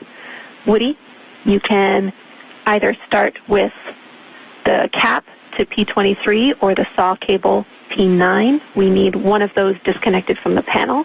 Let me know which you choose from. And likewise for Steve, we're looking at P7 or P21. P7 didn't work for Steve. Saw cable P9 demated. Copy, Woody, P9 demated from panel P9. Each of the cables have different numbers. Connect P9 alpha to panel P9. I'll take your checks. Copy, P9 alpha.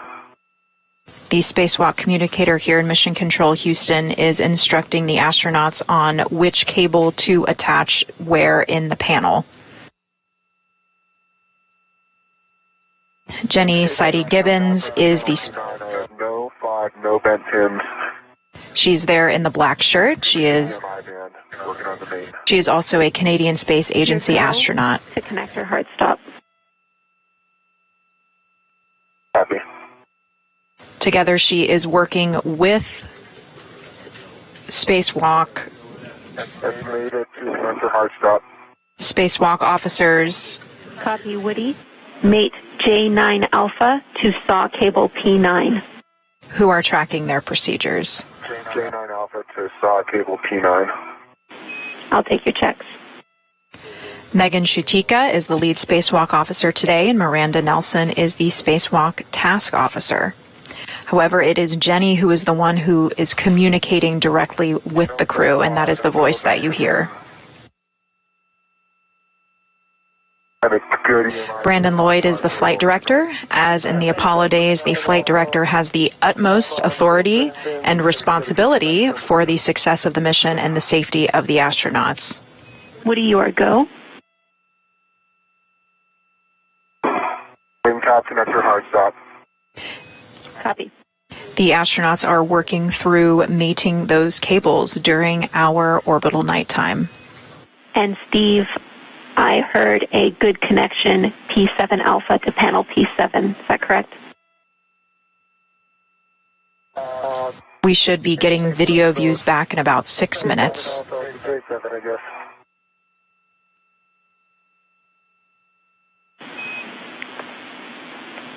Copy, Steve, and that's to connect our hard stop. You can now make P7 alpha to panel P7 if not done already.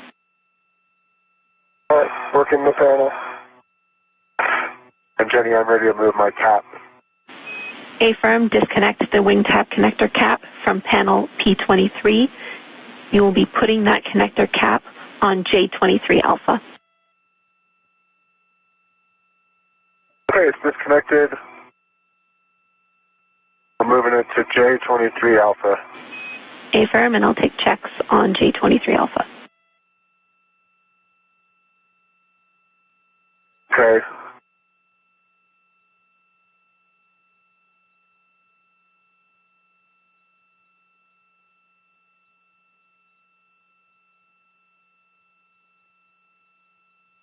J23 alpha, no 5, no bent pins, and there's no EMI band on that side. The cap jam has a small black rubber insert that kind of came dislodged when I pulled the cap off. I pushed it back into the cap. I think it's in a good config for me to mate. Hey, from Woody, you are go. Okay, caps to hard stop. All right, P7, J7 alpha to the panel is complete. With good EMI band, well, good pins, and it's all the way to hard stop. Copy, P7 alpha made it to panel P7. Steve, you can move on to disconnecting saw cable P21 from panel P21. SAW stands for Solar Array Wing. P23 alpha to panel P23. These are the cables on the solar array.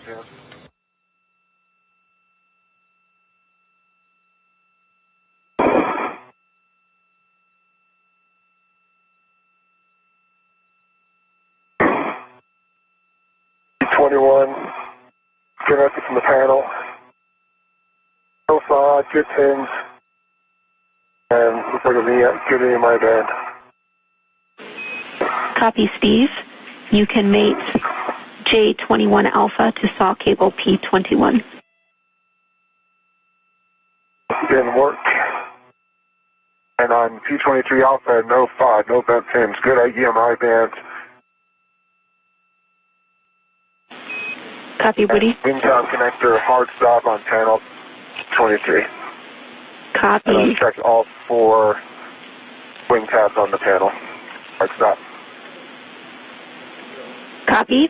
I'm tracking that is your last connection, Woody. All connectors are to hard stop. You can clean up any remaining cable slack as required. Work. NASA astronaut Woody Hoburg has completed connecting all of his cables. P21 Alpha to P21 is complete.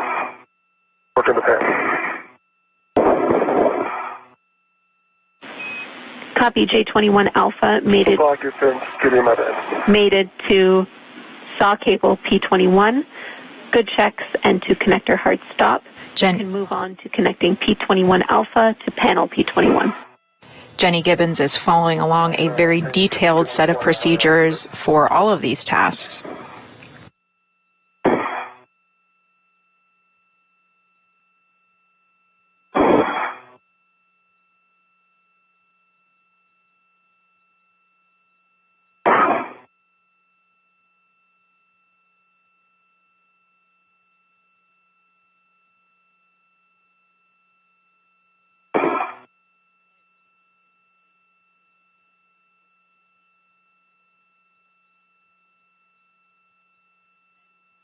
She is speaking with the flight director right now.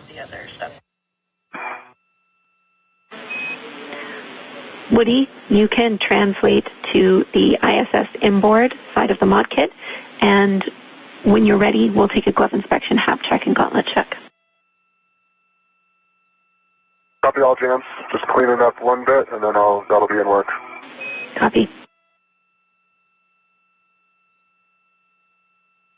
With those cables successfully mated. We'll get the wire tie off of the connector here. Correction, we're waiting on one more cable from NASA astronaut Steve Bowen. On the middle strut. Now it's free. Alright, see good pins, see my band, no FOD. Here you go to mate, Steve. Steve Bowen is working on his final cable while Woody Hoburg is translating to the next area of the work site.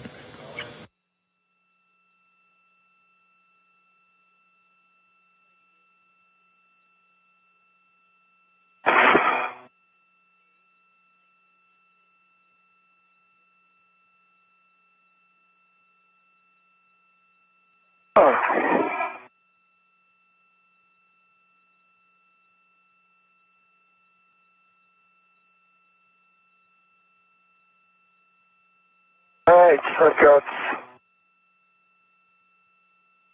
the P21 Alpha to the panel, to the hard stop. That looks like a good mate. Copy, Steve. I am tracking that is your last connector and the last connector that we need to complete during this eclipse. So well done, both of you. We still have 13 minutes of that working eclipse. You both did great. Steve, you can clean up the remaining slack in the cable as required. Yep, to get my stuff disentangled from it.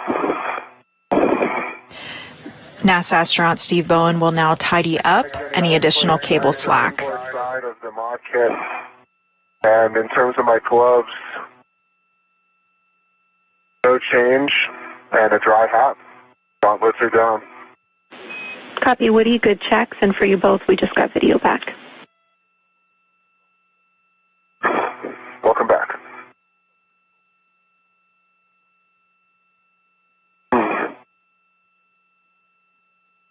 And we have our live video views back after we translated our data stream to in between satellites as the International Space Station orbits the Earth. NASA astronaut Woody Hoburg just conducted a glove, gauntlet, and HAP check. HAP is a helmet absorption pad. This is in the back of the helmet. The crew uses this to determine if there's any excess water in their helmet. All things looked good for Woody, and he is now... I got 3 twists on 2 parts of that. I think the slack is picked up pretty well, just the bundle here. I think I'm complete. Copy, Steve. You can probably let me know.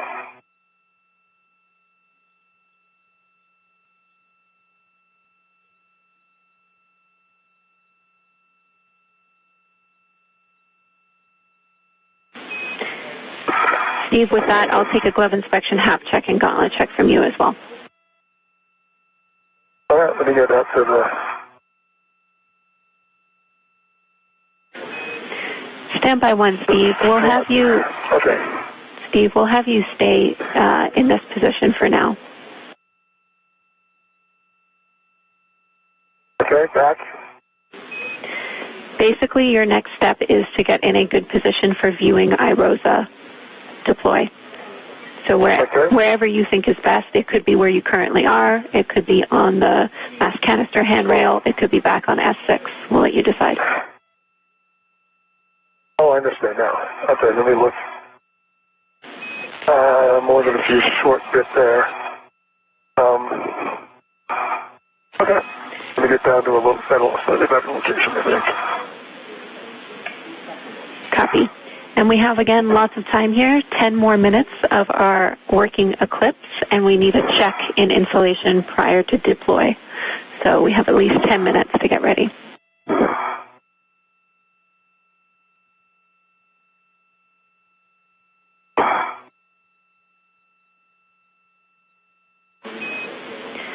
And Steve, let's send you back to the blanket box to check that all the connectors are mated to hard stop. We are unaware of whether we might have bumped one out of position.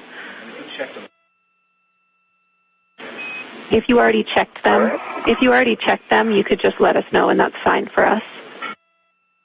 I did, but I'll go back and check. We got time. We just didn't have video at the time, Steve. Look like they're the hard stop, including the ones that were already mated. Mission control team is asking for a video visual on those cables. Great config, Steve. Thank you for triple checking for us. On those cables, just to make sure that everything looks good, being that we did not have video views during that mating process. We can get to see things.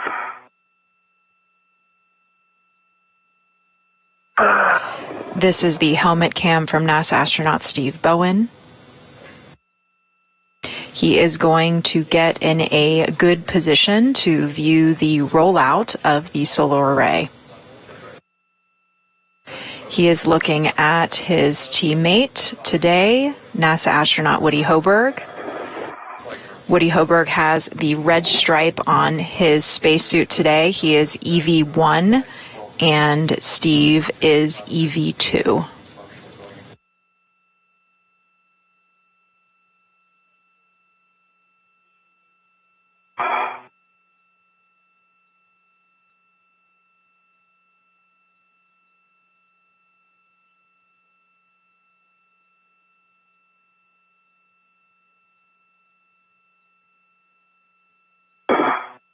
Once that solar array does start to unroll, it will take about 12 minutes for it to fully unfurl. Okay, Kenny, do you have video? How does that look? We do have video, and that looks great, Steve. Thank you. Okay, I'll see if I can make myself stable here then. Sounds good to us. When you're ready, I need a glove inspection, HAP check, and gauntlet check. All right, thanks.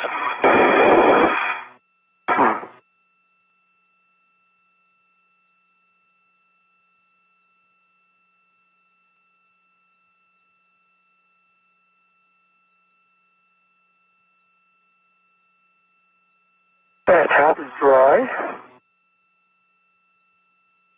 Gauntlets are down.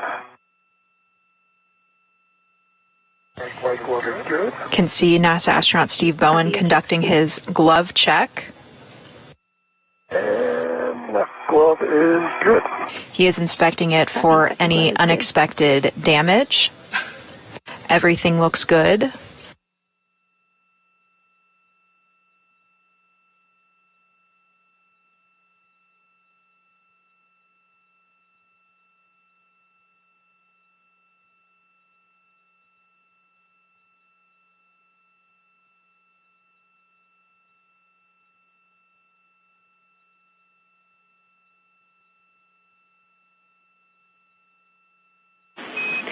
Woody and Steve, we're still waiting for a Spartan check down here. In the meantime, one warning for you. Prior to releasing the deployment launch restraint bolts, stay clear of the deploying iROSA blankets. In your current position, you will both be clear. Copy, thanks, James. And I copy as well.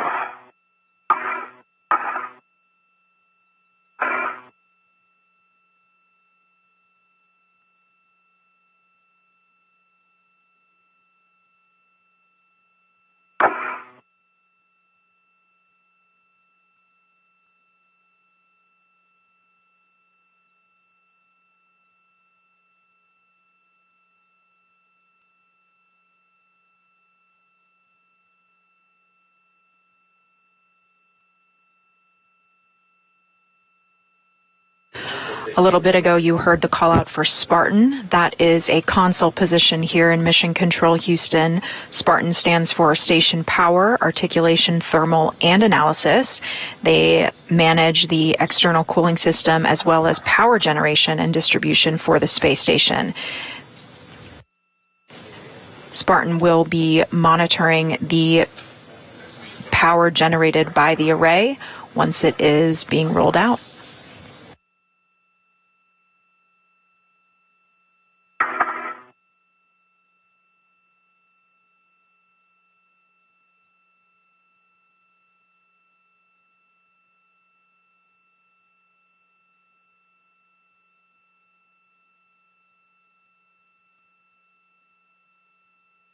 The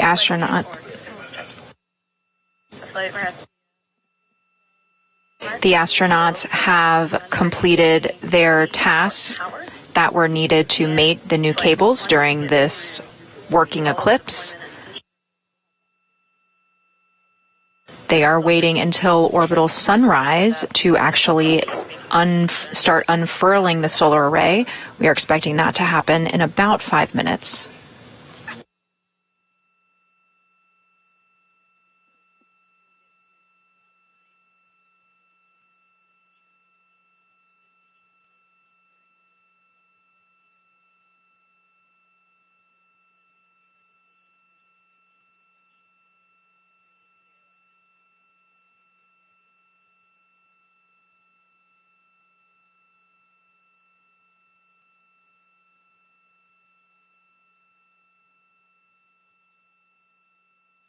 Here is a graphic showing the location of where the astronauts are right now. They are on this IROSA, or International Space Station Rollout Solar Array 1B.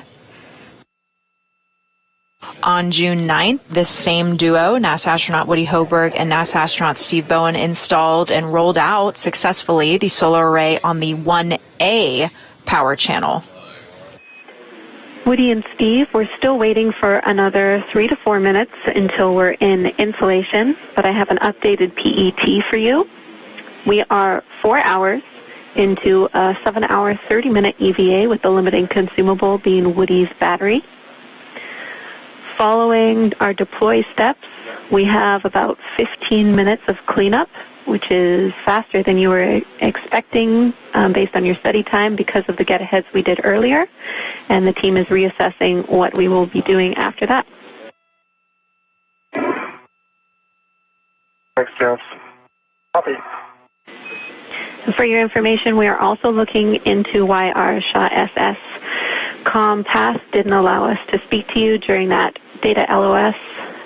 Made it into a full LOS for us.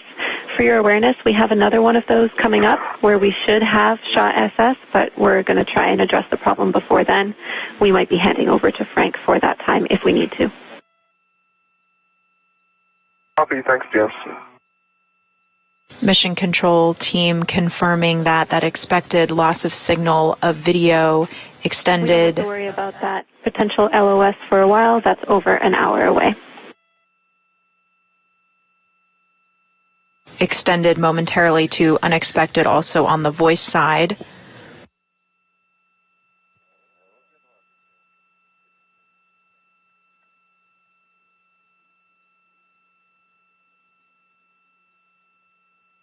Our next planned loss of signal coming up in about an hour. The team should have voice with the astronauts for the majority of that loss of signal. We just won't have video views.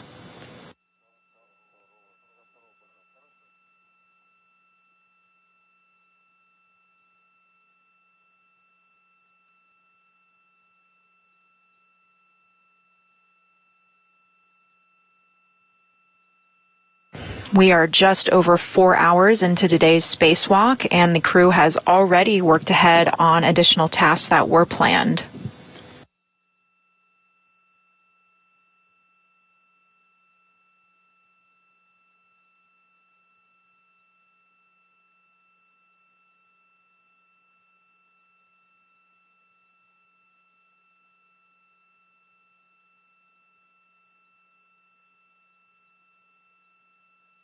NASA astronaut Steve Bowen, this is his 10th spacewalk today.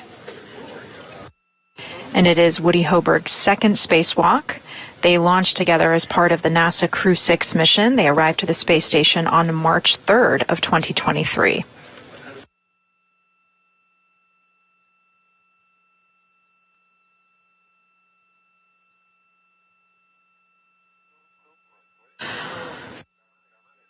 For Bowen, after today being his 10th spacewalk, it will tie him for the most spacewalks by a U.S. astronaut.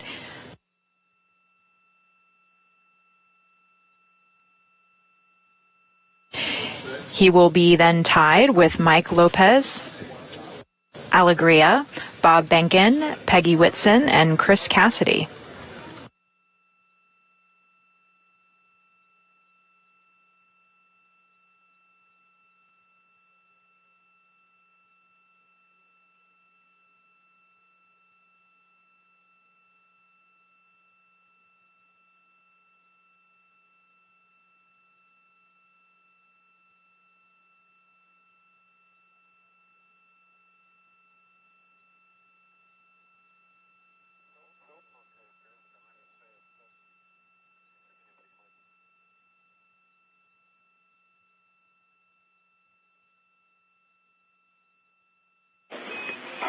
Woody and Steve, we're headed into insulation.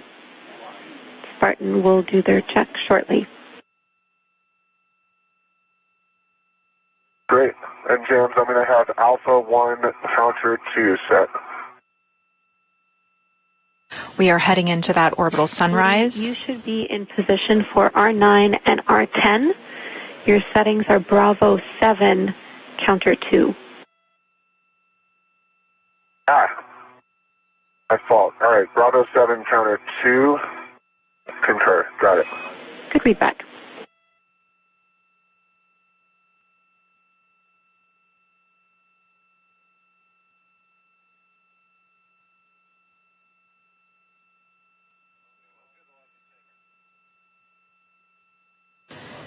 Next up, they will release the launch restraint bolts, which will allow the solar array to unroll.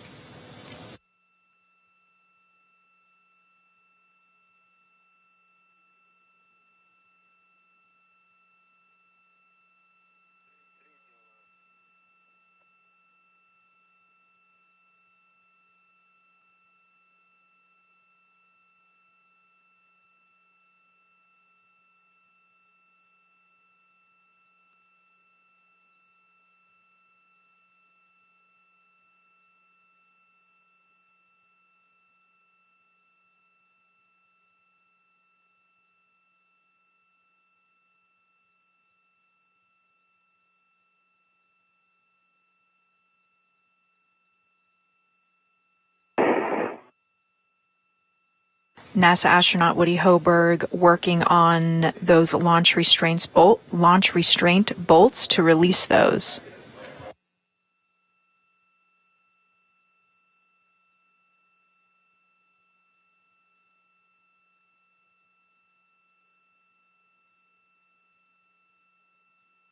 NASA astronaut Steve Bowen's helmet camera. He has positioned himself to have a good view of that solar array unfurling.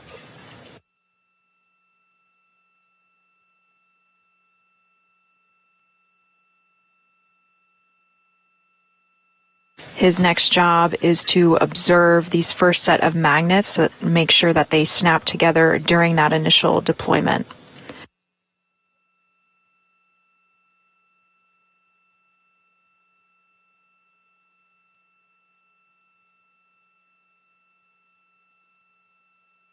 There are magnets along the rim of the solar array that actually aids with helping it to unfurl.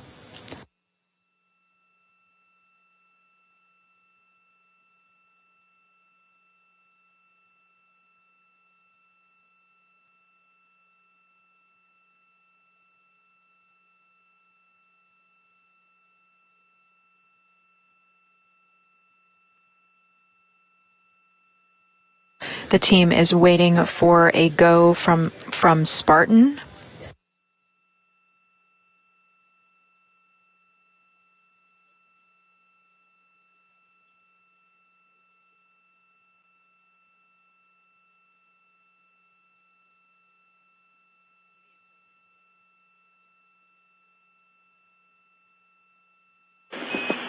All right, Woody and Steve, we have the check that we need. So with that, we are go for deploy. Steve, you stay in position. Woody, you can release R9 and R10. The white line will appear when the bolts are fully released. Expect 17 to 20 turns each. Okay, Jenny, I copy R9, R10, Bravo 7, counter 2 set. Starting turns on R9.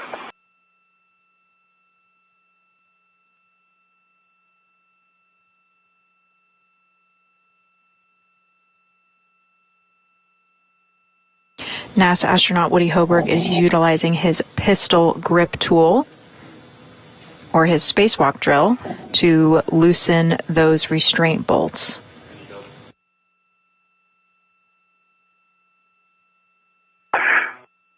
Any bolt popped out at 1/6 turns.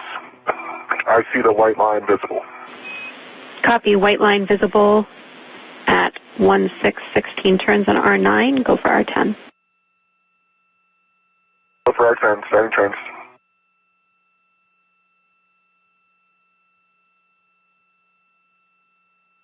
This is the final bolt that needs to be released.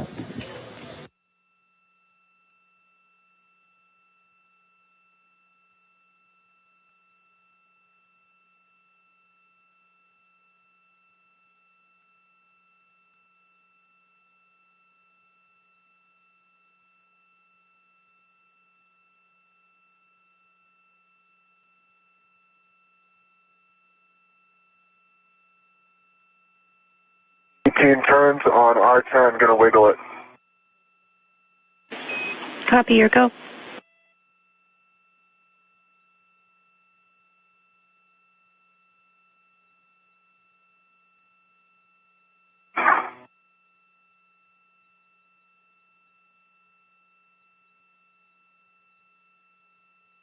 And not coming out like the last one with a wiggle.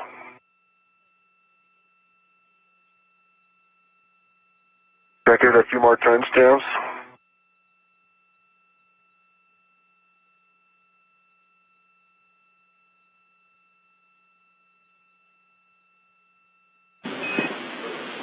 Stand by one, Woody. Up, got it, the wiggle. Wiggle this way. Copy, we see it. Well done.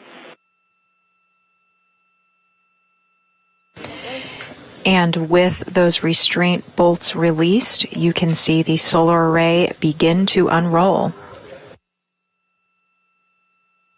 It is aided by those magnets that snap together. This is the helmet camera view from NASA astronaut Steve Bowen.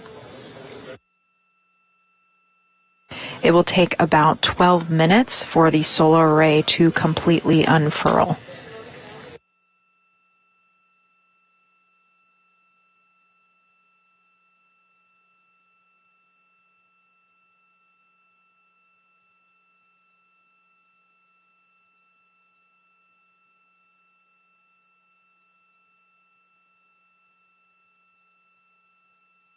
A beautiful view with the Earth below. The International Space Station is approaching the coast of Hawaii.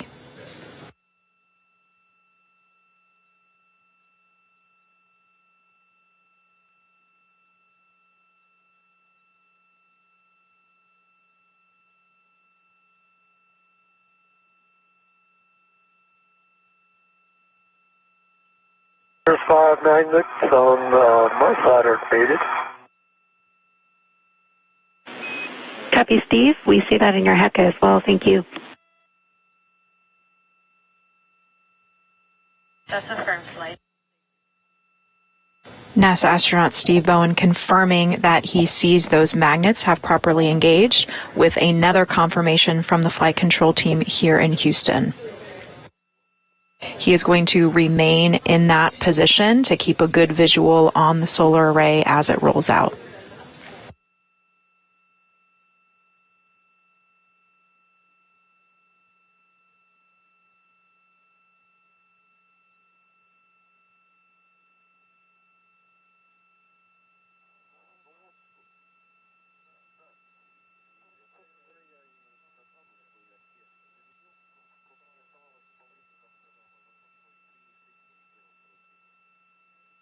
About 2 years from the first iROSA unrolling is the 6th iROSA unrolling.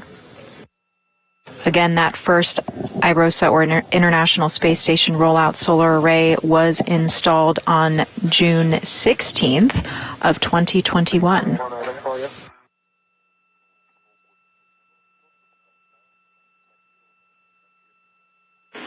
Go.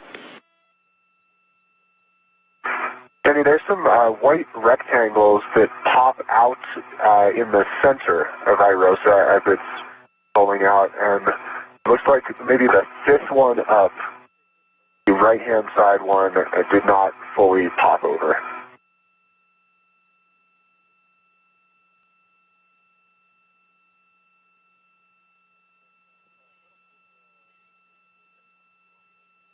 Should be able to see it in my HECA. Copy, Woody. We are getting right out to the middle of iROSA. We are getting eyes on that. We appreciate the report. Would you be able to get a picture on your camera as well? Of course. Thank you.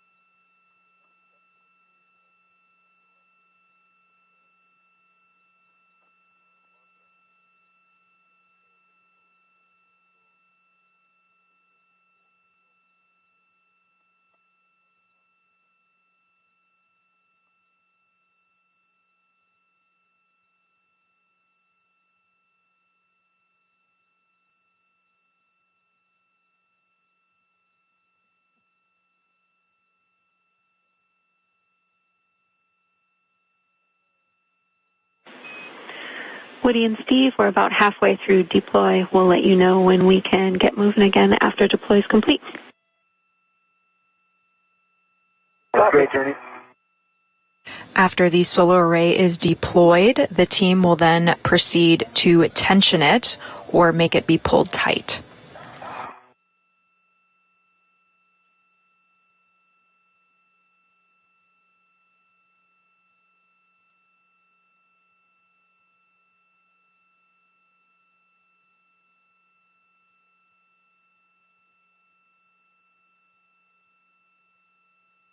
You can see the view here of a size comparison between the new solar array with the legacy array.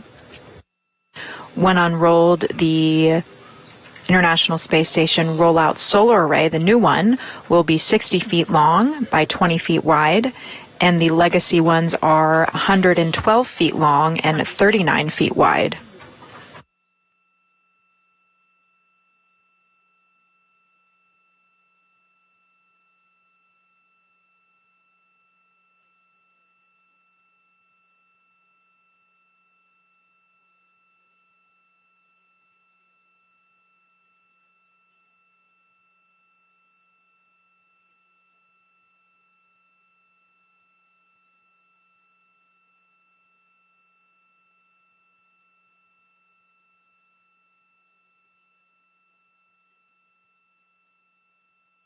To the left is the SSRMS, or the Space Station Remote Manipulator System, also known as the Canadarm2.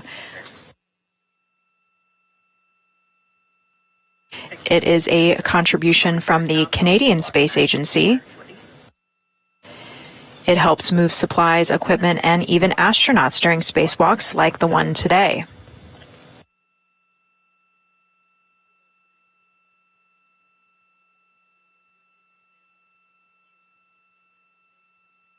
It is over 57 feet long when it is fully extended.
All right, Woody and Steve, we have about 2 minutes left of deploy, and I have big picture words ready for both of you. Great, ready to copy.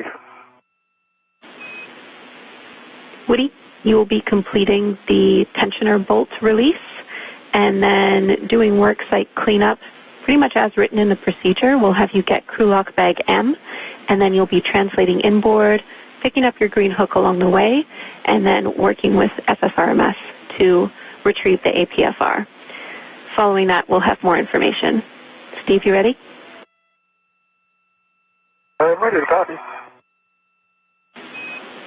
Steve, for you, following deploy, you are going to pick up the cable bag and put it on your BRT.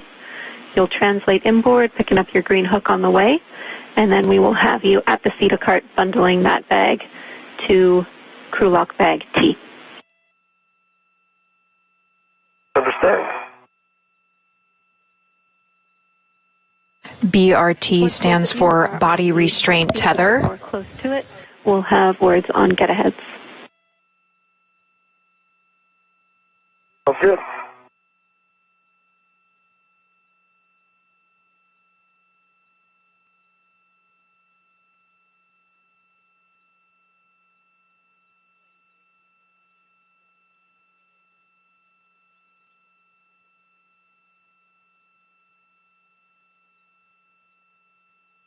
The 6th International Space Station solar array is completing.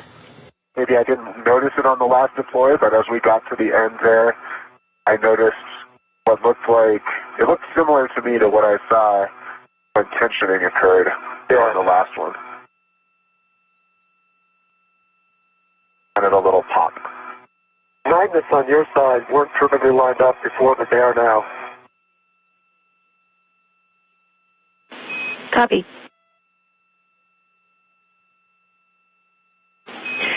And we think that that pop is normal. Copy. Great. Okay, with that, deploy is complete. So well done, both of you. Steve, you can translate to retrieve the cable bag. And Woody, sudden stops and quick grabs are still not allowed on the mod kit. And now you have a 25 foot-pound max lateral load on the mod kit, less than before, now that we have deployed. You can get in position for the tensioner bolts. Copy, Jenny. NASA astronaut Woody Hoburg will be releasing those tensioner bolts. That is going to pull the solar array tight. Meanwhile, NASA astronaut Steve Bowen is going to start with some cleanup activities. And Woody and Steve, can either of you confirm that the magnets on the other side that Steve was not looking at have snapped together successfully? They have. I can see them from here. All the magnets. On the first 5 I can see clearly. The rest I watched at the end. They all snapped right into place at the very end. That was part of what that tensioning that Woody just mentioned was. All right, thank you. We'll take that. That check is good for us. Steve, again, you're headed to the cable back. All right, going to cable bag. And Jenny, I have Alpha 1, Counter 2 set. R11. Good settings. You will be releasing these 5 to 6 turns. A white line will be visible when released.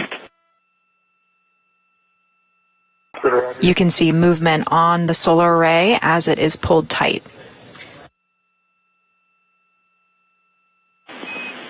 Steve, repeat your last. I'm passing several cable clamps that are undone. And the cables are fine.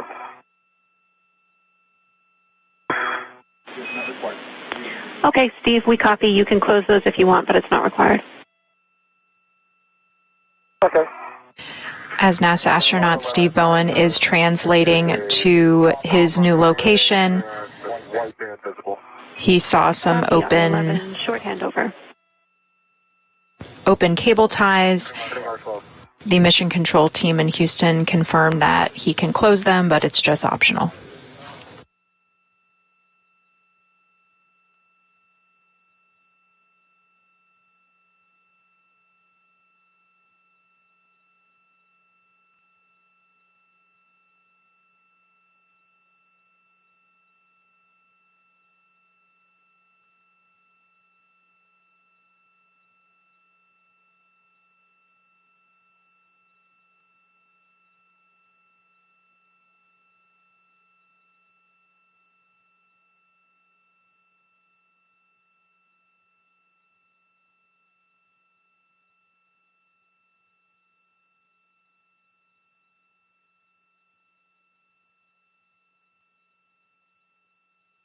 Jenny, you back?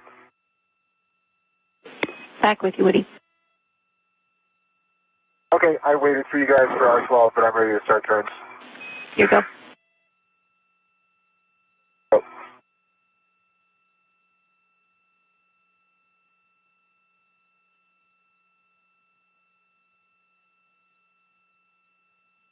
Okay, Jenny, I saw the pop on the array at 3 turns. That was similar to what I saw on R11. I continued the bolt to your minimum 5 turns, and I have a white band visible. Copy. The pop happened after 3 turns, but you got a total of 5. You see the white line. Hey, firm.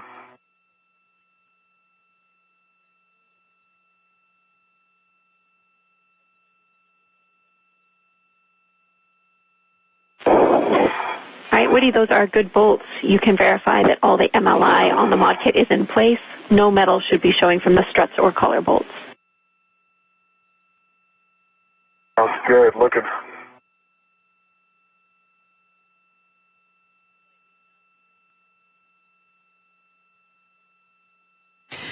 Mission control team confirming that everything looks good on the rolled out solar array that has now been pulled tight thanks to tensioner bolts.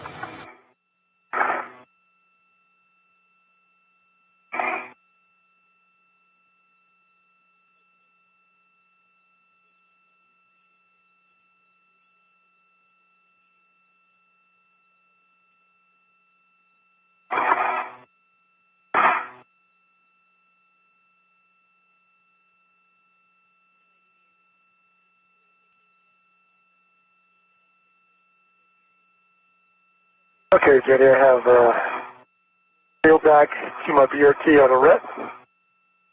And I'm picking it up.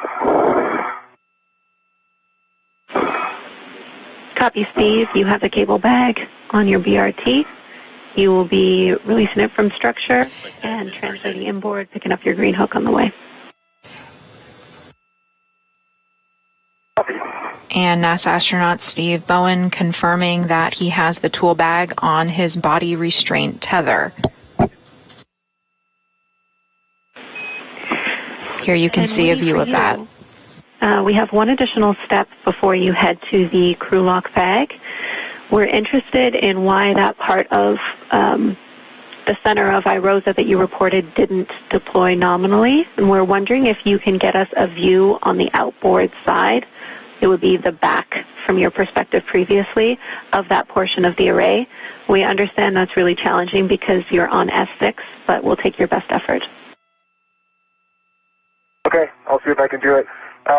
Jenny, do you have in my HECA this piece of MOI? Want me to put a wire tie on that, or? Checking.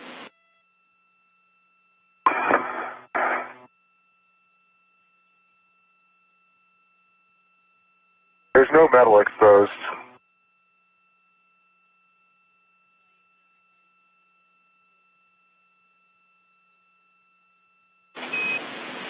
All right, Woody, if no metal is showing, you can leave it as is. Thank you. Okay, copy that. I will try to get that view now.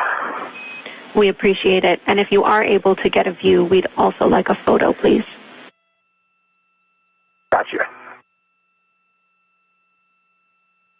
Try. NASA astronaut Woody Hoburg is attempting to get a visual and a photo of an area during deploy that teams believe may have been abnormal. Yeah, I see it perfectly. So,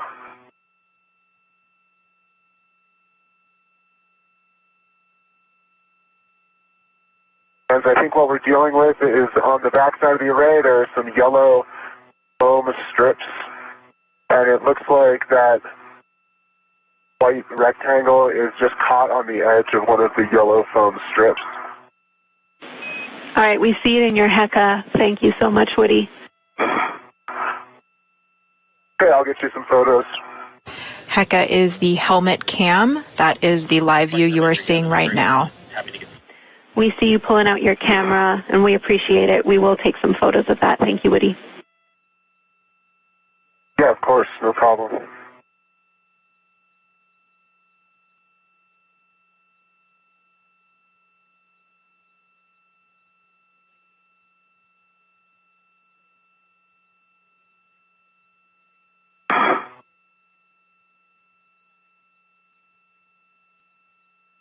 NASA astronaut Woody Hoburg is taking a photo for engineering analysis, but this issue is not expected to impact the performance of the solar array.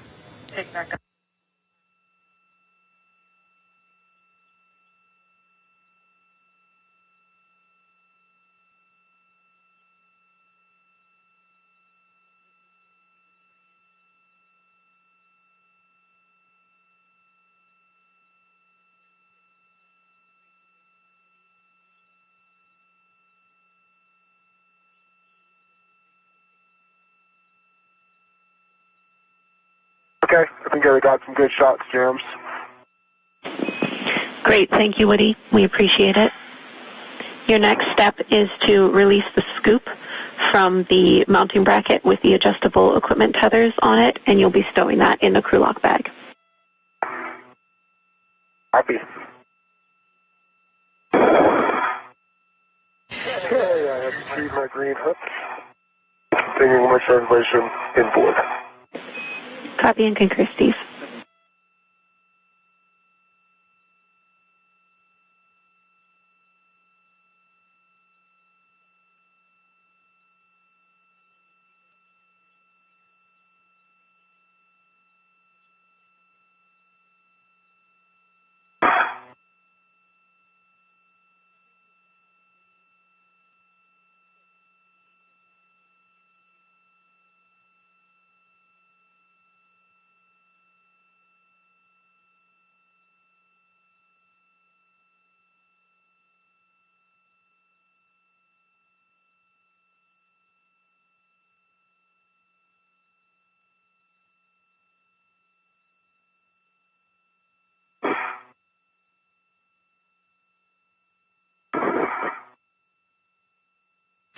Here you can see that tool bag.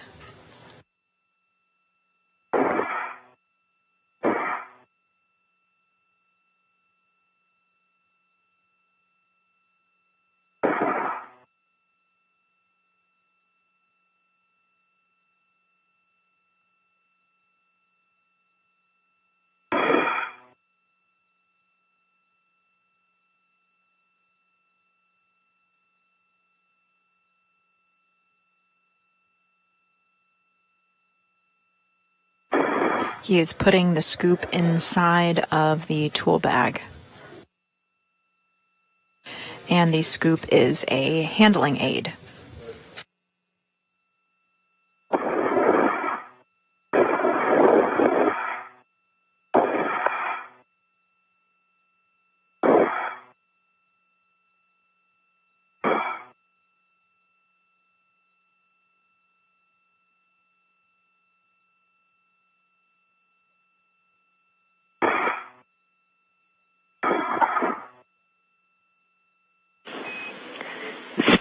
I'm inboard the Sarge.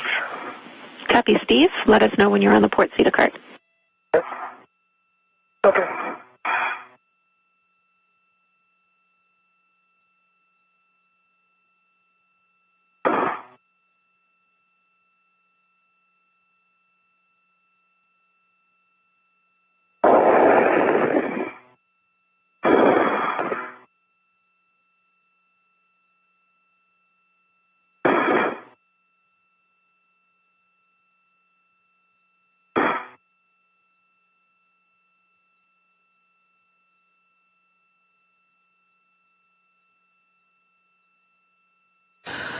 We are just over 4.5 hours. We are at 4 hours and 33 minutes into the 265th spacewalk out of the International Space Station in support of its assembly, maintenance, and upgrades. NASA astronaut Woody Hoburg and NASA astronaut Steve Bowen began the spacewalk this morning at 8:42 a.m. Eastern Time, 7:42 a.m. Central Time. After they exited the airlock, they released the solar array from its flight support equipment area. They then relocated it to the Starboard Truss at the 1B power supply. The team transported the solar array with the robotic arm called the Canada 2 arm. Woody Hoburg flew on that robotic arm with the solar array and then passed it off to Steve Bowen in a leapfrog maneuver to get it to its workstation. During that time, the team worked very efficiently and was well ahead of schedule, so the flight control team here in Houston made the decision for them to go ahead and work ahead on some items in the timeline while they waited for a eclipse, an orbital nighttime. That orbital nighttime was necessary as a safety measure in order to make sure there was no power, no sun reaching that solar array when they went to actually connect it to the space station. We successfully reached our orbital nighttime, and the team mated the solar array with the space station's power systems. After that, it successfully unfurled.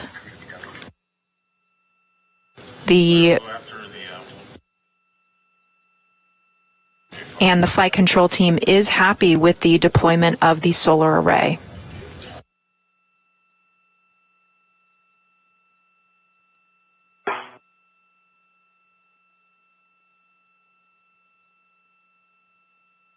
The team is still well ahead of schedule and is now completing their additional cleanup activities.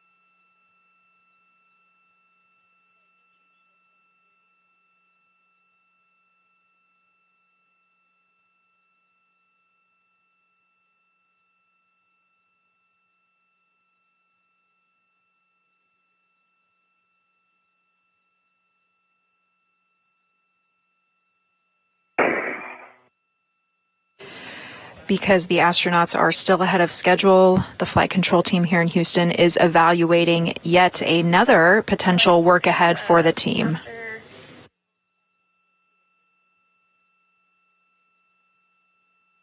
They are both currently headed to the port CETA cart. CETA stands for the Crew and Equipment Translation Aid. This is a cart, and it is on the port side of the space station.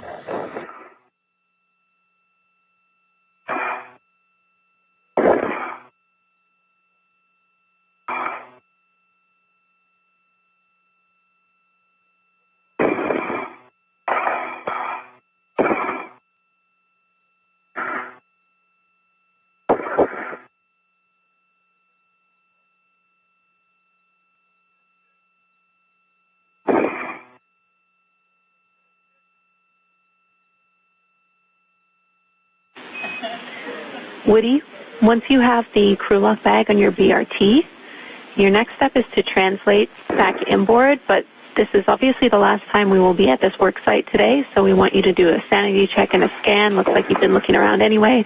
Make sure we haven't forgotten anything. Right, sounds good, Jenny. Stand by one.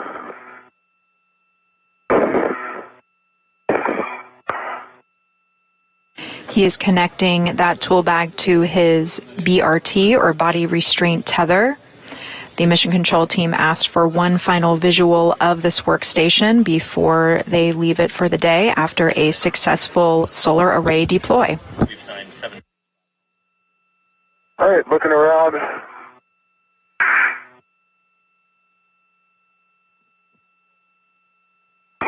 Inside connectors are mated. MOI looks good. Nice deployed iROSA. Got crew light bag key with me, and I'm leaving the APFR, Jenny, in width 31. Affirm, that's right. And you should have crew lock bag M, but otherwise correct. Thank you.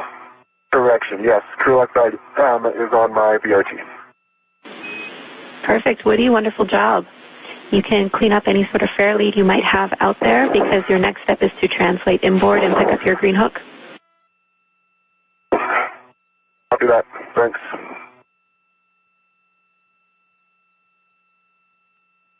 All right, I have the cable bag.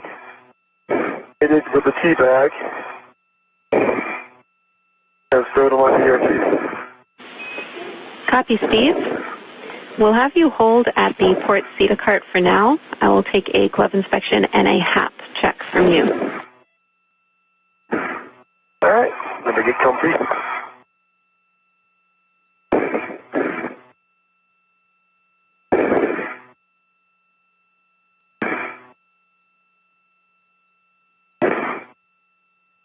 That's a good HAP is right. Copy your check, Steve.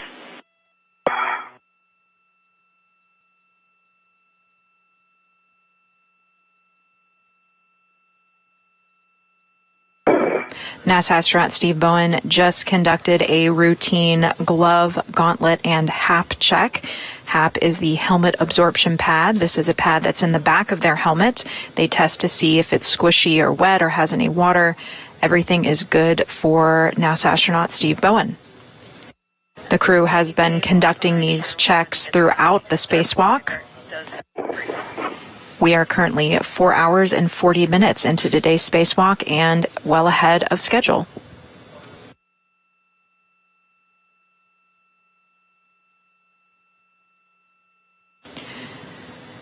Steve Bowen is waiting at that cart location for Woody Hoburg to join him shortly. Copy, Woody. Continue your translation inboard. Once you are on the inboard side of the starboard seater cart, we'll have you tap the brake pedals twice. Copy all. I have big picture words for both of you. Steve, you're stationary. Woody, you ready? Yep, ready to copy, Jay. All right, I just want to check in with you before we go further. We are 4 hours and 40 minutes or so into this EVA. You two have done a phenomenal job. You've already deployed iROSA. And our next steps really would be to sync up and then get after some get-aheads. Mainly, Steve, we would be sending you to the Z1 tool boxes in order to retrieve that Canon connector tool. How are you guys feeling? Steve, how are you doing? I'm doing fine. I've been there before. Hopefully I don't pull a whole full tray out. Pretty good. I think it's in the door, actually. So. Oh, even better. Yep.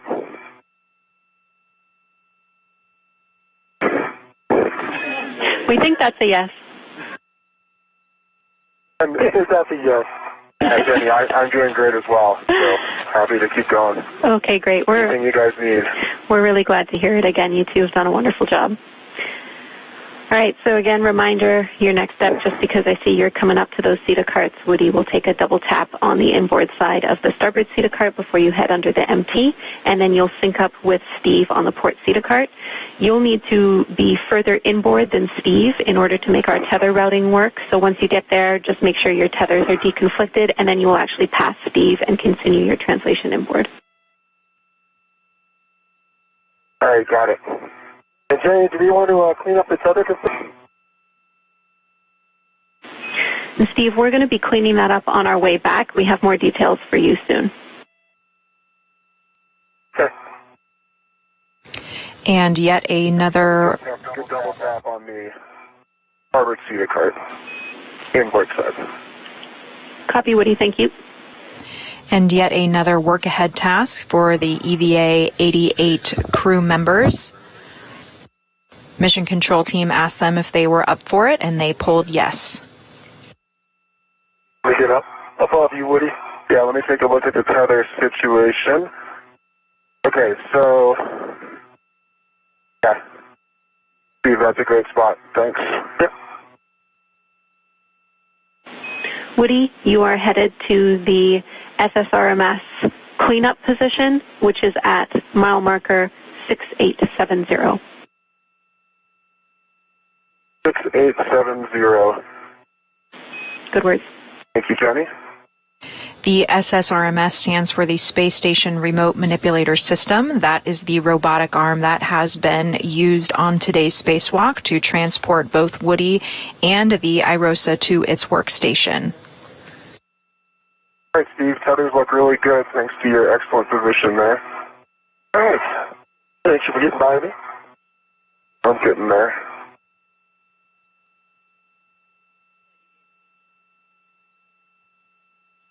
Do you want this seated car break as well, James? I'll get it. No. Okay. Yeah, that's right. Steve's the last one to leave that seater cart, so you can just continue. Steve will get it later. Okay, Steve, 1 sec. You just make sure I'm well clear of your tether. Yeah, I'm watching it. That'll the way it leads. It'll clear here. Stand by. There we go.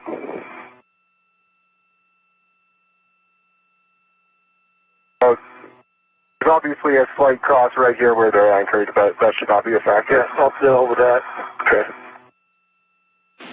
Houston's following along and agrees.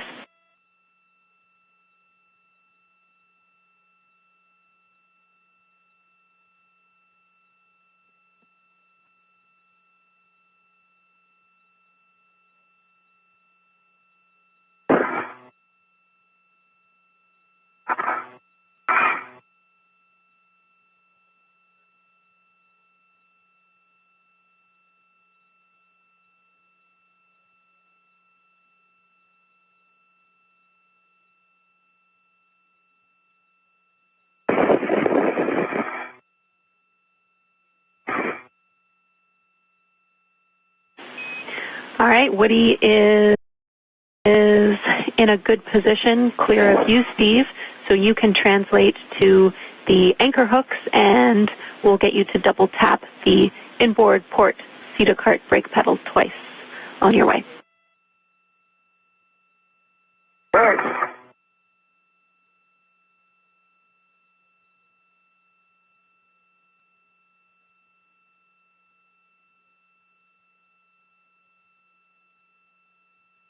All right, Mike and Sultan, are you guys ready for a GCA? They're published. Absolutely, Woody. We are ready for bringing the arm for the APFR removal position, and we are expecting station aft about 1 meter, 70 centimeters. That sounds perfect, Sultan. Go for station aft. All right, starting motion. Copy. And Jenny, I double tapped the starboard to curve brakes. The port, yeah. Port to curve brakes. Copy, Steve. Woody, we see good motion. Concur, Sultan. Good motion.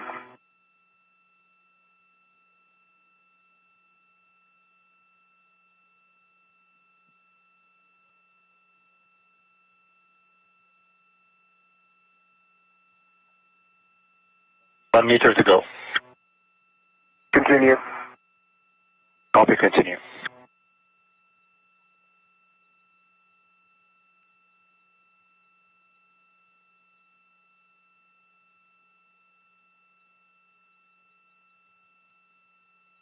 Half a meter to go. Continue. Copy, continue.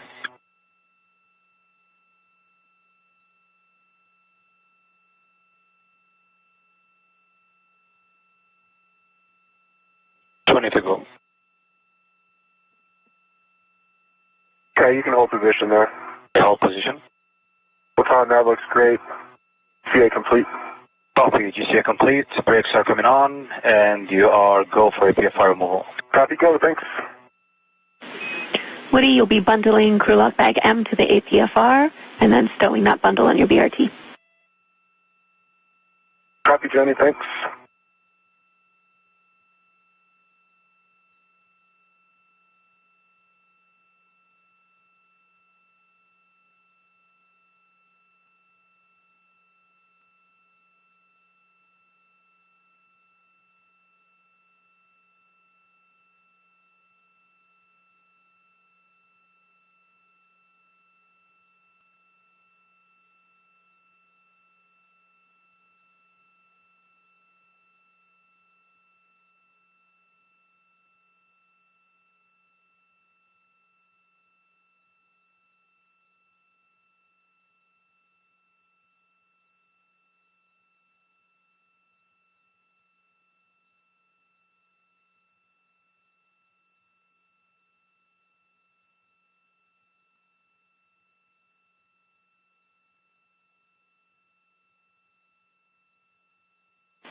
Steve and Woody, I have those big picture tether words when you're ready. Ready to copy. All right, so right now Woody's retrieving the APFR from the arm. Steve, you're going to stay at the anchor hooks, and Woody's going to translate back to the airlock, establish a good load path to the airlock, and Steve, I will talk you through picking up the anchor hooks.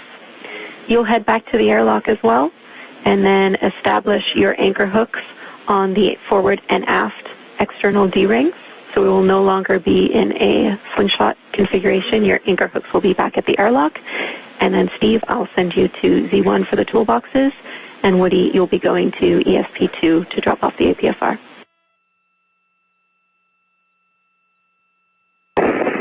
Okay, copy all, James.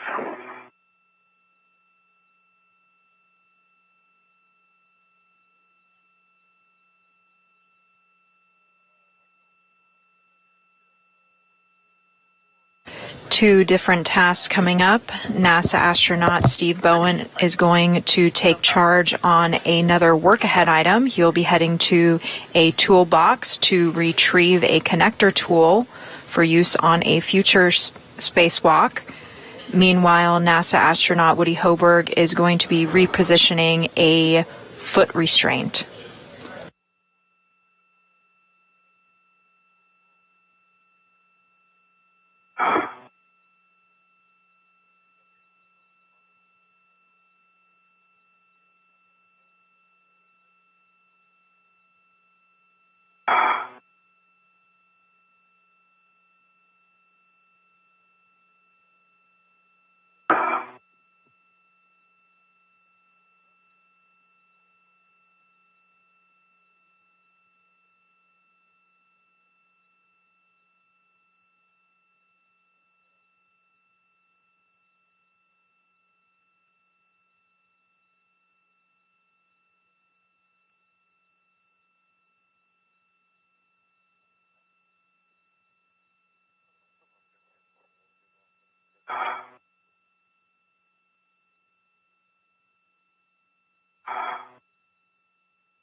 Okay, Jenny, ready to continue down to the airlock. Copy. You can give Frank and Sultan a go to maneuver to the SSRMS park position and continue your translation. Okay, let me just get on the other side here, and then I'll give them that go.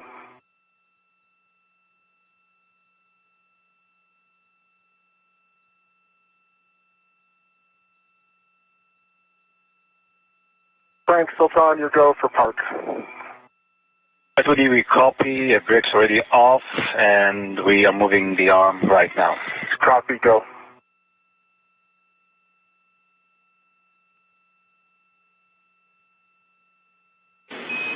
Woody, once you're at the airlock, you'll be stowing the crew lock bag there, and you can connect a waist tether to the airlock internal D-ring.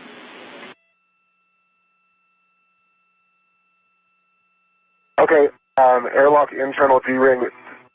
Does airlock D-ring extender work well, James? Hey, Fern. Do we want something else? Nope, that's fine. We just need a good load pass to the airlock. Yeah, that waist tether. Got it. Remember, we have that waist tether already stationed there, so you can do this pretty easily. Yeah, copy, Steve, but I'm continuing later. Oh, that's true. Steve, our arms in motion. Now we need to go. All right. Steve, I can talk you through picking up the anchor hooks when the time is right. Not yet, but you can start by reading to Woody's anchor hook, which is on the zenith handrail 3247. 3247 zenith handrail. Okay.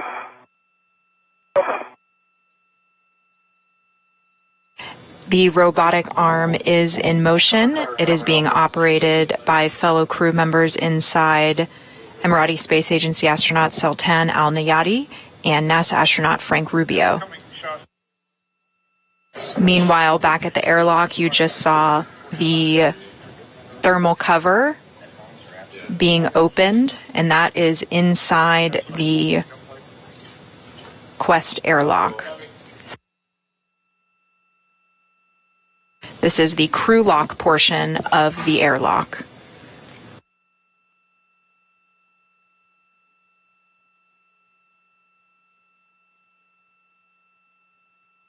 This is live views from the helmet camera on Woody Hoburg's spacesuit. I can confirm right waist tether, gate closed, locked, black on black to the airlock D-ring extender. And I've double checked that small hook, also gate closed, locked, black on black to my right D-ring extender.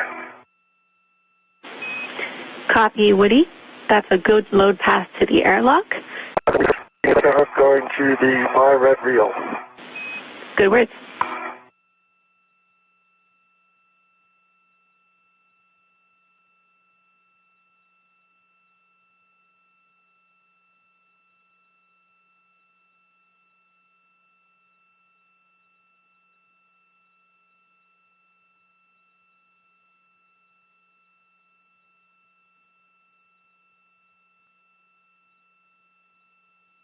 Alright, gate closed, sight locked. Woody's anchor hook is to my red reel. Reel is unlocked.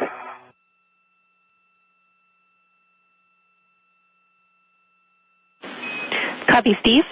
That is a good config. You now have a good load path back to the airlock. You can retrieve your anchor hook from handrail 3246 and stow it on your mini workstation. Handrail 3246. My hook coming off next to my mini workstation.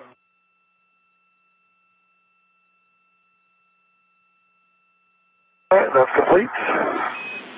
Copy, Take Steve. the rest back off. Copy. You can translate to the airlock.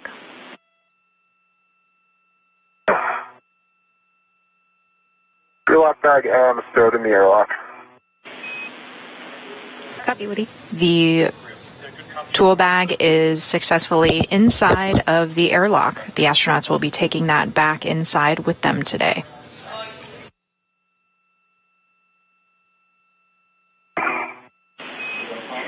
Woody, when you're ready, I'll take a glove inspection and hap check.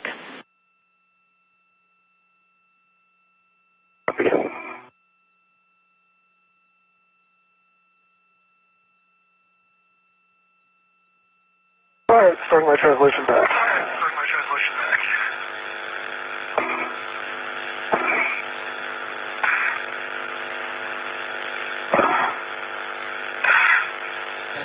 He is performing another routine inspection of his gloves, the piece of fabric that is just above the gloves called the gauntlet, and then that helmet absorption pad located inside of his helmet.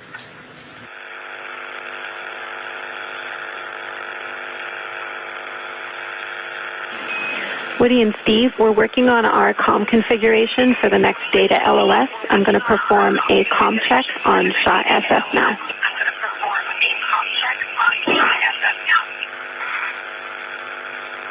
Copy, Jim. Copy, Jim. How's it to you, sir?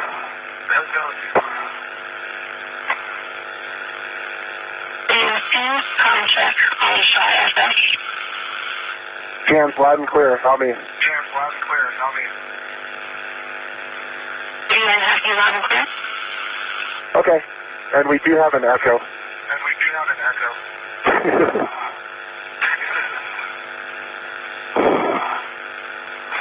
Copy, you have an echo. If it becomes unusable, you let us know. Copy.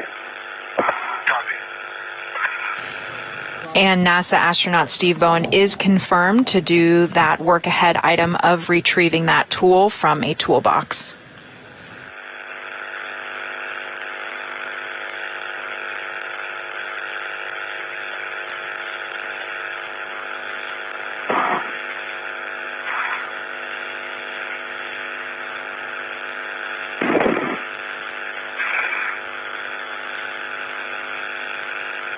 This is live video views from NASA astronaut Steve Bowen's helmet camera as he works to retrieve that tool. Now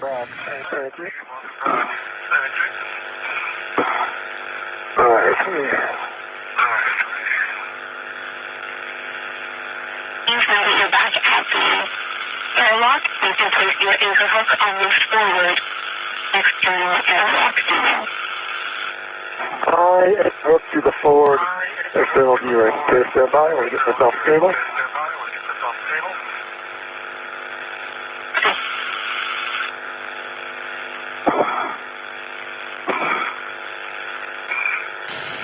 And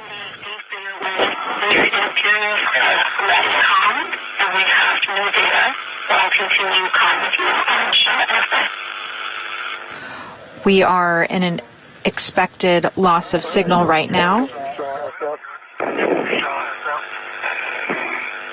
Alright, my gate closed, flight lock, I'll be forward.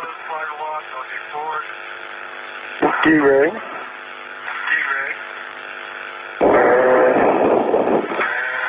My... That's a good load path for you, Steve. You can place Woody's anchor hook on the aft external airlock ceiling. And he's got it in hand, and he'll take care of that.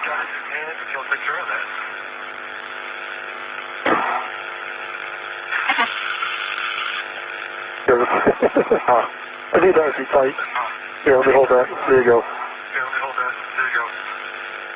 Alright, you'll hook gate close line lock, you'll unlock. Hook, gate close line lock. What do you anchor hook is gate shows slider lock on the aft D-ring. Rails are unlocked. Alright, that's a good load path for both of you. Woody, you can release the waist tether from the airlock when you're ready. And Steve, at this time, you can still break the cable bag and clear up that down in the airlock. Yep, I like to go still DC bag. You want them on the locker, or do you want me to put them in the airlock?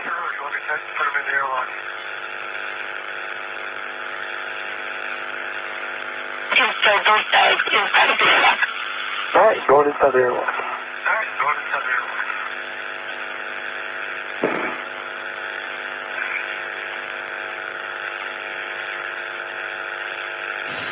You can see NASA astronaut Steve Bowen released that tether, and he is now going inside of the airlock.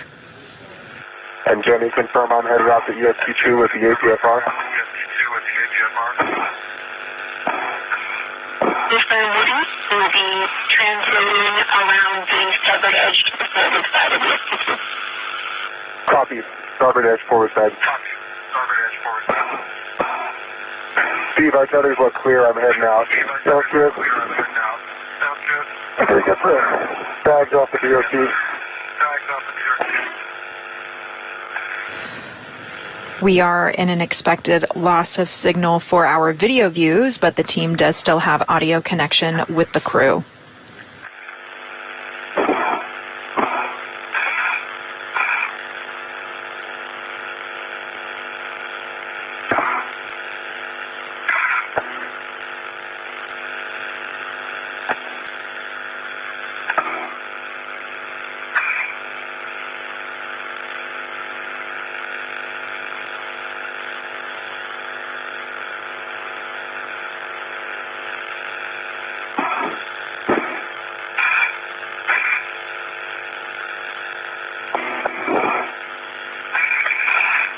This is live views of Mission Control Houston, where the team is awaiting updates on NASA astronaut Steve Bowen's work ahead task to retrieve a tool from a toolbox.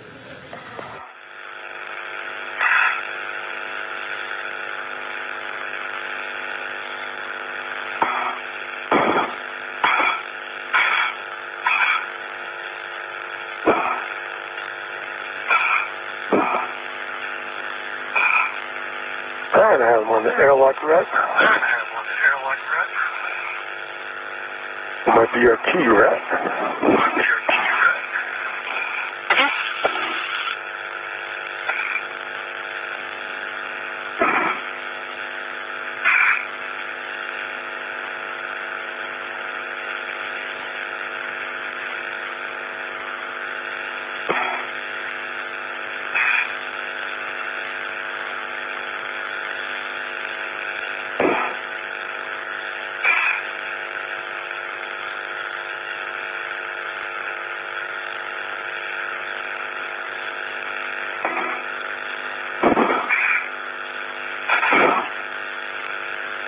Alright, they're stowed inside.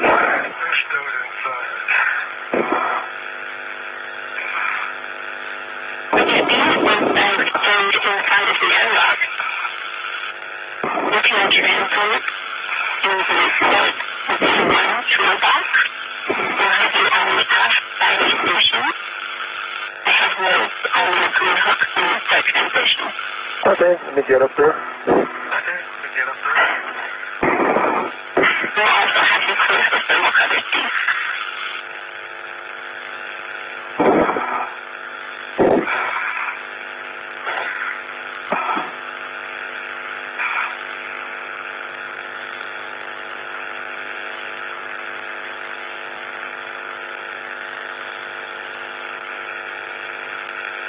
Jenny, I'm at width 4.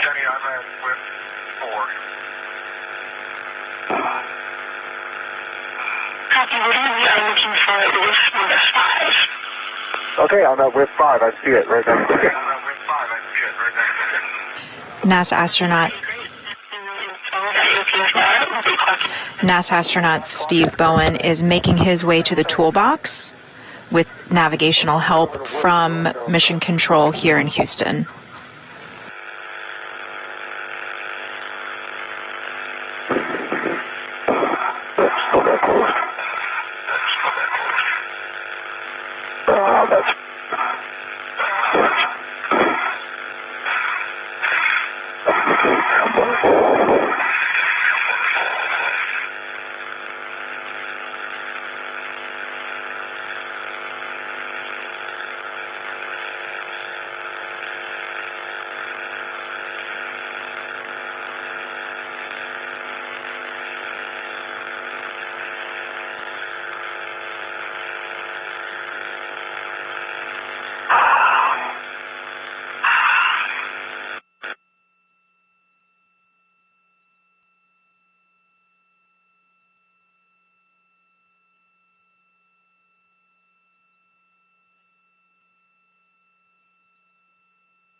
All right, leaving.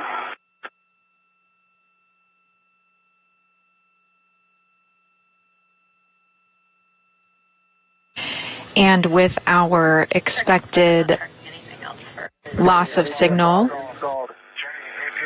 clocking 6, locking collar, black on black, good pull twist test. Switch knob lock can be depressed. Current setting 6, Papa Papa, box 6. NASA astronaut Woody Hoburg is installing that foot restraint system in a new area and is calling out that status to the mission control team.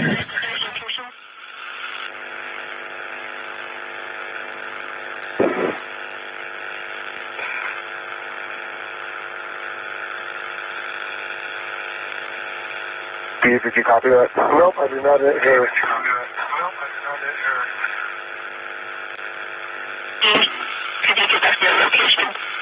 My location is on top of the crew lock.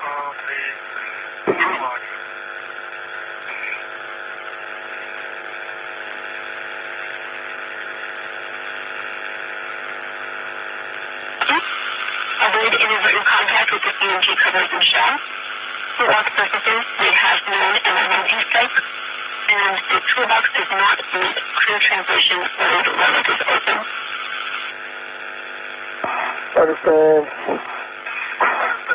Box is not for translation.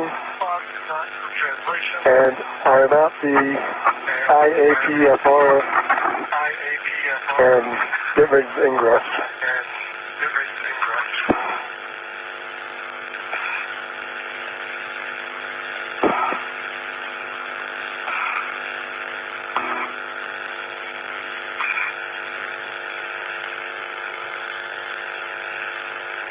Confirmation from mission control team that NASA astronaut Woody Hoburg is good to remain in the airlock with the thermal cover closed while NASA astronaut Steve Bowen completes this final work ahead task of retrieving that tool from the Z1 toolbox. Over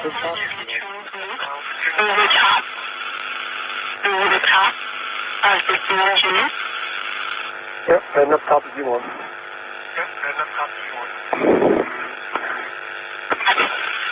And Jenny, confirm you're good with the AVSR install? Confirm, that's a good install meeting. You can retrieve crew up back in and store it on the unit team. The connection that's already at the airlock, you can translate back to the airlock. Okay, there we go, in work.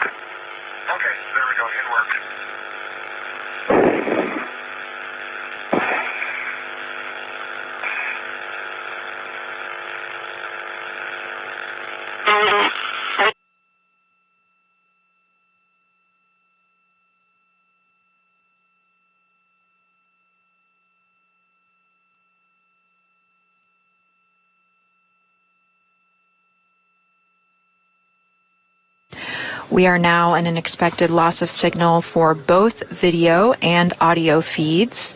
We'll take this time to recap where we are in today's spacewalk, EVA 88, with NASA astronauts Woody Hoburg and Steve Bowen.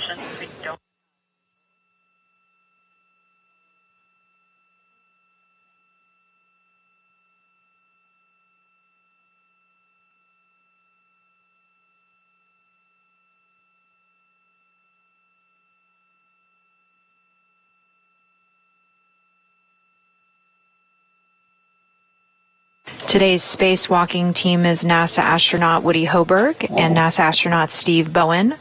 For Hoburg, this is his second spacewalk, and for Bowen, this is his 10th spacewalk.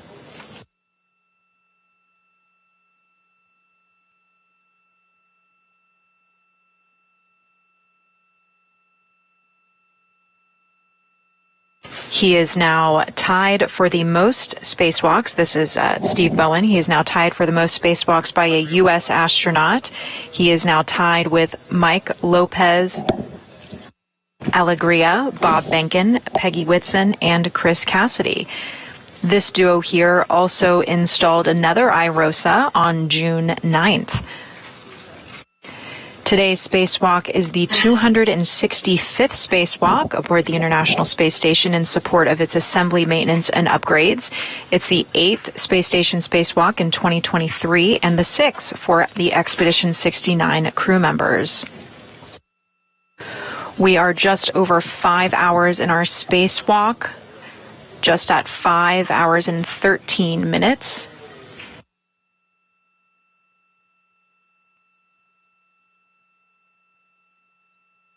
We began this morning at 8:42 a.m. Eastern Time, 7:42 a.m. Central Time. That marked the moment where astronauts Woody Hoburg and Steve Bowen switched on to battery power.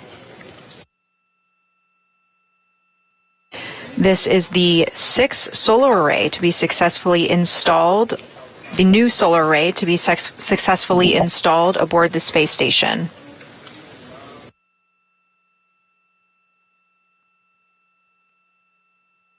Timeline of events today: after the astronauts exited the airlock, they proceeded to the flight support equipment area. This was the area where the solar arrays were delivered to. They arrived to the space station on the SpaceX Commercial Resupply Service mission number 28. That was on June 5th. Today, the astronauts released the solar array from that flight support equipment area, and then NASA astronaut Woody Hoburg took hand of it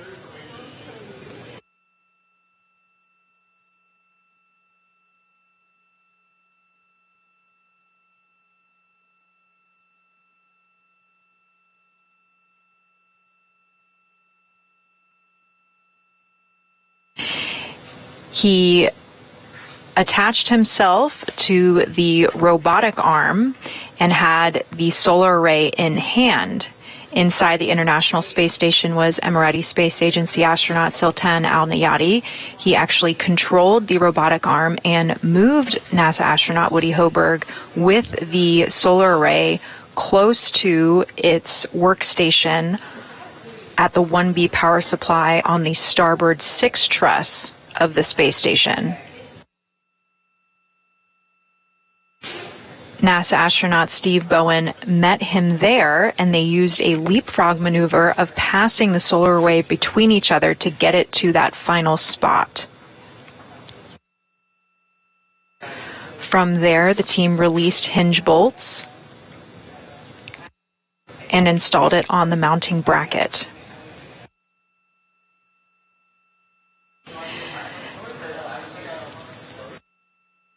The team made excellent time, and it was decided by the flight control team here in Houston for them to go ahead and proceed with some work-ahead tasks that were already planned in the timeline.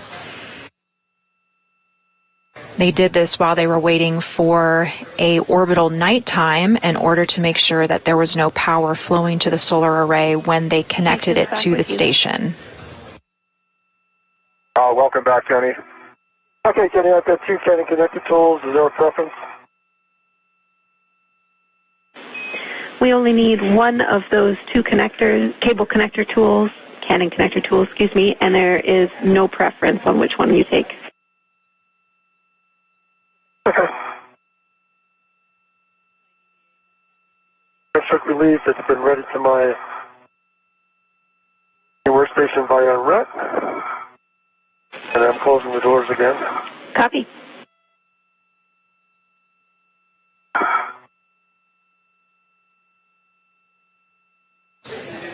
The team successfully connected the new solar array to the space station and then successfully deployed it, with the mission control team happy with the array's deployment. After cleaning up their work site, there was then time for yet an additional work-ahead task.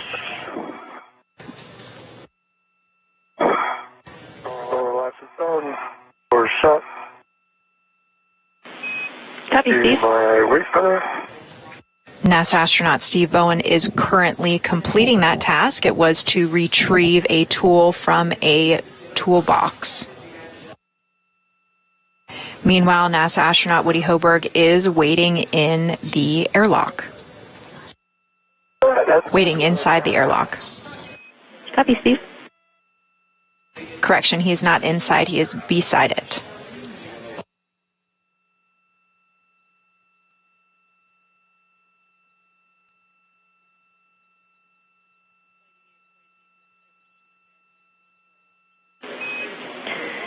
Steve, can you verify you closed at least one of those door latches? Both closed. Copy. I closed both latches. That's great. Thank you, Steve. You can translate back to the airlock. Back. And with confirming that that toolbox is secure, NASA astronaut Steve Bowen is on his way back to the airlock to meet NASA astronaut Woody Hoburg.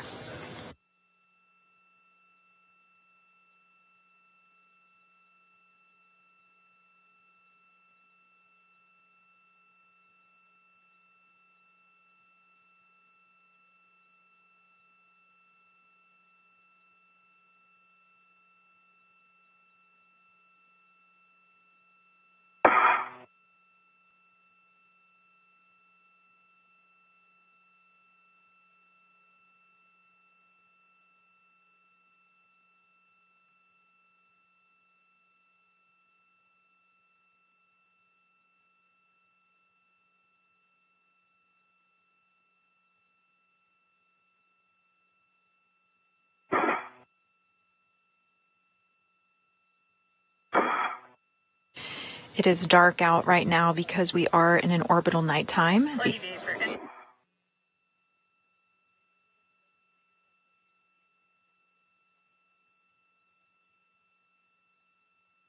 The International Space Station orbits the Earth every 90 minutes, providing the crew with 45 minutes of daytime and 45 minutes of nighttime. Together, they see about 16 sunsets and sunrises each day.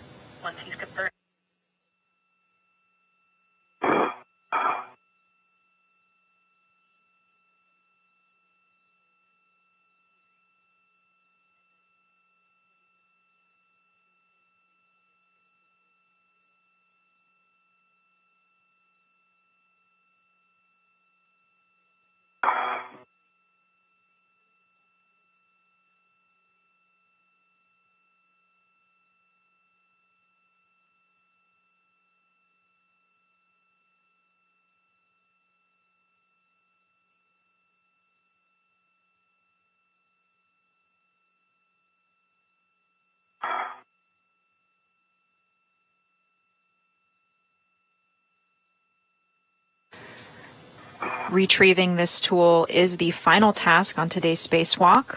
Once NASA astronaut Steve Bowen returns back to the airlock, the team will ingress back into the space station.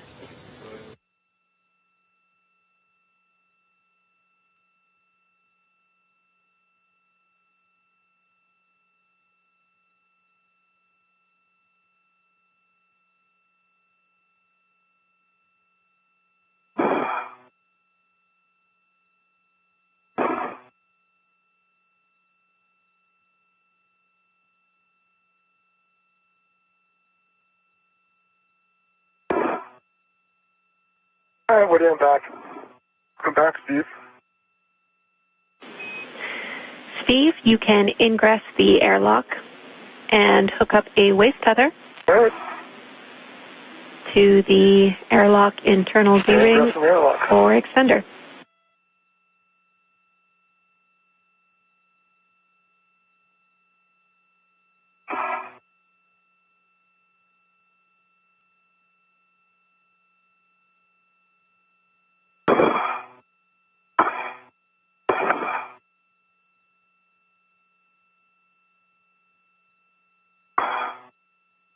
And Steve, I've already got that double waist tether down for myself. Excellent.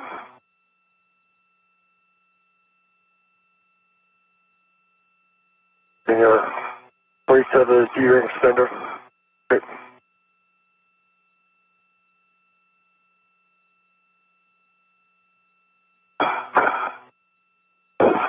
NASA astronaut Steve Bowen is back inside the airlock. He is tethering himself to it. NASA astronaut Woody Hoburg is following shortly. He will also close the hatch thermal cover behind him. Copy, Steve. We're going to be using that as our primary load path to clean up our tethers outside. This is different than the way the procedure was written because we've done a reconfig. Steve, once you have confirmed that you have a good load path to the airlock, so Woody, my next steps are for you. Okay, Johnny, ready to copy. Woody, you can attach the anchor hook on the forward D-ring and attach it to your waist tether.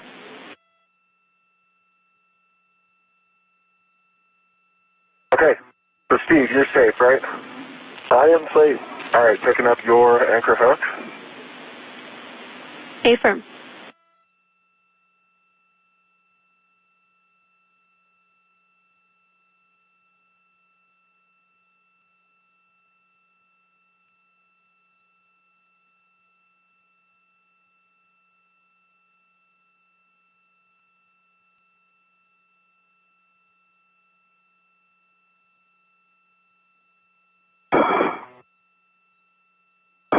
Okay, Jenny, I'm sending the airlock waist tether back inside. On my right waist tether, I have Steve's anchor hook.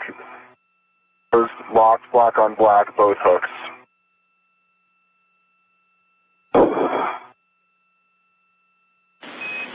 All right, Woody, that is a good load path to Steve and to the airlock, so you can take your anchor hook, which is on the aft external D-ring, and stow it on your mini workstation. All right, Jenny, I concur. It works.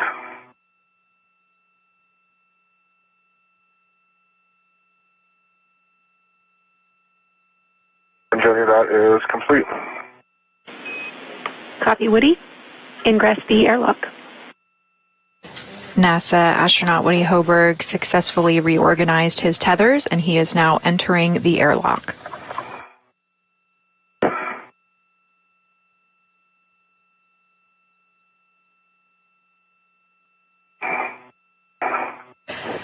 After that hatch thermal cover is in place and the hard shell hatch has been secured, our repressurization process will occur of the crew lock.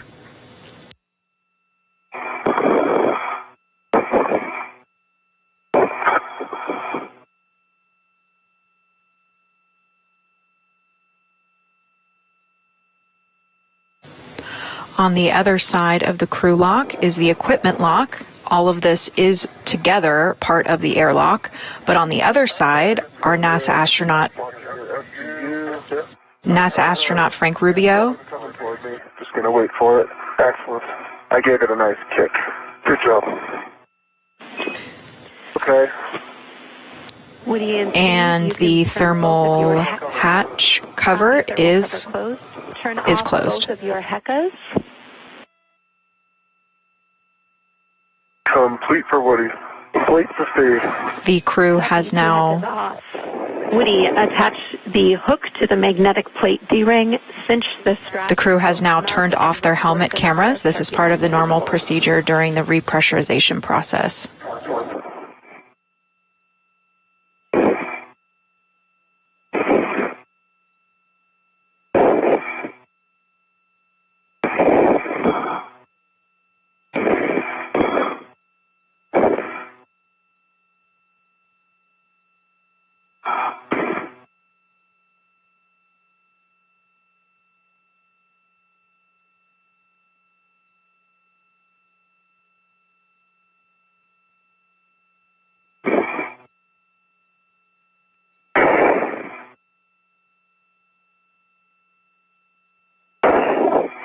Okay, that is snug with 7 lines visible. Copy, Woody. Check the thermal cover magnet is engaged. It is engaged. All right, you can both remove your SCUs from their stowage pouches, remove your DCM covers and Velcro to your DCM, and connect to your SCUs. Okay. Steve, I might need a little more room for the hatch eventually. That's all right. Once I get the SU on, I'll twist away. Okay.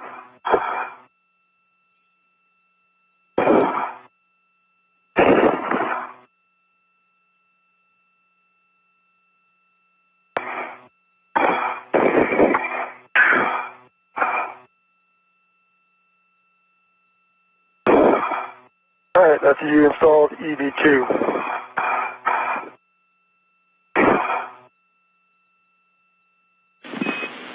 Copy, Steve.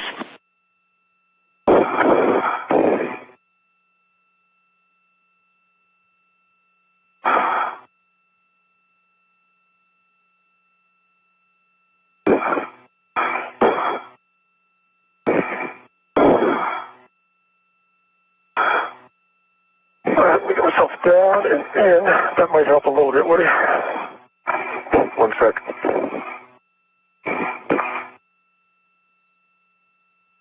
All right, Jenny, EV1 SCU installed.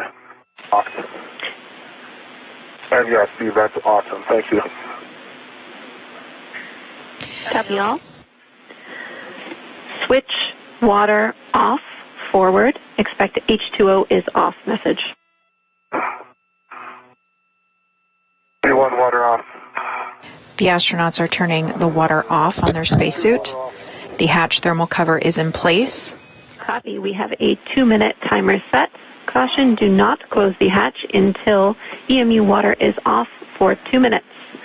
I want to take this opportunity to say congratulations to the entire on-orbit and ground team. You performed phenomenally today. At the end of this series, we have 2 deployed iROSAs, some newly certified, I would say, onboard IVs. Woody, congratulations on your 2nd spacewalk. And Steve, congratulations on your 10th. With this spacewalk, you have tied the American spacewalking record, and we are very happy to be a part of this for both of you. Congratulations. Jenny, thanks so much. That was an amazing experience. It's amazing to be out here for Steve's record-tying spacewalk. And kudos to Frank, Sultan, and the whole ground team for all their hard work, preparation that went into this. You guys did an awesome job.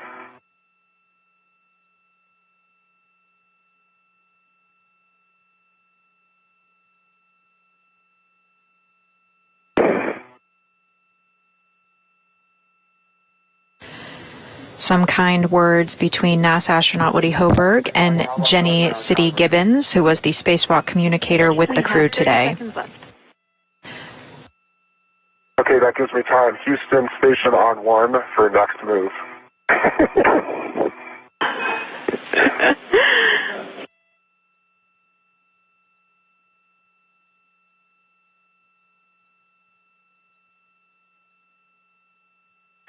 Test time. Okay. I'd like to move King to Bravo 2, King to B2, Spartan to move. Congrats on the new array.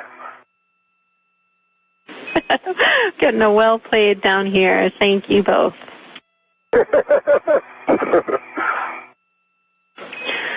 All right, our 2-minute timer is complete, not a moment too soon. Verify that the handle is in a position per the hatch decal. Verify the outer hatch is clear of hardware, and close and lock the hatch. As the hatch is closing, you heard a tradition between the flight control team here in Houston and the astronauts on board the International Space Station. There is an ongoing game of chess that is played. Area is clear of hardware.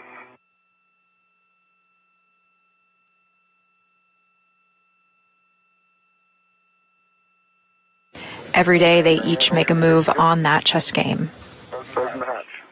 Copy.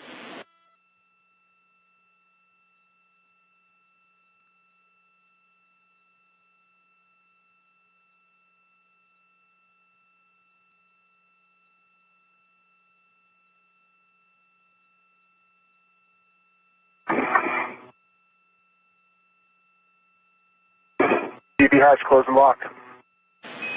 Copy. Hatch closed and locked. On the UIA, Oxygen. Although the hatch is closed and locked, the spacewalk timer will continue to run until that repressurization begins. Switch power, EV1 and 2, both to on.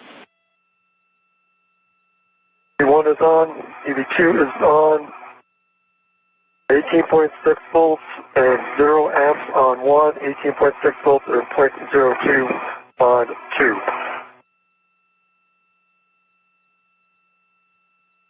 Those are all done.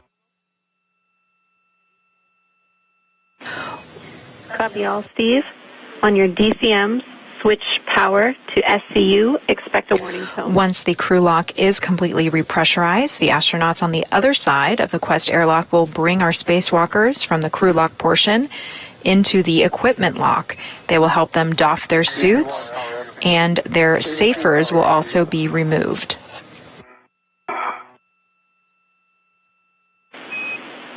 Copy all. With that, I will hand you back to your very capable suit IVs.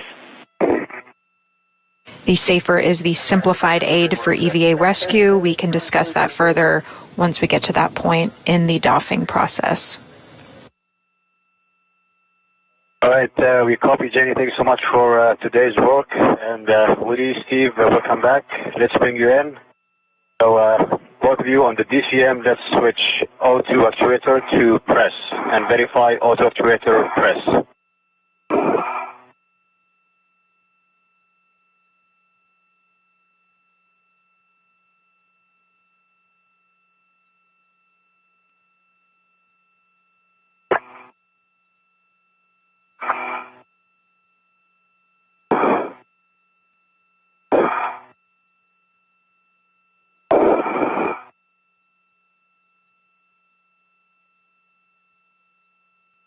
EV2's in press.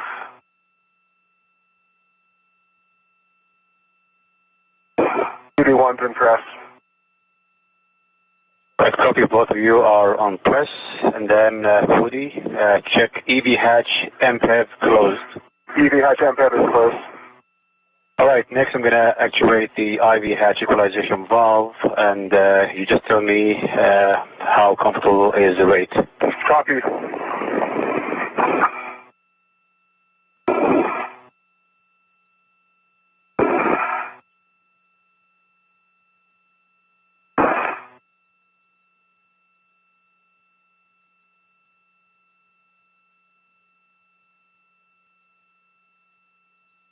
How's that rate going?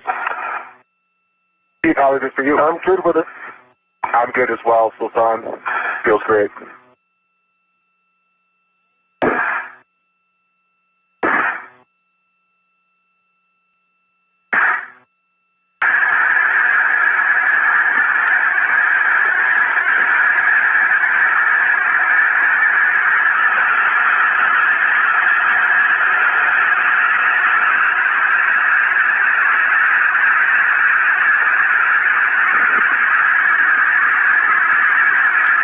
Our official end time for today's spacewalk is 2:17 p.m. Eastern Time, 1:17 p.m. Central Time, for a total duration of 5 hours and 35 minutes.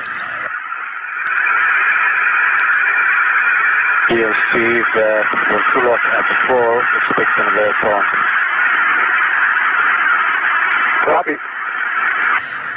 You are hearing the noise of the repressurization process.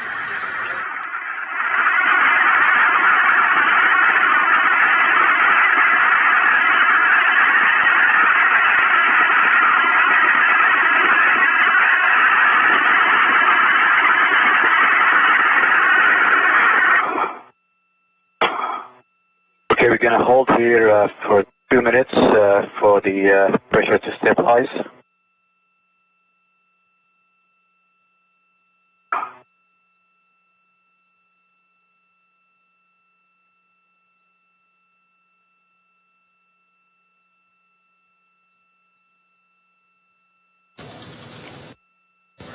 The crew lock portion of the airlock is currently at about 5.1 psi, and we are going to hold here for it to stabilize.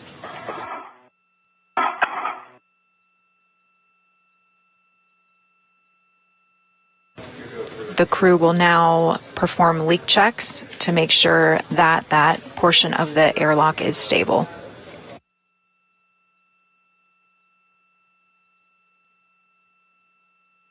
You are seeing Emirati Space Agency astronaut Sultan Al Nayati on the equipment lock portion of the airlock. On the other side of that hatch are our spacewalkers.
Okay, Woody and Steve, check switch glove heaters are both off.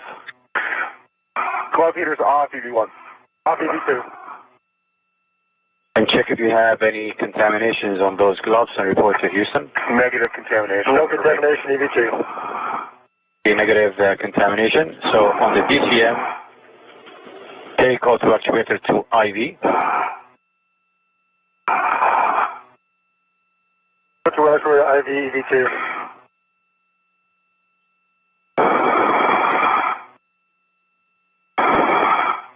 And IV for EV1. Copy EV1 and 2, auto actuator to IV. We'll start to continue the repress. Sounds great.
Those leak checks were successful. You are hearing the sound of that repressurization process continuing. We are approaching 10 psi. The goal is to reach about equal with the equipment lock and the rest of the space station, which is at around 14.7 psi.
.1 psi. Woody, when the pressure is equivalent to 0, expecting left on. Copy. Copy, Sultan.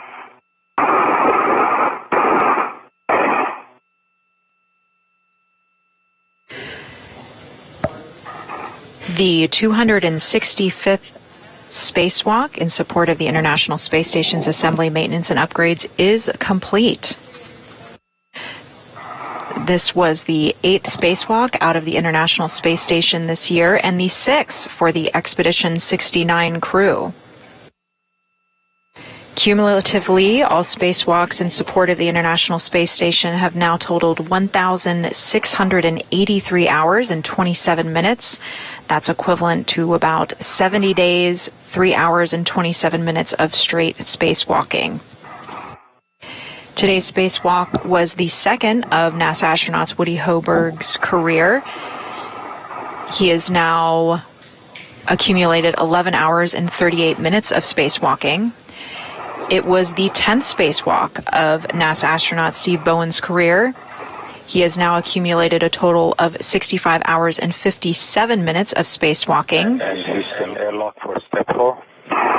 This has put him as the third all-time aggregate of spacewalking time. Today's spacewalk. And IV hydrophilizer involved will be set to off. So, confirming the audio configuration here. Copy, Sultan. I'll let you know when you guys go cold, Mike. The repressurization process is complete and the hatch is open.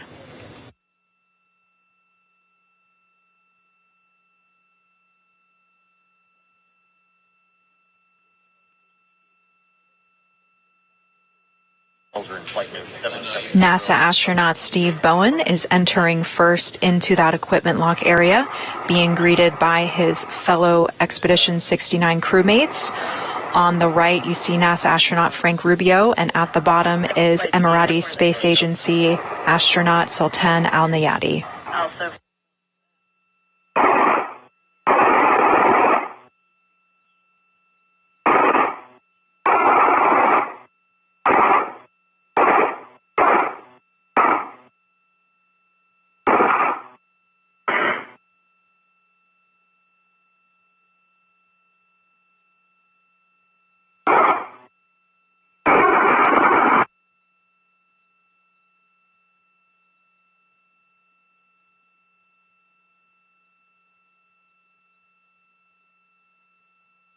Rubio and Al-Nayati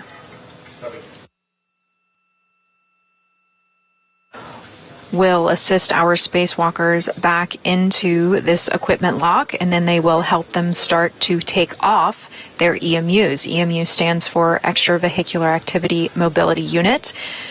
These spacesuits have served as essentially a personal spacecraft for the spacewalkers while they were outside the space station in the vacuum of space.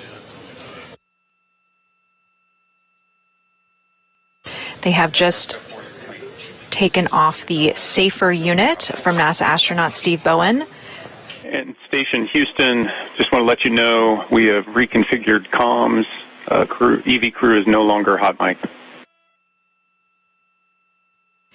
SAFER stands for Simplified Aid for EVA Rescue. This is not their life support unit. That is a different backpack on the spacesuit. SAFER is essentially a life jacket for spacewalks. It has small thrusters that the astronaut could use in the unlikely event that they become untethered from the space station.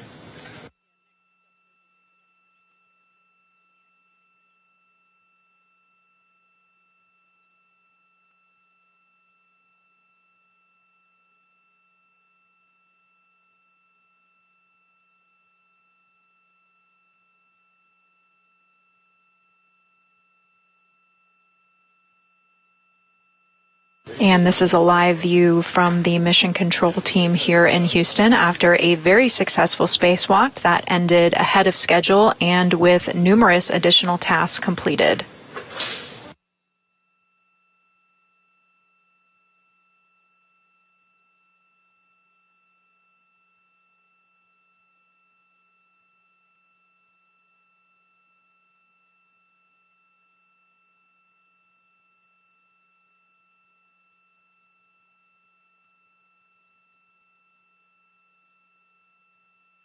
NASA astronaut Steve Bowen is safely secured to the side of the equipment lock. He is waiting on now his crewmate, NASA astronaut Woody Hoburg, to be retrieved from the crew lock.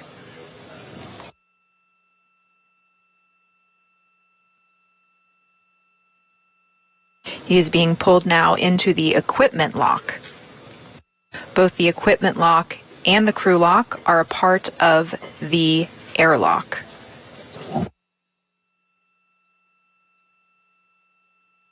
They are in the Quest airlock.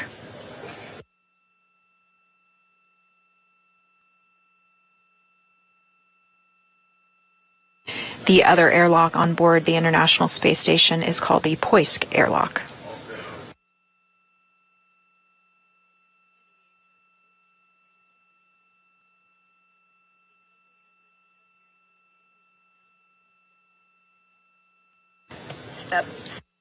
That SAFER unit is being removed from NASA astronaut Woody Hoburg.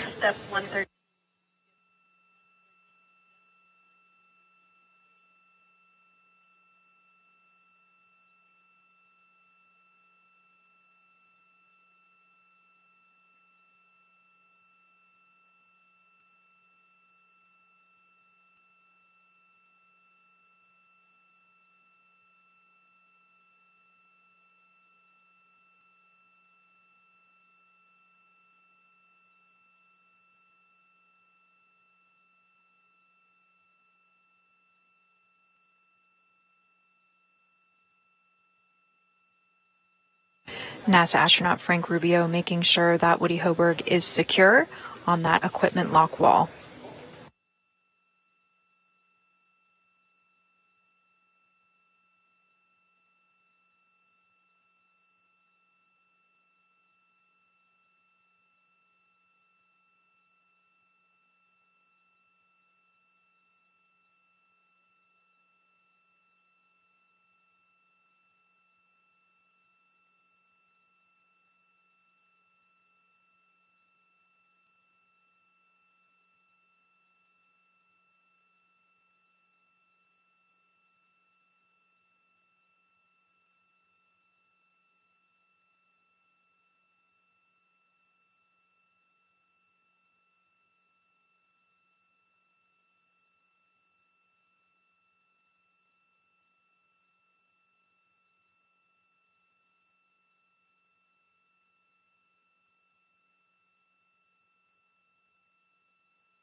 NASA astronaut Frank Rubio and Emirati Space Agency astronaut Sultan Al Nayati are now assisting with removing the gloves from the spacewalkers.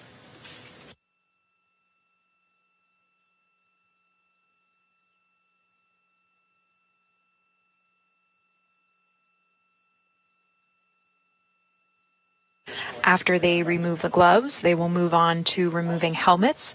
Once those helmets are off, we will wrap our coverage for today.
And with helmets off and our crew safely back inside, we will wrap up our coverage for today. We have some milestones to go over with you. This was the United States EVA 88. Our start time this morning was 8:42 a.m. Eastern Time, 7:42 a.m. Central Time, with an end time of 2:17 p.m. Eastern Time, 1:17 p.m. Central Time, for a total spacewalking time of 5 hours and 35 minutes. NASA astronauts Woody Hoburg and Steve Bowen successfully installed the 6th International Space Station Rollout Solar Array to augment power generation for the 1B power channel on the station's Starboard 6 truss structure. Today's installation of the 6 iROSA is only 1 day shy of the 2-year anniversary of the first iROSA installation that happened on June 16th, 2021. Our next spacewalk is going to be a Russian EVA number 59. That is going to take place on Thursday, June 22nd.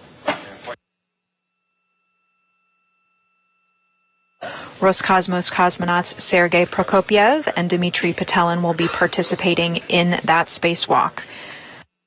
You can tune in next week at 9:45 a.m. Eastern Time, 8:45 a.m. Central Time. That is when our coverage will start. The spacewalk will begin at 10:20 a.m. Eastern Time, 9:20 a.m. Central Time. With that, thank you for joining us. This is Mission Control Houston.